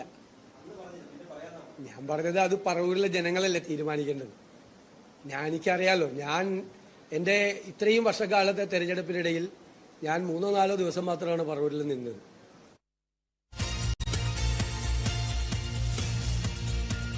News that's coming in, Krishna, at this point. Counting for votes have been halted. After Mamata Banerjee was found leading in Bhawanipur by over 7,000 votes, now the latest is that the counting of votes is halted. My goodness. The Bengal, while there is a very decisive margin, as you can see on our screens on top, 199 is where the BJP is. Can Mamata Banerjee even attempt a face saver is what we are looking at. Can she at least win? Because if she doesn't, Sneha, second time, back to back, that the people of Bhawanipur have said, Mamata Didi bye-bye. No, and it's not just that actually, Krishna. Remember, it's just maybe half an hour ago that Mamata Banerjee actually gave a call to all of her supporters to ensure that they are at the counting centres. They don't leave the counting centres. She appealed to her party workers as well. Very interesting. Wonder what's really happening there for the counting to be halted at this point, at a time when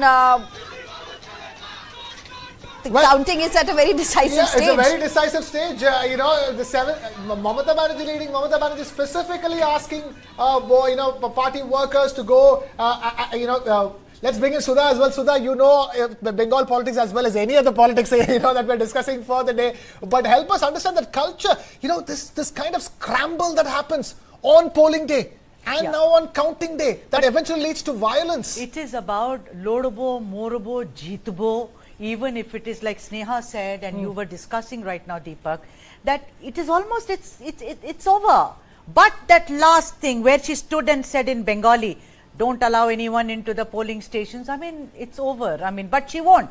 It is about giving the image of larger than life, of a demi-goddess, of being the protector, of being not the provider anymore, of protecting and saying, I'm here to rid you of all the unfair practices which have taken place. And Bhabanipur seems to be the last one right now. We have to take a break, I think. I've been told we have to take a break. When we come back, more on Bengal, Tamil Nadu, Kerala as well. Stay with us.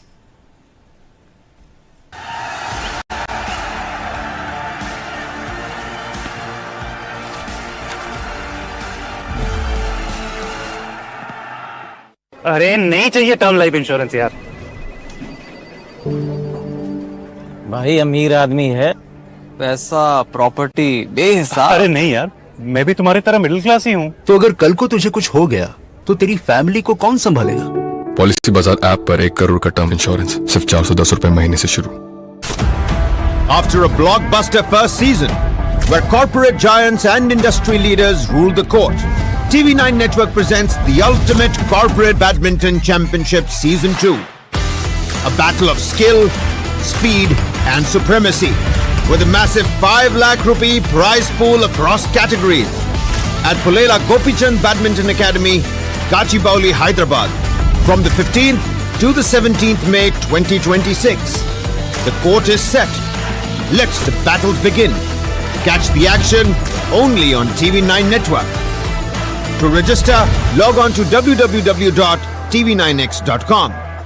Associate sponsor KL deemed to be university. Special partners Campa Sure, Shukar hai, JK Max Paints.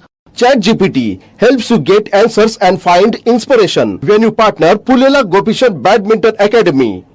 New Birla Opus exterior paint gives warranty up to 16 years. Who believes that? I believe. I do. I do.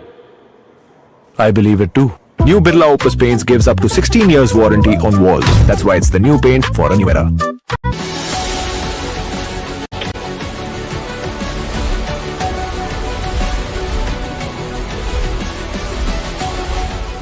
Why has Iran stopped the traffic in the Strait of Hormuz? They want to attack us, they want to target us, so we have to defend ourselves. They are punishing countries outside the region as well, like India, and like countries in South and East Asia. This is completely unacceptable. But it amounts more to harassment than anything else. The big problem that they've created now is the closure of the strait. Ultimately, the main purpose of this exercise is, frankly, to prevent Iran from obtaining a nuclear weapon. We have to watch them carefully and closely as Israelis, but we have also to be patient and understand this is the nature of negotiations when it comes to Iran. But even with a temporary pause, both are looking for deliverables for their political constituency. Whenever they've got involved in a war on behalf of somebody else, there isn't been just an altruistic purpose. They've been involved in it for their own purpose as well.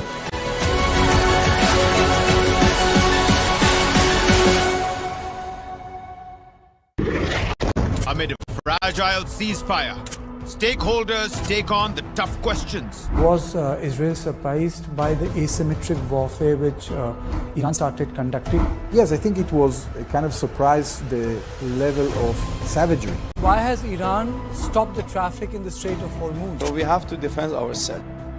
Like never before, on point with Kartikeya Sharma, decoding Hormuz, Kharg and the ceasefire. What is the future of peace in West Asia? I hope that they got their lesson. That are supposed to give a chance.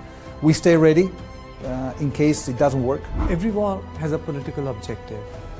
The voices that matter only on News 9.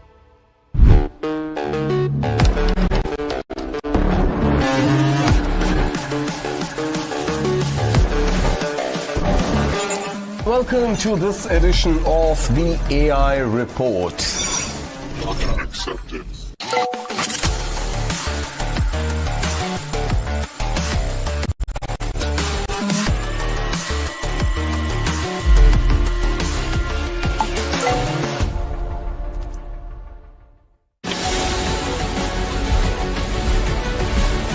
Why has Iran stopped the traffic in the Strait of Hormuz? They want to attack us, they want to target us, so we have to defend ourselves. They are punishing countries outside the region as well, like India, and like countries in South and East Asia. The big problem that they've created now is the closure of the strait. Ultimately, the main purpose of this exercise is, frankly, to prevent Iran from obtaining a nuclear weapon. Whenever they've got involved in a war on behalf of somebody else, there isn't been just an altruistic purpose.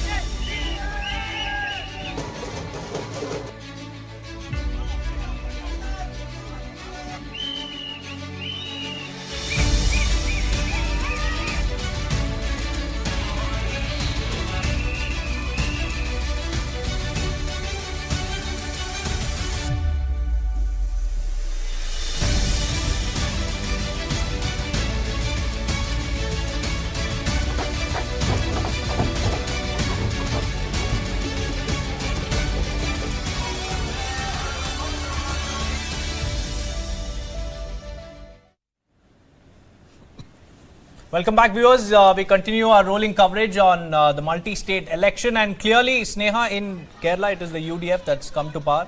But for the first time in 50 years, there is no left government left in India. What's the way forward? I think it's not a wipeout of the left. It's not a wipeout of the left in the sense that in Kerala, largely it's a revolving door. But 5 decades, Sneha. That's true. That's true. It's a big, in the sense that it's a political mark to not have left anywhere in power. Correct. And it's Tripura, a no... Sorry to interject, Sneha. Sure, Tripura gone, Bengal gone. Absolutely. And Kerala. Absolutely. Kerala, 5 decades. Someone who was born when Pinarayi took over is 50 years old today. And that's saying something. That's true. In fact, you know, many would say under Pinarayi Vijayan, at least the Pinarayi Vijayan first version that came into power, there was a hope of left redefining itself the way it had not earlier. Correct. Under, say, Achyutanandan's time, where many said there was a disconnect between the young and Achyutanandan or the left ideology as son. So Pinarayi Vijayan came in as that waft where everybody thought, okay, that connect may happen. Well, left has completely been swept off, and how? This, of course, comes after a historic second. Looks like the anti-incumbency was very strong. Looks like Pinarayi Vijayan government couldn't promise what it was really promising. The hope that it had tied on and pinned on its first Pinarayi Vijayan, it couldn't translate it into the 2.0. So that's clearly on the way. But I think the left will have to look into how to really connect with also the voters. Sneha and Krishna and Deepak, the question that you asked was very relevant about the wipe-off of the left. The thing is that everyone is also talking about the failure of the Congress party, right? They said, oh, someone said, I heard Poonawalla saying that 95th election Rahul Gandhi lost, maybe this will be 100th, whatever. Why is no one talking about Priyanka Gandhi and her success in Kerala? The Mallipu in her hair? Yeah, in fact, you're wearing the left party colors, and you're questioning the exit of the left. I mean, I want to take off with that. What do you think, Sneha, about Priyanka Gandhi? Sorry. So I mean, I think both the brother and the sister duo will have a very special place in Kerala.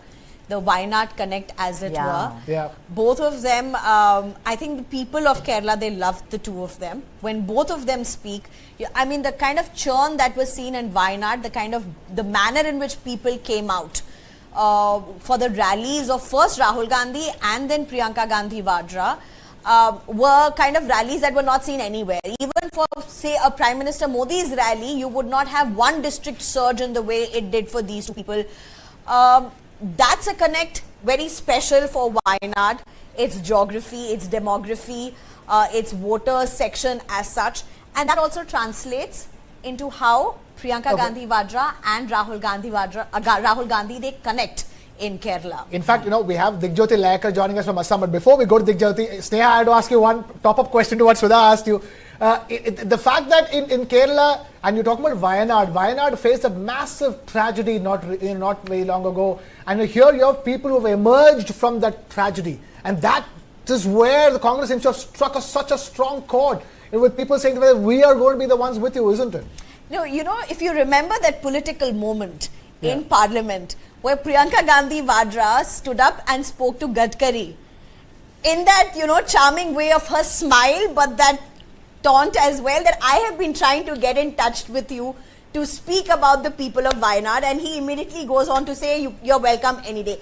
That's just an example of how the connect with Wayanad really happens. That, for somebody to make it a political point is one, and to be able to do it with that flair and bring in the essence of that state is also. So as you said, that resoluteness of a state that one came out of flood, which saw the return of Pinarayi Vijayan for that matter, and then you have Wayanad as a district which has seen disaster after disaster after disaster, and I really don't know at this point if anything is done yet for that not to happen again. But that's the hope with which I think they voted for the UDF, hoping that they will do something. But let's also quickly bring in Digjyoti Laikar, who joins us from Guwahati, I'm guessing from Assam. Digjyoti, talk to us. Assam seems to be the one foregone conclusion which everybody is like, we knew that this was going to happen. We knew Himanta Biswa Sharma is going to come back. Complete consolidation of the Hindu vote in Assam. Digjyoti.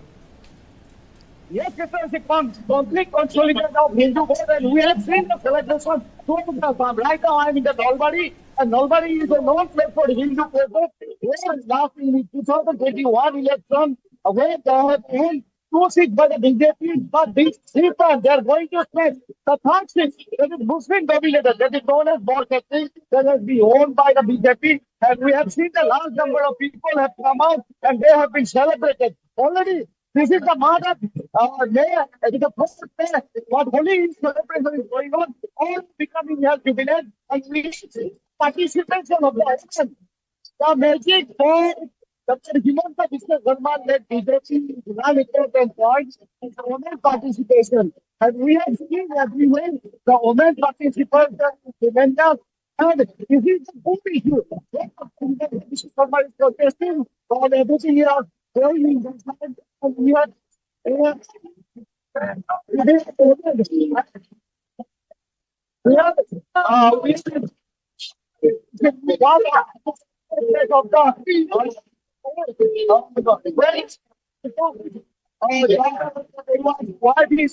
audio issue, but Krishna, to your question, it's not just analysts, it's not just commentators really talking about consolidation of the Hindu vote. The man himself, Himanta Biswa Sharma, clearly saying it. Yeah, if ever, this is a moment to draw that line in the sand. Because it's been happening over the last 2 elections. With this election, with this sweep, as in like nothing close by. Gaurav Gogoi losing, in Congress. So Assam is a very decisive mandate. Again, I don't think it's a 5-year mandate for the BJP in Assam, because I think the BJP in Assam is going to have, at this stage, at least 1 more term, if not 2 more terms. But I don't know anywhere, Sudha, you could correct me on this. I don't know anywhere where BJP has gone, it's gone for 5-year terms. I don't know, because that's the thing. Yes, for BJP to make the inroads is one thing, but once it makes the inroads, it literally has a track record of not being able to be thrown out. Yes, governments after government, state after state. Yeah, because they work at different levels, and like Nirmal Mukherjee was saying, that it is not just the esoteric, level that they will work on. It is layers and layers, opening layers and layers of it. It's like a good film where you really can't. Or a good book. Good book that it's from chapter 1, the middle, and the end. That's the Aristotelian way of judging a book, and that's the best way of doing it, that everything connects. Sometimes it doesn't seem to connect, but it connects for everyone, for a Deepak, for me, you know, or a young, old, everyone, that it connects. That's the wonderful part about the BJP. And also, let's quickly about Assam. Right from the beginning, there was a kind of, this is way back, where the Ahomiyas, the Assamese felt that the Bengalis, you know, they are administering our state. There was a lot of resentment against them. That changed into infiltration. You'll be very surprised to know, considering you love cinema, that Assam, the biggest person who made cinema was an Agarwal. It's not an Ahomiya. So the thing is, he came from outside, so it was either Bengalis or others. And Bengalis, and also Himanto, it's about protesting against what he called as dynastic privileged politics of Rahul Gandhi. You remember? The dog, the DPD, and also now of saying culture. So very typical of the BJP, that you just take the layers of what is called entitlement privilege and also culturally. Okay. Before we go any further, the interesting part, we'll discuss this, but we have Adav Arjuna TVK speaking. தமிழக வெற்றிகளுக்கு எதிராக நாடகமாடிய ஒரு அரசு, இந்த குடும்பம் என்ன மாதிரி நாடகம் ஆடினாங்க?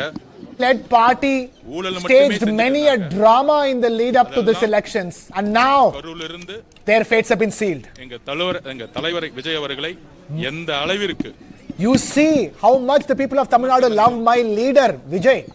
எந்த அளவிற்கு அவமானங்களும் to what levels he's been insulted and degraded. தமிழக மக்கள் ஒரு மாற்றத்தை people wanted change. For the last 6 months we've been saying this. We've been saying our vote share will be 40%. We've been saying this. Yes, there are 75-year-old, 100-year-old parties against us, but we've been saying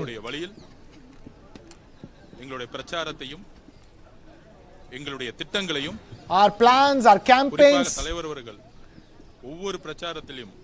especially in every single campaign,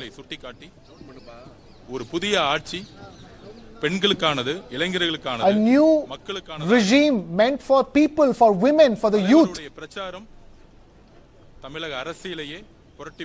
My leader's campaign has turned Tamil Nadu politics upside down.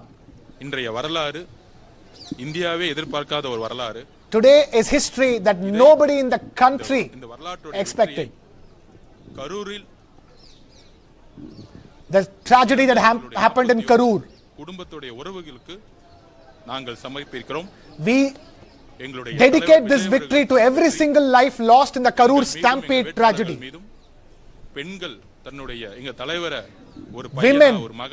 Women have seen my leader Vijay as their son, as their brother.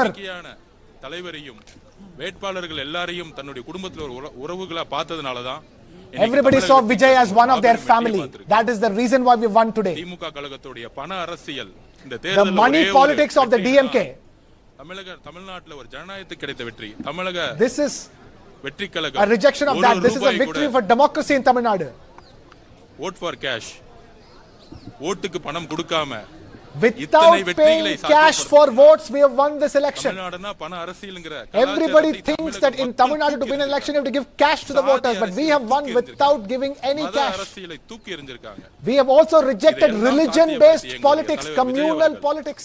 மக்களுடைய உணர்விலையும் நம்பிக்கையிலையும் ஒரு பெரிய உணர்வு ரீதியா ஒவ்வொரு குடும்பத்திலும் இருக்கிறாருங்கதை இன்னைக்கு தமிழகம் உணர்ந்திருக்கும்.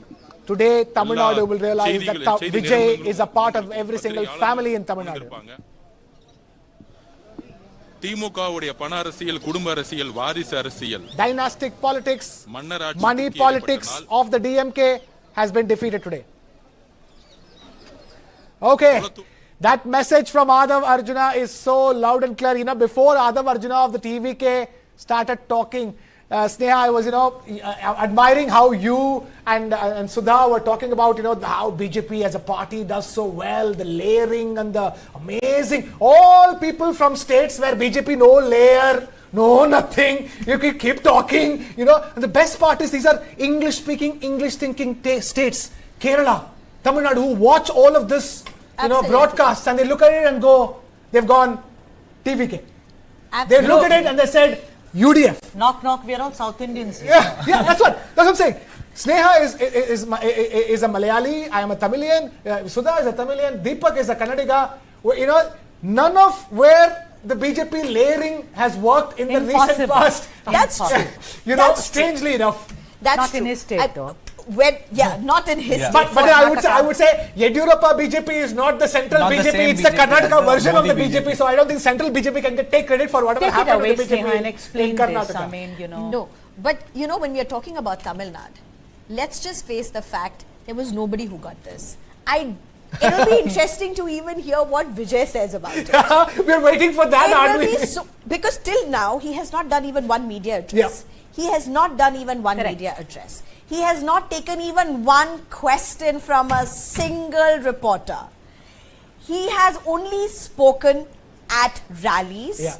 He has not had a direct interaction with any person. So, you know, when you have a chief minister, usually what are the tenors? Usually what should it be? You will have the Janta's Darbar, people can come into your house, you have days fixed where people will approach you with their grievances. I don't know how will it work with Vijay. I know it's a very good point that you're pointing out over here. Speaking to no media, which means not just the national media. Vijay has not given interviews to any Tamil media as well. Absolutely. And yet, people have voted for that. This is a rejection of media, if you ask me. And also adding to that, you know, let me also say that, you know, after Karur, when everybody, and all of us, we thought that, you know, come on, here is a man who picks up his bag and goes away while people are dead. I did that. I mean, a lot of us did because, you know, as journalists, we have to report what we have to. I'm not sitting on judgment. But the people did not sit on judgment. They were patient with him. They were resilient. Why, Sudha? I mean, let's just talk about this. Why? Because if Karur would have happened to anybody, usually, that would be possibly the beginning of the end. It would have been the beginning of the end. But I'll tell you, I've spoken to people in Chennai. And the manner in which that whole scenes were of him not addressing that, of him fleeing, you know, all of those things that had come out. Look at that victory. It's complete dichotomy. It's because people of Tamil Nadu think that who causes these deaths in a rally? The state, it's the state that runs the security apparatus. It is not Vijay who runs the security apparatus. And to say level allegations, that all fell flat. That all he was fell supposed flat. to come at 3 or 3:30. He came at whatever time. Every politician Where is the police? late. Where were the arrangements? Where was the police? Recently also in Srirangam, what happened was arson and vandalism. Who's responsible for that? So the people knew. Tamils, like most people in our country, are very prescient. They know. And let me also add this. That dirty politics that was played on two fronts with Vijay. Let's just really address it right now. The movie Jananayagan, holding up it is released. Well, the Jananayagan is here. And then by releasing it illegally, leaking it. Somebody did it. No responsibility taken. Everybody saying the only copy that was there was at CBFC. And it was leaked. CBFC saying we haven't done anything. No investigation, no nothing. Everybody's thrown up their hands. That's one thing. Second, his personal life. The fact that he was going through divorce proceedings was used to against, and people said, heck, he can divorce, he can marry, he cannot marry. I don't know, the jury is not out on that. I think it's care. also to do, it's not like the media went and witch hunted him on that front. But the political parties did. The DMK did. Yeah, you know, at the end of the day, the lady who wanted the divorce came out at that time and spoke in public But as well. So it was also the timing of it. You can question why did that happen. Ponraj, who was the secretary to President Kalam, he came out, called them rowdies, also said the women used disparaging. Yes, absolutely. You remember absolutely. that? Yeah, He did a story and story after that he absolutely. comes out and sits on judgment on that. Tamil Nadu, you can have, I'm not saying it's correct, but he's right. Don't sit on judgment on what I do. I will deliver for you. Absolutely. Work is different. Is this now essentially DMK exposed? In the sense, are people saying DMK is not going to be trusted? You know, Sneha, the larger picture is that people have, you know, lost faith in parties that are ideologically driven. They want new players. We've seen in Kerala as well, left is out, left ideology is out. In Tamil Nadu, DMK is out, another ideologically driven party, and now they want some, you know, some youth leader to come up and give them jobs. Rhetoric is all fine. DMK has done this for a long time, and now they want some real things to happen on ground zero, and they believe that Vijay is the true Jananayagan in that sense to bring this change. Oh, absolutely. And you know, you come from Bengaluru, Deepak, we were just discussing, you know, Operation Lotus. Operation Lotus clearly not working in Neither Kerala nor Tamil Nadu. And you know, Vijay had even safeguarded his MLAs in a resort as soon as he finished his temple and dargah and church visit. He kept his flock together. It looks like other people have to safeguard their MLAs right now. It is not Vijay who has to safeguard his MLAs at this stage, isn't it? But we're all looking at waiting. 118 is that halfway mark.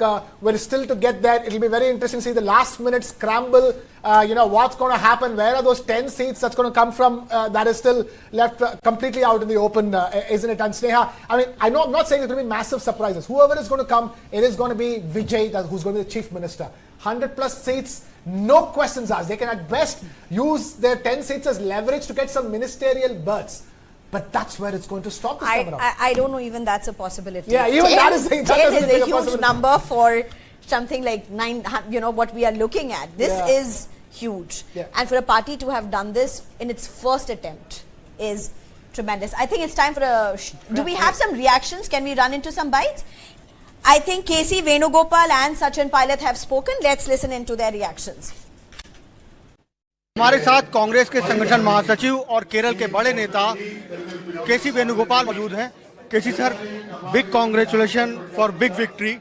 But now, what you want to say to Kerala people that when they will get their new CM? Without any delay, much delay. We will inform the people of Kerala that our future way of actions. So what is the process? Process is there. You people know that. You are very much aware of that Congress procedure. That observers will send there, then the CLP meeting will be there. We will have a consultation with the leadership, and our alliance parties are there. We will discuss with them also. Then finally we will try to. So I think the present indications are that the Congress UDF is heading for a decisive and a historic win in Kerala. I think the few rounds of counting is left. But I still believe that we will have a thumping majority, and when we win, I would like to give the credit of this victory to the people of Kerala who have voted out a left government for last 10 years.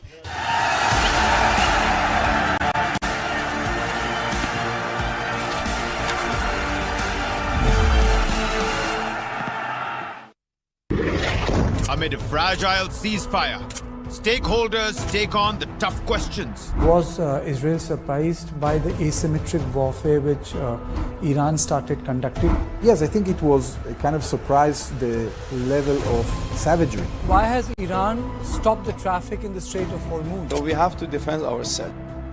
Like never before, on point with Kartikeya Sharma, decoding Hormuz, Kharg and the ceasefire. What is the future of peace in West Asia? I hope that they got their lesson. That are supposed to give a chance.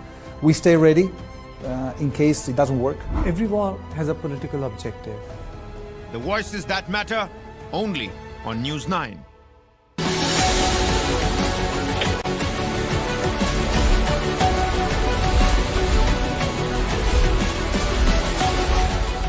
Why has Iran stopped the traffic in the Strait of Hormuz? They want to attack us, they want to target us, so we have to defend ourselves. They are punishing countries outside the region as well, like India, and like countries in South and East Asia. This is completely unacceptable. But it amounts more to harassment than anything else. The big problem that they've created now is the closure of the strait. Ultimately, the main purpose of this exercise is, frankly, to prevent Iran from obtaining a nuclear weapon. We have to watch them carefully and closely as Israelis, but we have also to be patient and understand this is the nature of negotiations when it comes to Iran. But even with a temporary pause, both are looking for deliverables for their political constituency. Whenever they've got involved in a war on behalf of somebody else, there isn't been just an altruistic purpose. They've been involved in it for their own purpose as well.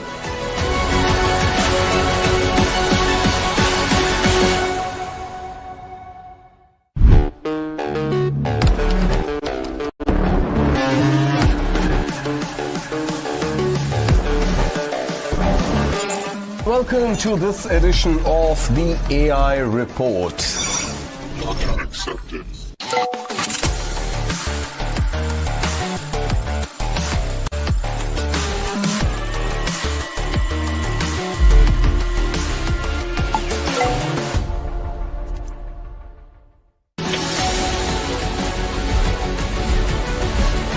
Why has Iran stopped the traffic in the Strait of Hormuz? They want to attack us, they want to target us, so we have to defend ourselves.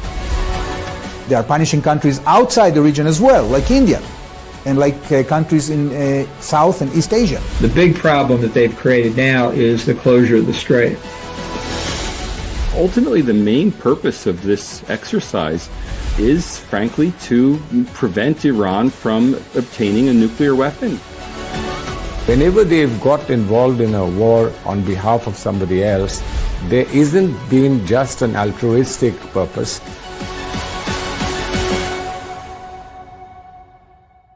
What you saw me on the field and off the field is like chalk and cheese. Is leadership acquired or leaders are born? No guts, no glory, no pain, no gain. My tendency is to go for magic, not for perfection. I never give up. I like to win. If you believe you can, you can. Just me being here, it's a statement. You define a concept called against all odds. You seem to be a Destiny's Child. When chips are down, the whole team could have looked up to you, said, Dada is still there. Every time, whether I scored 100 or a Sachin scored 100 or a Rahul scored 100 or a Sehwag scored 100, the scoreboard said India won. There is a quality about me, which is why perhaps people feel I'm a perfectionist, because I don't get tired easily. Let the kids know and the families know that one of the best ways to get a good education, go to a good school and a good college anywhere in the world is if you play a sport well. How would it be possible for a person, ordinary person, for me to know? ये acting कर रहा है या ये सच कर रहा है? ये जो बात I'm not a very good actor in real life. Real life मेरे चेहरे पे दिख जाता है झूठ बोल रही है.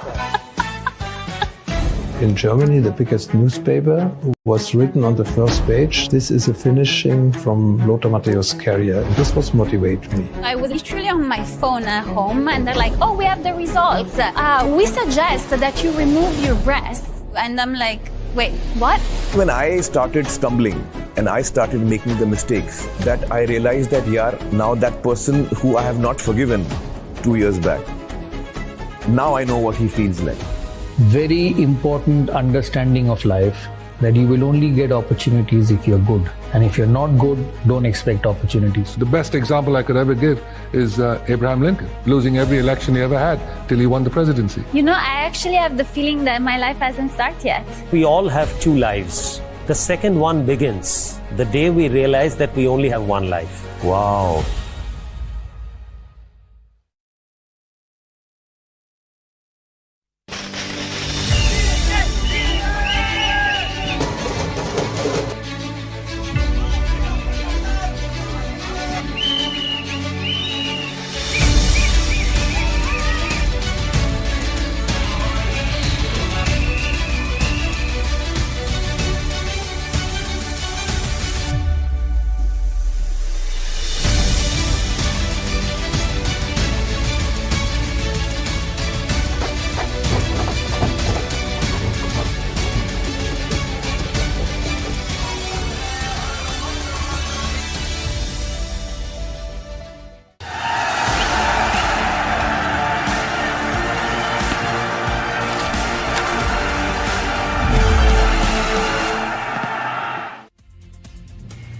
Welcome back to our rolling coverage of the elections that have taken place in 5 states. The verdict is out. Elections have, I would say, given a clear picture that the people have voted decisively. And when I say decisively, you have to look at the numbers. Look at the decisive mandate BJP has got in West Bengal. Look at the decisive mandate that the UDF has got in Kerala. Look at the decisive mandate that Ranga has got in Puducherry. 21 seats out of 30. That's a decisive mandate. Look at the mandate which Himanta Biswa Sarma has got in Assam. 101 seats. And look at the decisive mandate that Vijay has got in Tamil Nadu. Isn't that, Samya? Absolutely stunning numbers. Some of these results are perhaps on expected lines as far as Himanta Biswa Sarma retaining power in Assam is concerned, or for that matter UDF being a favourite in Kerala. But what panned out in Tamil Nadu and Bengal, I think, was beyond the expectations of most people. Of course, they were expecting that the BJP is going to fare better than last time around. They're going to better their tally, improve the vote share. But look at these numbers. The 198. You know, Samya, last elephant is having the last laugh. The second last elephant. The second last elephant is having, well, the last elephant cannot have the last laugh because that's 0. So the second last elephant is having a last laugh.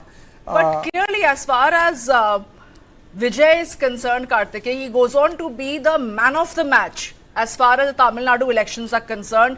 He walks into the space and he captures the imagination of the voters. He secures these numbers solely on his own credibility, on his own popularity, and essentially how the fans adore him. It also goes on to show that the Tamil Nadu politics, as far as the regional politics is concerned, that is not dying or phasing out. I would say it is evolving. It is evolving. It is evolving, and someone like Vijay, a star, he enjoys enormous popularity amongst people, especially the Gen Z and the youngsters.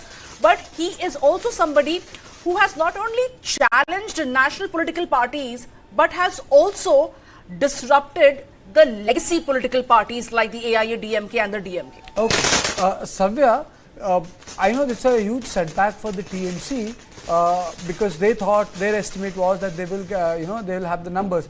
But did they underestimate this time? Did they underestimate the BJP strategy? Well, definitely.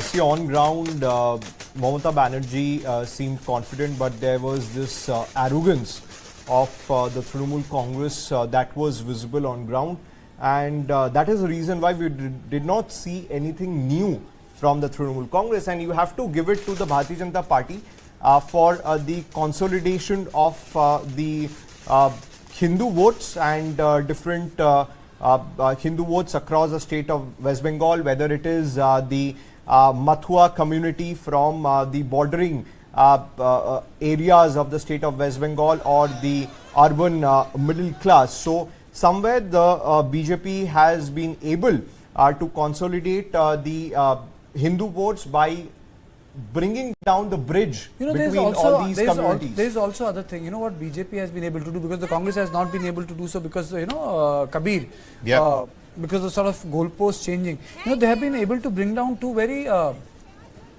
I would say entrenched political systems, one in Delhi and one in West Bengal. Congress had a hot and cold relationship with Aam Aadmi Party. Even with TMC, they would have some sort of a floor coordination arrangement in Lok Sabha, fight against each other in a state. Aam Aadmi Party and TMC both have been dislodged by BJP. It just goes on to show that if there is consistency in approach, in terms of your electoral objectives, organizational objectives, then things play out. Let me introduce our guests, then I'll come to you, Kabir. And you can also interject and ask them questions. George is here with me, he's been here since morning. Asma Tasleem from the Congress Party and Kalyan Raman from BJP. Thank you, both of you. Mr. Raman, let me come to you first. 109, 53, 72. ADMK has really slipped, sir. It's very simple to understand that the state has been looking for a change in the last 50, 60 years, ever since the DMK had taken over in 1967. And since then, the Dravidian style of politics has been experienced or experimented in Tamil Nadu. People have been looking for some changes. There has been huge corruption. The family politics has come to stay in Tamil Nadu. So these things have been there. The common man is angry with the kind of experiences that they are undergoing, like political vendetta, police atrocity, the women being molested on the streets of Tamil Nadu, law and order issue, and so on and so forth. Huge corruption by the DMK. And they were looking for an alternative. And the entire anger got shifted towards Vijay instead of AIADMK, NDA alliance, so to say. So essentially, they emerged victorious on a comparative note. It's as simple as that. And whatever the money spent by the DMK, they have got the dividend in the form of having come second in the game plan. Naturally, NDA fell short of either catching the anger of the common man or in terms of spending money. So the NDA alliance has come number 3 as of now, and that is the result I could see. Mr. Raman, would you say this is the clear departure from the Dravidian style of politics? Because even for the actor turned politician, he's got 2 ideologues. He's got, of course, Ambedkar, but he's also looking up to Periyar as well. So this is not a clear-cut departure, but would you say so? I'll illustrate Mr. Raman's question. This is a complete defeat of Periyar, I would say. Because, see, they have been having a few icons, namely Periyar, Karunanidhi and so on and so forth, where they all have gone. Whatever the numbers that was in favor of DMK have been bought over. One segment always succumbs to money power. Wherever the money power yielded result, the DMK and its alliance have won. Wherever the anger is taken over, the TVK had won. So, if the anger is more, the anger is not limited to just DMK, but is also against what they call it as the so-called ideology and the icons that they are espousing. So, it is a defeat of Periyar as well.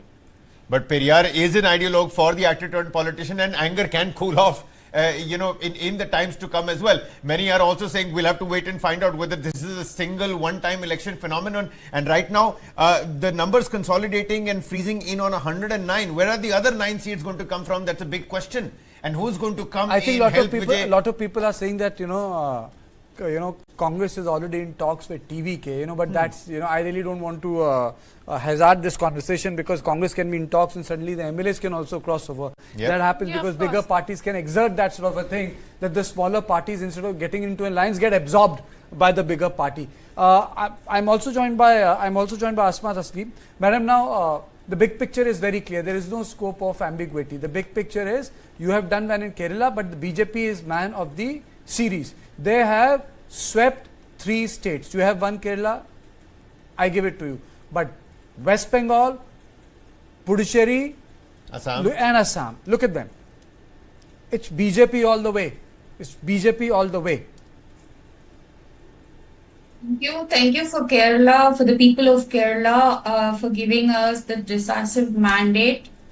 When it comes to 3 other states, as BJP has swayed away, why are we neglecting the factors that BJP, which has central agencies with them, why are we neglecting the fact that BJP has EC with them? It is an extended arm of BJP, which has helped is Kerala immune of ED? Statement in Bengal. The SIR deletions can't be ignored. It has been the biggest factor in Bengal. It is about 1 crore deletions. That's 90 lakh. That's 90 lakh. Asma, I beg your pardon. The only thing is that out of 7.44 crore, I mean, look at the simple arithmetic. 90 lakh voters is 1/70th of the entire population. So, I mean, how exactly was that detrimental? And then people are saying, I mean, the biggest charge was Muslim vote cut gaye. But look at how many Hindu voters were also part of those 90 lakh deletions. But I also want to come in over here to ask you that how do you explain Congress's performance in Assam? Is it not Congress's internal problem as far as not getting their house together, not being able to plug the defection, not being able to get rid of fissures within the Congress party? Over there is no election commission or EVM at play. And it is solely the Congress party where, as far as the linear equation between the central leadership, the high command and the state unit, that link is absolutely only in the last 1 hour alone. And let's just face it.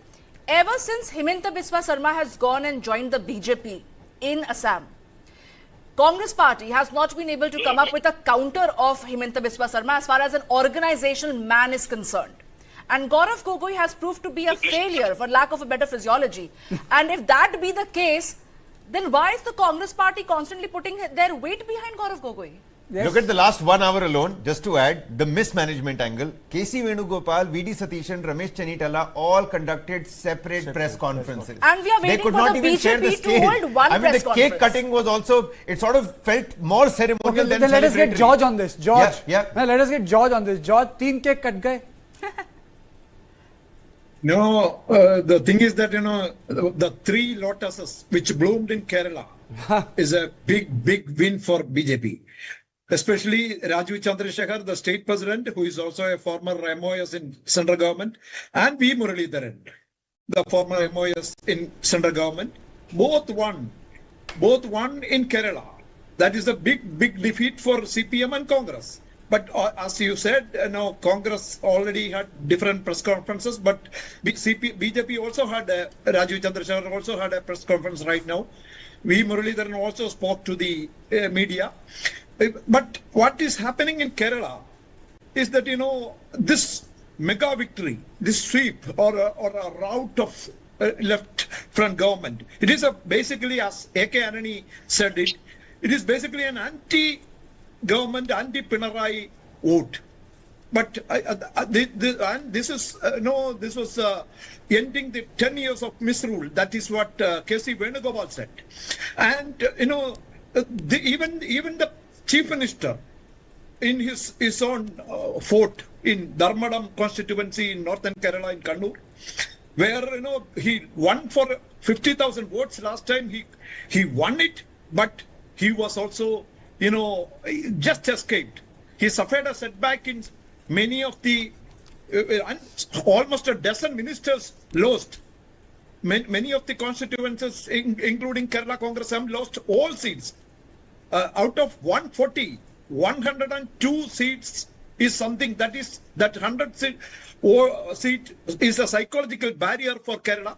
Last time it was 99 for LDF and Pinarayi government. This time they crossed that limit.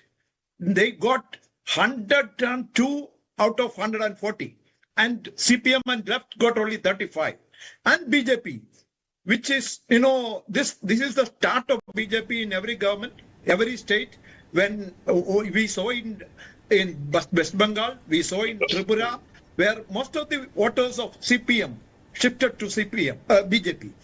This may happen even in these elections. Some of the voters shifted to BJP, and many of them shifted to Congress or UDF because they thought that UDF is the best bet in Kerala. And in Kerala, this will change. Then, the left is no more. The left is there is a red flag for the red. Are you saying BJP can replace left? Are you saying that BJP can replace left in Kerala? It can happen in 10-15 years. I foresee that. Left was supposed to be the Hindu party in Kerala. So are you saying that the BJP is going to be BJP is going to take that space? CPM and CPI were the Hindu majority parties in Kerala, but definitely BJP eaten into the vote bank of left, especially CPM and CPI, especially the Idava and Nayar votes. Okay, let me straight away go to Mr. Raman. Mr. Raman, I understand why TVK has... These are live visuals that we're playing out on our screens right now from Shyama Prasad Mukherjee's residence in Kolkata, where the BJP leaders have reached this spot. Remember how they have strategically leveraged the legacy to their advantage. Can we play these visuals full screen? Okay. Yes, Samya, please go on. Of course, this is how the BJP is trying to use it as a very strong optics, that this is the legacy that they have now tried to... You can see the leaders over there. They are honoring Shyama Prasad Mukherjee's statue. Those visuals are on our screens right now. Those are live visuals on a day like this. This is a strong messaging to the people of Bengal, especially the strong voters of BJP who have pledged their allegiance towards the BJP, because the BJP tries to leverage this very RSS roots within Bengal. This is something that Mamata Banerjee and the TMC would not have seen coming, because I feel they were overconfident and they underestimated the BJP, how they were trying to use Shyama Prasad Mukherjee and the RSS's deep roots in Bengal to their advantage. Sabyasachi, how do you look at these visuals? Well, Samya, the consolidation that we are seeing of the Hindu votes, votes that happened in the state of West Bengal has not done in a day or two. Now, the credit clearly goes to the RSS for reaching out at the grassroots level in different areas of West Bengal. We have seen different rallies, processions being organized by RSS, and somewhere they have been successful in labeling the Trinamool Congress as an anti-Hindu party, and also question the Trinamool Congress silence on the communal flashpoint that has been happening in the state of West Bengal. So the BJP somewhere have used it for their own advantage. Yes, because the narrative essentially was that Mamata Banerjee and the TMC is doing everything for the minority for their votes. But what about the Hindu voters over there? What do they get if they have voted Mamata Banerjee for 3 consecutive terms? Achha, tell me, why are we looking at the Bengal elections from the prism of Hindu Religion. and minorities? I mean, so maybe people cutting across West Bengal voted for BJP? Of course, I mean, if you look at Well, these it's numbers, multiple reasons are there. This is one of the reasons. There are other factors of corruption. Mamata Banerjee not working when it comes to women's security. Safety. Mahila has... Are you saying that RG Kar had an impact? Yeah, Absolutely, definitely. RG Kaur, 100%. Sandesh Khali, both the victim of Sandesh Khali is winning. The victim mother of RG Kaur rape case, who's contesting from Panihati, she is winning. Somewhere the Trinamool Congress thought that both Sandesh Khali and RG Kaur are done. It won't have an impact as far as the polls are concerned, but it definitely had an impact because large amount of women have come out and voted for BJP. So during, I remember I covered the RG Kaur case and it for 3 wasn't months. just RG Kaur, Yeah. there was another rape case in South Calcutta in the law college, which we broke it over here in a News 9. And again, there were links with the TMC. So it's not just one isolated incident that was the nail in the coffin for the TMC, but because there were consecutive ones in quick succession. Okay, Nirmala Mukherjee joins me. So, a lot of people are giving different reasons, what worked, what did not work. SIR, Hindu, Muslim, but a lot of people also do not discount the fact that people in general did not like this tenure of Mamata Banerjee. They did not appreciate simply the last tenure of Mamata Banerjee. Is there a way to look into the electorates or the result of West Bengal beyond religion and SIR? Is it possible, Nirmala? Yes, you can look into it. But the thing is that you'll have to accept one thing on the ground level, that this is pro-Hindu vote and anti-Mamata vote. Mamata is symbolized as the messiah of the Muslim minorities. And she has been spoiling them by allowing them to conduct certain misdeeds. That is the problem. There are some people, not the entire Muslim community, there are a few people who are taking advantage of the situation. That is the main grievance area. So if Mamata goes on abating what I was saying in the morning, this abatement definitely bounced back. So, and naturally what happened, that when RSS campaigned and said this change, you have to change it. If you have to save the Hindus, then you have to change it. Because Hindus, when RSS uses it as a cultural term, not in the term of religion. That is what I have read into RSS's literature and all these things. So that is a misreading. If you misread RSS as Mamata had misread BJP, so she had faulted. That is the basic reason. Basic thing is that I told you in the previous program, Bengal, this is one thing is very interesting, that after 5 decades, this is the first time the Bengal will be having the same government in Delhi and in Bengal. So it will be a double engine government. This was their dream. And one thing, when Congress was here, that was emotional part. The class part was with the left and the cultural part is now going with BJP. It remains to be seen how BJP will make cultural penetrations in Bengal. You see, they have already started with Shama Prasad Mukherjee. I was telling you this dream of Hindu homeland, that is always at the back of their mind.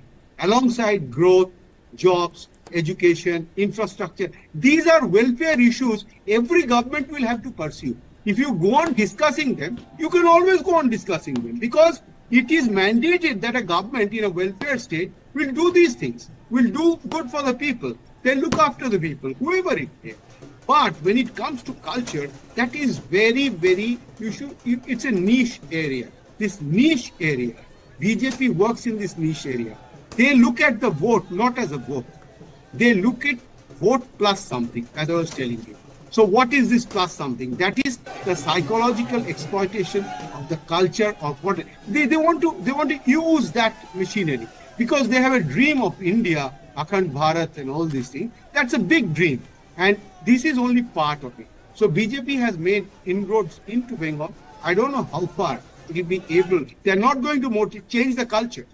they'll bring in a culture, you take it from me, in the next 5 years, I predicted to you about the sweeping change in Bengal. I'm again predicting you, they will gradually move into the things. Tagore, Vidyasagar, all the Bengali icons who are the cultural icons, Sri Aurobindo, they will all bring it up and place it in the front so that the Bengali emotion is nurtured from the compradorian thinking of the leftists. Because BJP still feels a huge portion of Bengal, especially the educated mass, they are still the liberal left. And they are mainly concerned, RSS is mainly concerned with this liberal left. How they will deal with it, these numbers don't Okay, Nirmala, these are the visuals that are coming from the Delhi BJP office. I think I don't really need to describe it. The Nat says it all. Samya, you had some important point to be made on West Bengal. Absolutely. Let's play these visuals. Let's continue with these visuals. I want to draw your attention right now, Karthikeya, to the numbers on our screens right now. BJP is at 200. BJP has touched the 200 mark in West Bengal. TMC stands at 87. When we are looking at a saffron surge in Bengal, when we are looking at a tsunami-like situation, in my personal assessment, Karthikeya, I feel it is... I really want to know, what are they playing?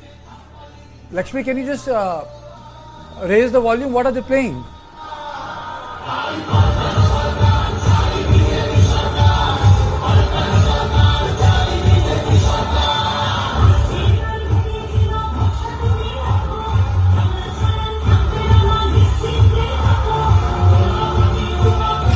The party workers, the leaders, the spokesperson, they are celebrating this moment because the BJP, by the virtue of winning Bengal, has made it amply clear that no region is out of reach for the BJP. The BJP's victory... Up as well, one less than an hour to the Prime Minister's address to the party workers as well. Absolutely. 200 for the BJP in Bengal, and this BJP's victory is a statement, is a message being sent across that their claim of pan-India dominance has only gotten strengthened. It is Tarun Chugh, General Secretary with the Dhol. This is the General Secretary of BJP, Tarun Chugh. And also, Samya, credit also goes to Nitin Nabin as well, because after taking charge as the BJP president and winning Bengal, I think in 2021, Samya, the numbers was right. Exactly the opposite. Yeah. BJP was But like I was saying, that these numbers of 200 for the BJP in Bengal goes on to indicate that women in Bengal did not en masse vote for Mamata Banerjee. There's bound to be women who have also voted for the BJP. In fact, I won't be surprised if even a fraction of Muslim community voted for the BJP, because look at these numbers on your screens right now. TMC at 87 and BJP at 200. I want to make two quick points as well. Okay. Karthikeya, there is a very, very strong population and a very, very strong section of Marwari Gujarati community also in Bengal. They pretty much shoulder the revenue of Bengal. They are the businessmen, they are the working class, they are definitely those who have deep pockets. I would say that they have all gone ahead and voted for the BJP also in Bengal. That is an area that perhaps has gotten disillusioned by Mamata Banerjee after 3 terms. They were all with Mamata Banerjee all along, the last 3 terms. But this time around, they decided to give BJP a chance. And clearly, as far as the BJP's dominance in Bengal is concerned, they've won Odisha, now they have won BJP. They are only trying to send a message across that no region is out of BJP's reach. Absolutely, absolutely. But Mr. Raman, what about BJP's cultural Hindutva appeal in Tamil Nadu? You know, it has worked in West Bengal. Why didn't it work in Tamil Nadu, sir? See, we have taken a role of being an alliance partner with just 27 seats, which is hardly 11% of the total number of seats in Tamil Nadu. So the question of fanning out across the state and talking about cultural Hindutva at this point of time does not make political sense. We are a small partner, minor partner in the game. So we left it to the ADMK to lead the fight against DMK's misrule.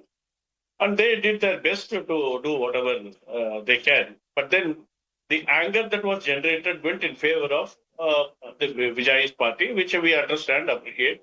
And congratulations to TVK at this point of time. It's for us to wait and see as to how the final outcome is emerging, because the numbers are fixed now and another 9 seats will have to be gained by Vijay in whatever manner possible within the legal democratic framework. Then we have to see where we sit and what role we play in the days to come, along with our NDA partners. Mr. Raman, that is one thing, but Prime Minister's entire program of Tamil Nadu Kashi Samangam, that's number one. The summits that were held with the Chinese Premier Xi Jinping, that was in Tamil Nadu. There have been regular student interaction. Students from Tamil Nadu have been taken to Kashi, that's number 3. And Prime Minister has been pushing for one very simple the symbol in the parliament. In the parliament, most important of all, that before the entire Dravidian movement started, there was a cultural connect of Tamil Nadu with rest of India. So you just don't make it as distinct and separate. Yes, Tamil is an ancient language, the oldest language, but doesn't mean that it was completely disconnected from the entire nation. But that seems to, I don't think, have resonated. See, you have to understand how the BJP works here. We always work with long-term perspective. We know our limitations as far as Tamil Nadu is concerned. That is precisely the reason why we have taken just 11% of the seats rather than fighting all the seats on our own, or we being the major partner. We didn't do so.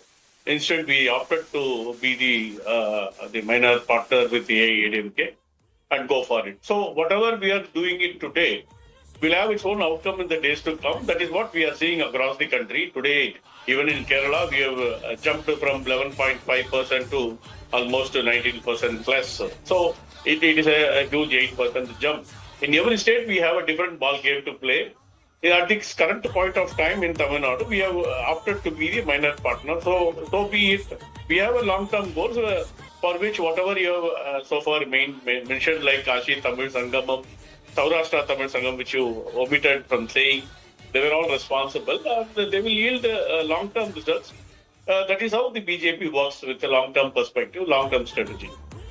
Long-term perspective, long-term strategy. Absolutely. I don't deny that the BJP has this, what you call the long game.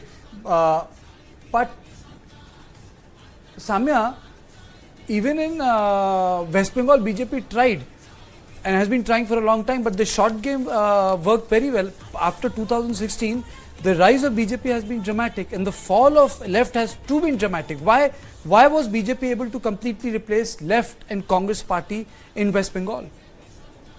Left in Bengal is barely there. I mean, I could name the leaders. There is one Mohammad Salim, there is Biman Bose, there is Robinda. Barring them, where is the CPM, where is the left? Why did it collapse so quickly? The cadre decided to all either side with the TMC or lucrative for them to go with the BJP, because the BJP has been in the central government for a long time. And when you have been out of power, there is very little that you can possibly give to the cadre as far as infusing new lifeblood is concerned.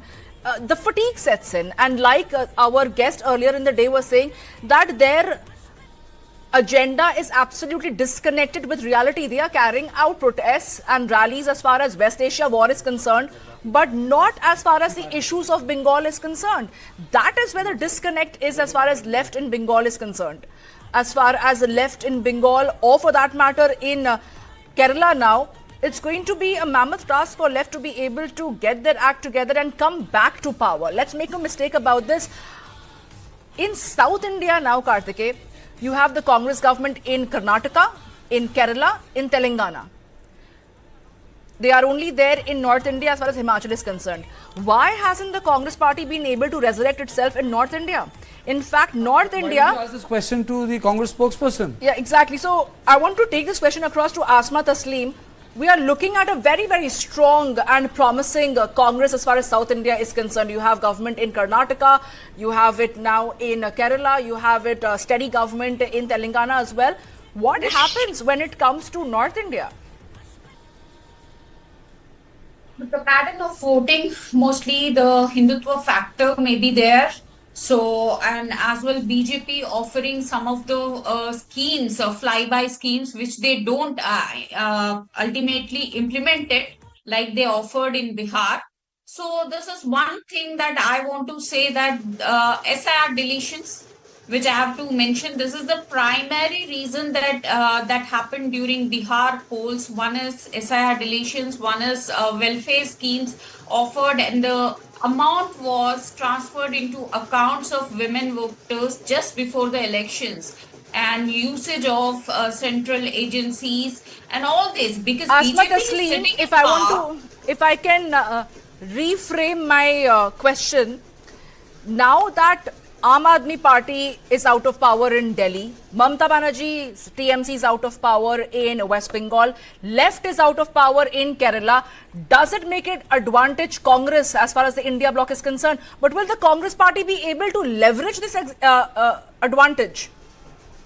Of course, it would leverage the advantage. I mean, this is one has to understand that a regional party is growing by cutting off the Congress. When you look at TMC was a part of Congress. I mean, all the voters which it has. Essentially, Congress is happy that Mamata has lost.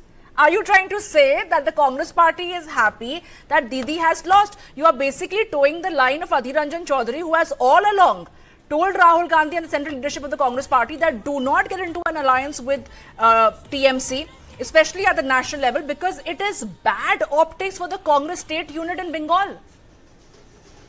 Well, I want to say it as that a misrule was defeated. Mamata Banerjee's misrule was defeated by the people of Bengal. I believe that, whatever was happening was wrong in Bengal. I mean, the women issue, law and order issue, and it has been corrupt. And the corrupt government was defeated. Friends turn foe. Come election results, and it's a case of friends turn foe. I think Asma is very happy that the BJP has done the job for the Congress party. Absolutely. They have created space for Congress both in Delhi and West Bengal. Correct? Correct? Mr. Raman, inadvertently you have helped out Congress party, Mr. Raman. I would say both the current governments were defeated. Mr. Raman, you have helped out Congress? The problem with Congress is that they don't know what they are aiming for. That is the problem. Now, in this case also, in Kerala win, we have taken huge chunk of the votes of the communists. That is why the Congress vote share has gone up. It is not that they have gained in terms of vote share, but the communists have lost in terms of vote share to the tune of 8%. All that we have taken from the communists, which is why the Congress is winning, not otherwise. So, in the enemy's weakness, if you are winning, you have nothing to offer to the common man of the society. The Congress has not been able to offer anything to the common man in this society. So far, they were living in that legendary Congress era. They continue to live so. They built a family rule in the last several years, which is why the common man has nothing to relate themselves with the Congress. So, Kartikeya, it's just that congressmen don't seem to realize, including Asma, they don't seem to realize that they are failing because of their own lacuna, their own misunderstanding of the society. They don't have their own lack of understanding of the pulse of the common man, their cravings, their longings, etc. This is the problem with Congress, whereas we, as BJP, we offer the materialist benefit on one hand, the emotional benefit on the other, and also the nationalism, the cultural nationalism, whatever the common man needs in terms of a combination of emotion coupled with materialistic benefit, the development of the country, the overall development, overall employment, overall economic growth, everything is offered in a basket.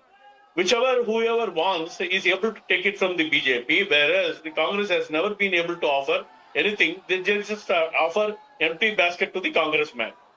Precisely that is the reason why they have been failing again and again.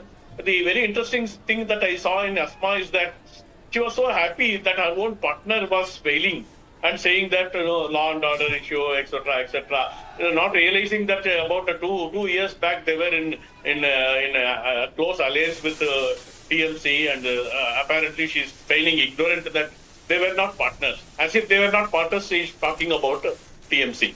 No, the difficulty is, and Asma, I'll come to you next, is that until the Congress party fixes its organization, until it fixes itself at the state level, even if the BJP is serving it on a platter to the Congress party, whether it is Bengal or whether it is Delhi for that matter as well, they are not being able to get their act together and pose even a strong opposition.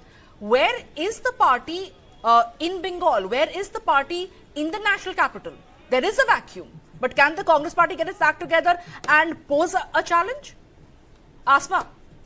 Well, Samia, I can ask the same question to the BJP spokesperson. Where were you in Kerala? Where are you standing today in Kerala or Tamil Nadu? You were having the triangular contest, right? So what is your positioning in Tamil Nadu or South India? So what are you offering to the South Indians that South Indians have been in a reputation always rejecting BJP? So what are the factors you need to introspect also? So don't come Asma, up by saying Congress that is not Congress a has okay. an empty basket for Congress is not a South of Indian India. party. Congress didn't offer. When Congress- BJP's decimation is much there in the South India. So just opening a deposit itself is a massive victory for BJP people in Kerala, right? So this cannot be this can't be said that BJP is also working good in South India. It's almost decimated in South India. South India is free of BJP now. No, sorry, no. They are in alliance. No. They are in alliance. They are in alliance. In Andhra, Ranga is just one. Okay, Mr. Raman. Okay. What about Andhra? Just Andhra is South India, bhaiya. Ranga, Puducherry is also. You cannot completely rely on Naidu, who has taken you to one level that you have to go and give the floor test last time. So Naidu is somebody, anytime he can come and betray you. You don't seem to know about the rest of Tamil Nadu, rest of South. You should know first of all rest of South. Mr. Raman, speak. Mr. Raman, free. We were never in power except in Karnataka. So the point that we are removed of everything does not make any sense whatsoever, number one. Number two, what is your vote share increase this assembly and what is our vote share increase? Number 3 is that how many seats we are losing deposit? We have gained 20% vote share. That essentially means we are not losing deposit in many of the places. You have to compare it on a scale with the 2021 elections, not otherwise. I can give you a very, very interesting example to you for your information, Asma, that you are less than 5% in Uttar Pradesh, you are less than 15% in Maharashtra, you are less than 5% in West Bengal, you are less than 5% in Bihar, you are less than 5% in Tamil Nadu, you are less than 5% in Odisha. Put together, they constitute 270 seats, which is roughly the halfway mark in the whole country. When you are not capable of getting even 5% vote share in very many states, which contribute 50% of the Lok Sabha seats, which are 270. You are simply eradicated from the whole country. Whatever we are giving, this Kerala win is given by you, given by BJP to you because we have taken away the communist vote share. And because of that you gained. You did not gain or even won. If you are quite knowledgeable, please tell me what is the percentage of vote share that you have increased compared to the 8% vote share that we have increased from 11.4 to 19.3 this point of time in the assembly. Can you tell me what is your vote share increase? Is it 1%, 2%, 3%, 4%? Is it more than what the BJP has gained? If not, then you have no right to talk about your gain in Kerala. You have no right to talk about your gain in Telangana or for that matter Karnataka. It may be due to the weakness of the then incumbent party of the state. In the case of Karnataka, we did certain blunders, hence we lost. In the case of Telangana, it is BRS which committed certain blunders. You gained. In this case, we have taken a good number of percentage of communists from the Communist Party. Then hence you gained, not otherwise. It is not basically you are saying that the Congress has gained at the expense that we have taken of the opponent from your opponent that you gained. Got the big drift. Asma, would you like to respond to it? Or This argument was so silly that to say that if Congress wins, it wins at the expense of reducing the other parties. But when BJP wins, it wins with a huge mandate. I mean, the argument itself was so rubbish that what I respond to it. But end of the day, the fact remains is that give a logical response. You are expected to give a logical response. I have given you a logic that you are redundant in 270 seats. I have given numbers. I have given you percentage. BJP is nowhere in the south. The fact remains that, BJP, we have routed BJP from the South India. The Kerala mandate was very clear that BJP is not ruling in Kerala, Karnataka, Tamil Nadu and Telangana.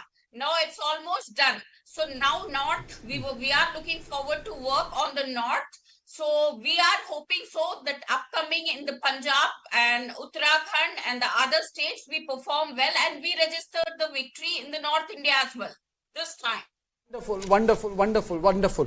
I'm also joined by Brijesh Pandey, News9's input editor in the studio. Broader picture.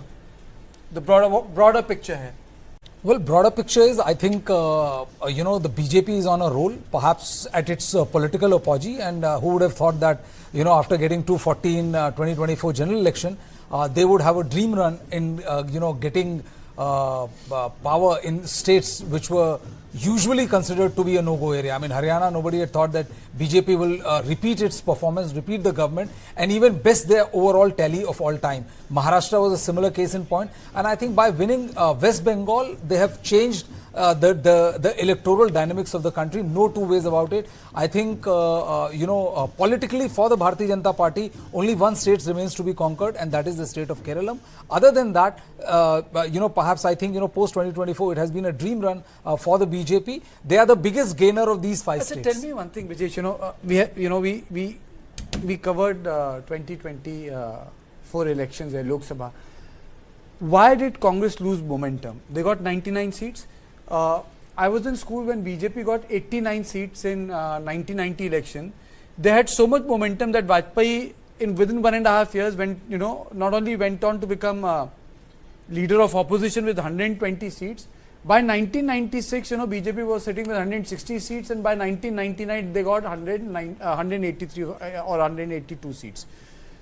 Why they have not been able to translate the momentum of 2024 Lok Sabha election where BJP lost Ayodhya, Prime Minister का winning margin कम हो गया काशी में, ये हुआ क्या है? I would answer your question with a cricket analogy, which I used to hear a lot of time when I was a kid, watching India lose out, despite performing brilliantly. It is to snatch defeat from the jaws of victory. I think that pretty much sums up why Congress is on a losing spree post 2024 general election. Ideally for a party, it should have been an upward swing, because the first election which comes after that is an election in Haryana, which was given that the Congress is going to win. But for a party, I personally feel that A, the central command's intervention is almost next to nil. B, there are too many claimants, so there are too many people in the party's ecosystem who believe that they are bigger than the interest of the party, and it reflects. You lost Haryana because there was a raging fight between the Hudas and the Kumari Sheljas and the Randeep Surjewalas of the world. They lost the election. They lost a sure shot winning election. What did happen after that? Nothing. So if you get an ulcer in your body, you go and get a doctor, you ask a doctor for check, and you remove it surgically if there is a problem, because it's life-threatening. A political party which has refused to learn any political lesson from all of its defeat, which was 50% or 60% of its own making, is something which is a sitting duck for disaster. And this is precisely what is happening. Savya, tell me, why do we say that, it's only a Hindu vote? Don't you think that Muslims could have voted for BJP in West Bengal? Yeah, they have, because if you look at the areas where the BJP did well, most of the areas you would see in the Kolkata, Hooghly, Howrah belt, which earlier used to be the stronghold of the Trinamool Congress. Now BJP has been able to penetrate these areas, and they have been able to also to get the votes of the minority section. But largely the drift happened with the youth and the women, because women who used to be the backbone of the Trinamool Congress, they shifted to the Bharatiya Janata Party. The youth shifted towards Bharatiya Janata Party. Though Mamata Banerjee had announced that they are going to give 1,500 to the youth, which is called Yuva Shati. But clearly the youth was not interested, because they were more focused on corruption, they were more focused on severe anti-incumbency on ground, and also the lack of development that has taken place during her regime. George must have heard Mr. Raman and Asma talking to each other. Do you agree with Mr. Raman saying that the Congress party has won because BJP has done a good job of taking away the left vote? Is it correct assessment? In Kerala, at least, that is not the correct assessment. BJP may have eaten into the Congress votes also, but it was completely anti-Pinarayi, anti-government, and pro-UDF. It was a very clear verdict. BJP last time also was leading in Lok Sabha elections, almost near to the victory in Thiruvananthapuram. Rajiv Chandrasekhar was very close. Now he won that election. It was almost expected also. V. Muralidharan also, after losing Attingal seat last time, Karakotam, he walked there, camped there, and worked well. But this election, I am seeing this one made on a high-profile victory of Fatima Tahiliya, the first time a woman legislature for Indian Union Muslim League in Kerala. Only one candidate, she won, and she defeated the left front convener. And then sitting MLA, T.P. Ramakrishnan, a high-profile leader, she defeated T.P. Ramakrishnan and won this election. That is one of the... Just hold your thought for a minute, George. This is one big breaking that has come. Mr. Raman, Stalin has lost. He has lost elections from Kolathur. It is expected. We are expecting it to happen. Since morning, we were expecting it to be declared. We know he was losing to V.S. Babu. We have been getting the reports ever since the morning that in all the rounds, in all the 26 rounds, he has been losing. So now only it is declared that he has lost final. So you're not surprised? Come on, you're trying to be Mr. Raman, you're trying to be the cool one here. I'm not. No. If you look at one of my tweets of about 20 days back, I said that Stalin is losing. It was a specific, separate tweet against Stalin that Stalin is losing Kolathur. Though I did not mention who is winning, because the anger is seething anger. I could sense that. So I knew. Please pardon my ignorance. Did Stalin contest only from Kolathur? Yeah, only from Kolathur, yes. They were overconfident. Single constituency? Yeah, only one. Only one constituency. Stalin from Kolathur and Udayanithi from Chepakam. I think that's a big setback, sir. It's a huge setback. Sitting chief minister is I not think in the house. Udayanithi is also losing. You will get the news quite in the next few. Who? Yeah, you will get Udayanithi, his son. No, Udayanithi as of now is leading by 8,500 votes. Last round of vote counting left. Really? Okay. Yeah. Really? Yeah. Udayanithi leading. He was trailing for several rounds. From It's a very high density minority vote driven constituency. Maybe the minority areas are favoring if you factor in the number of seats TVK he was has won, trailing in the morning. If you factor in the number of seats which TVK has won, it is a clear massive. He's the gentleman who has won. He is the gentleman who has won. Yeah, V.S. Babu. V.S. Babu has defeated Stalin. By 8,000 votes. Let's play out the bite. Let's play out the bite. Super.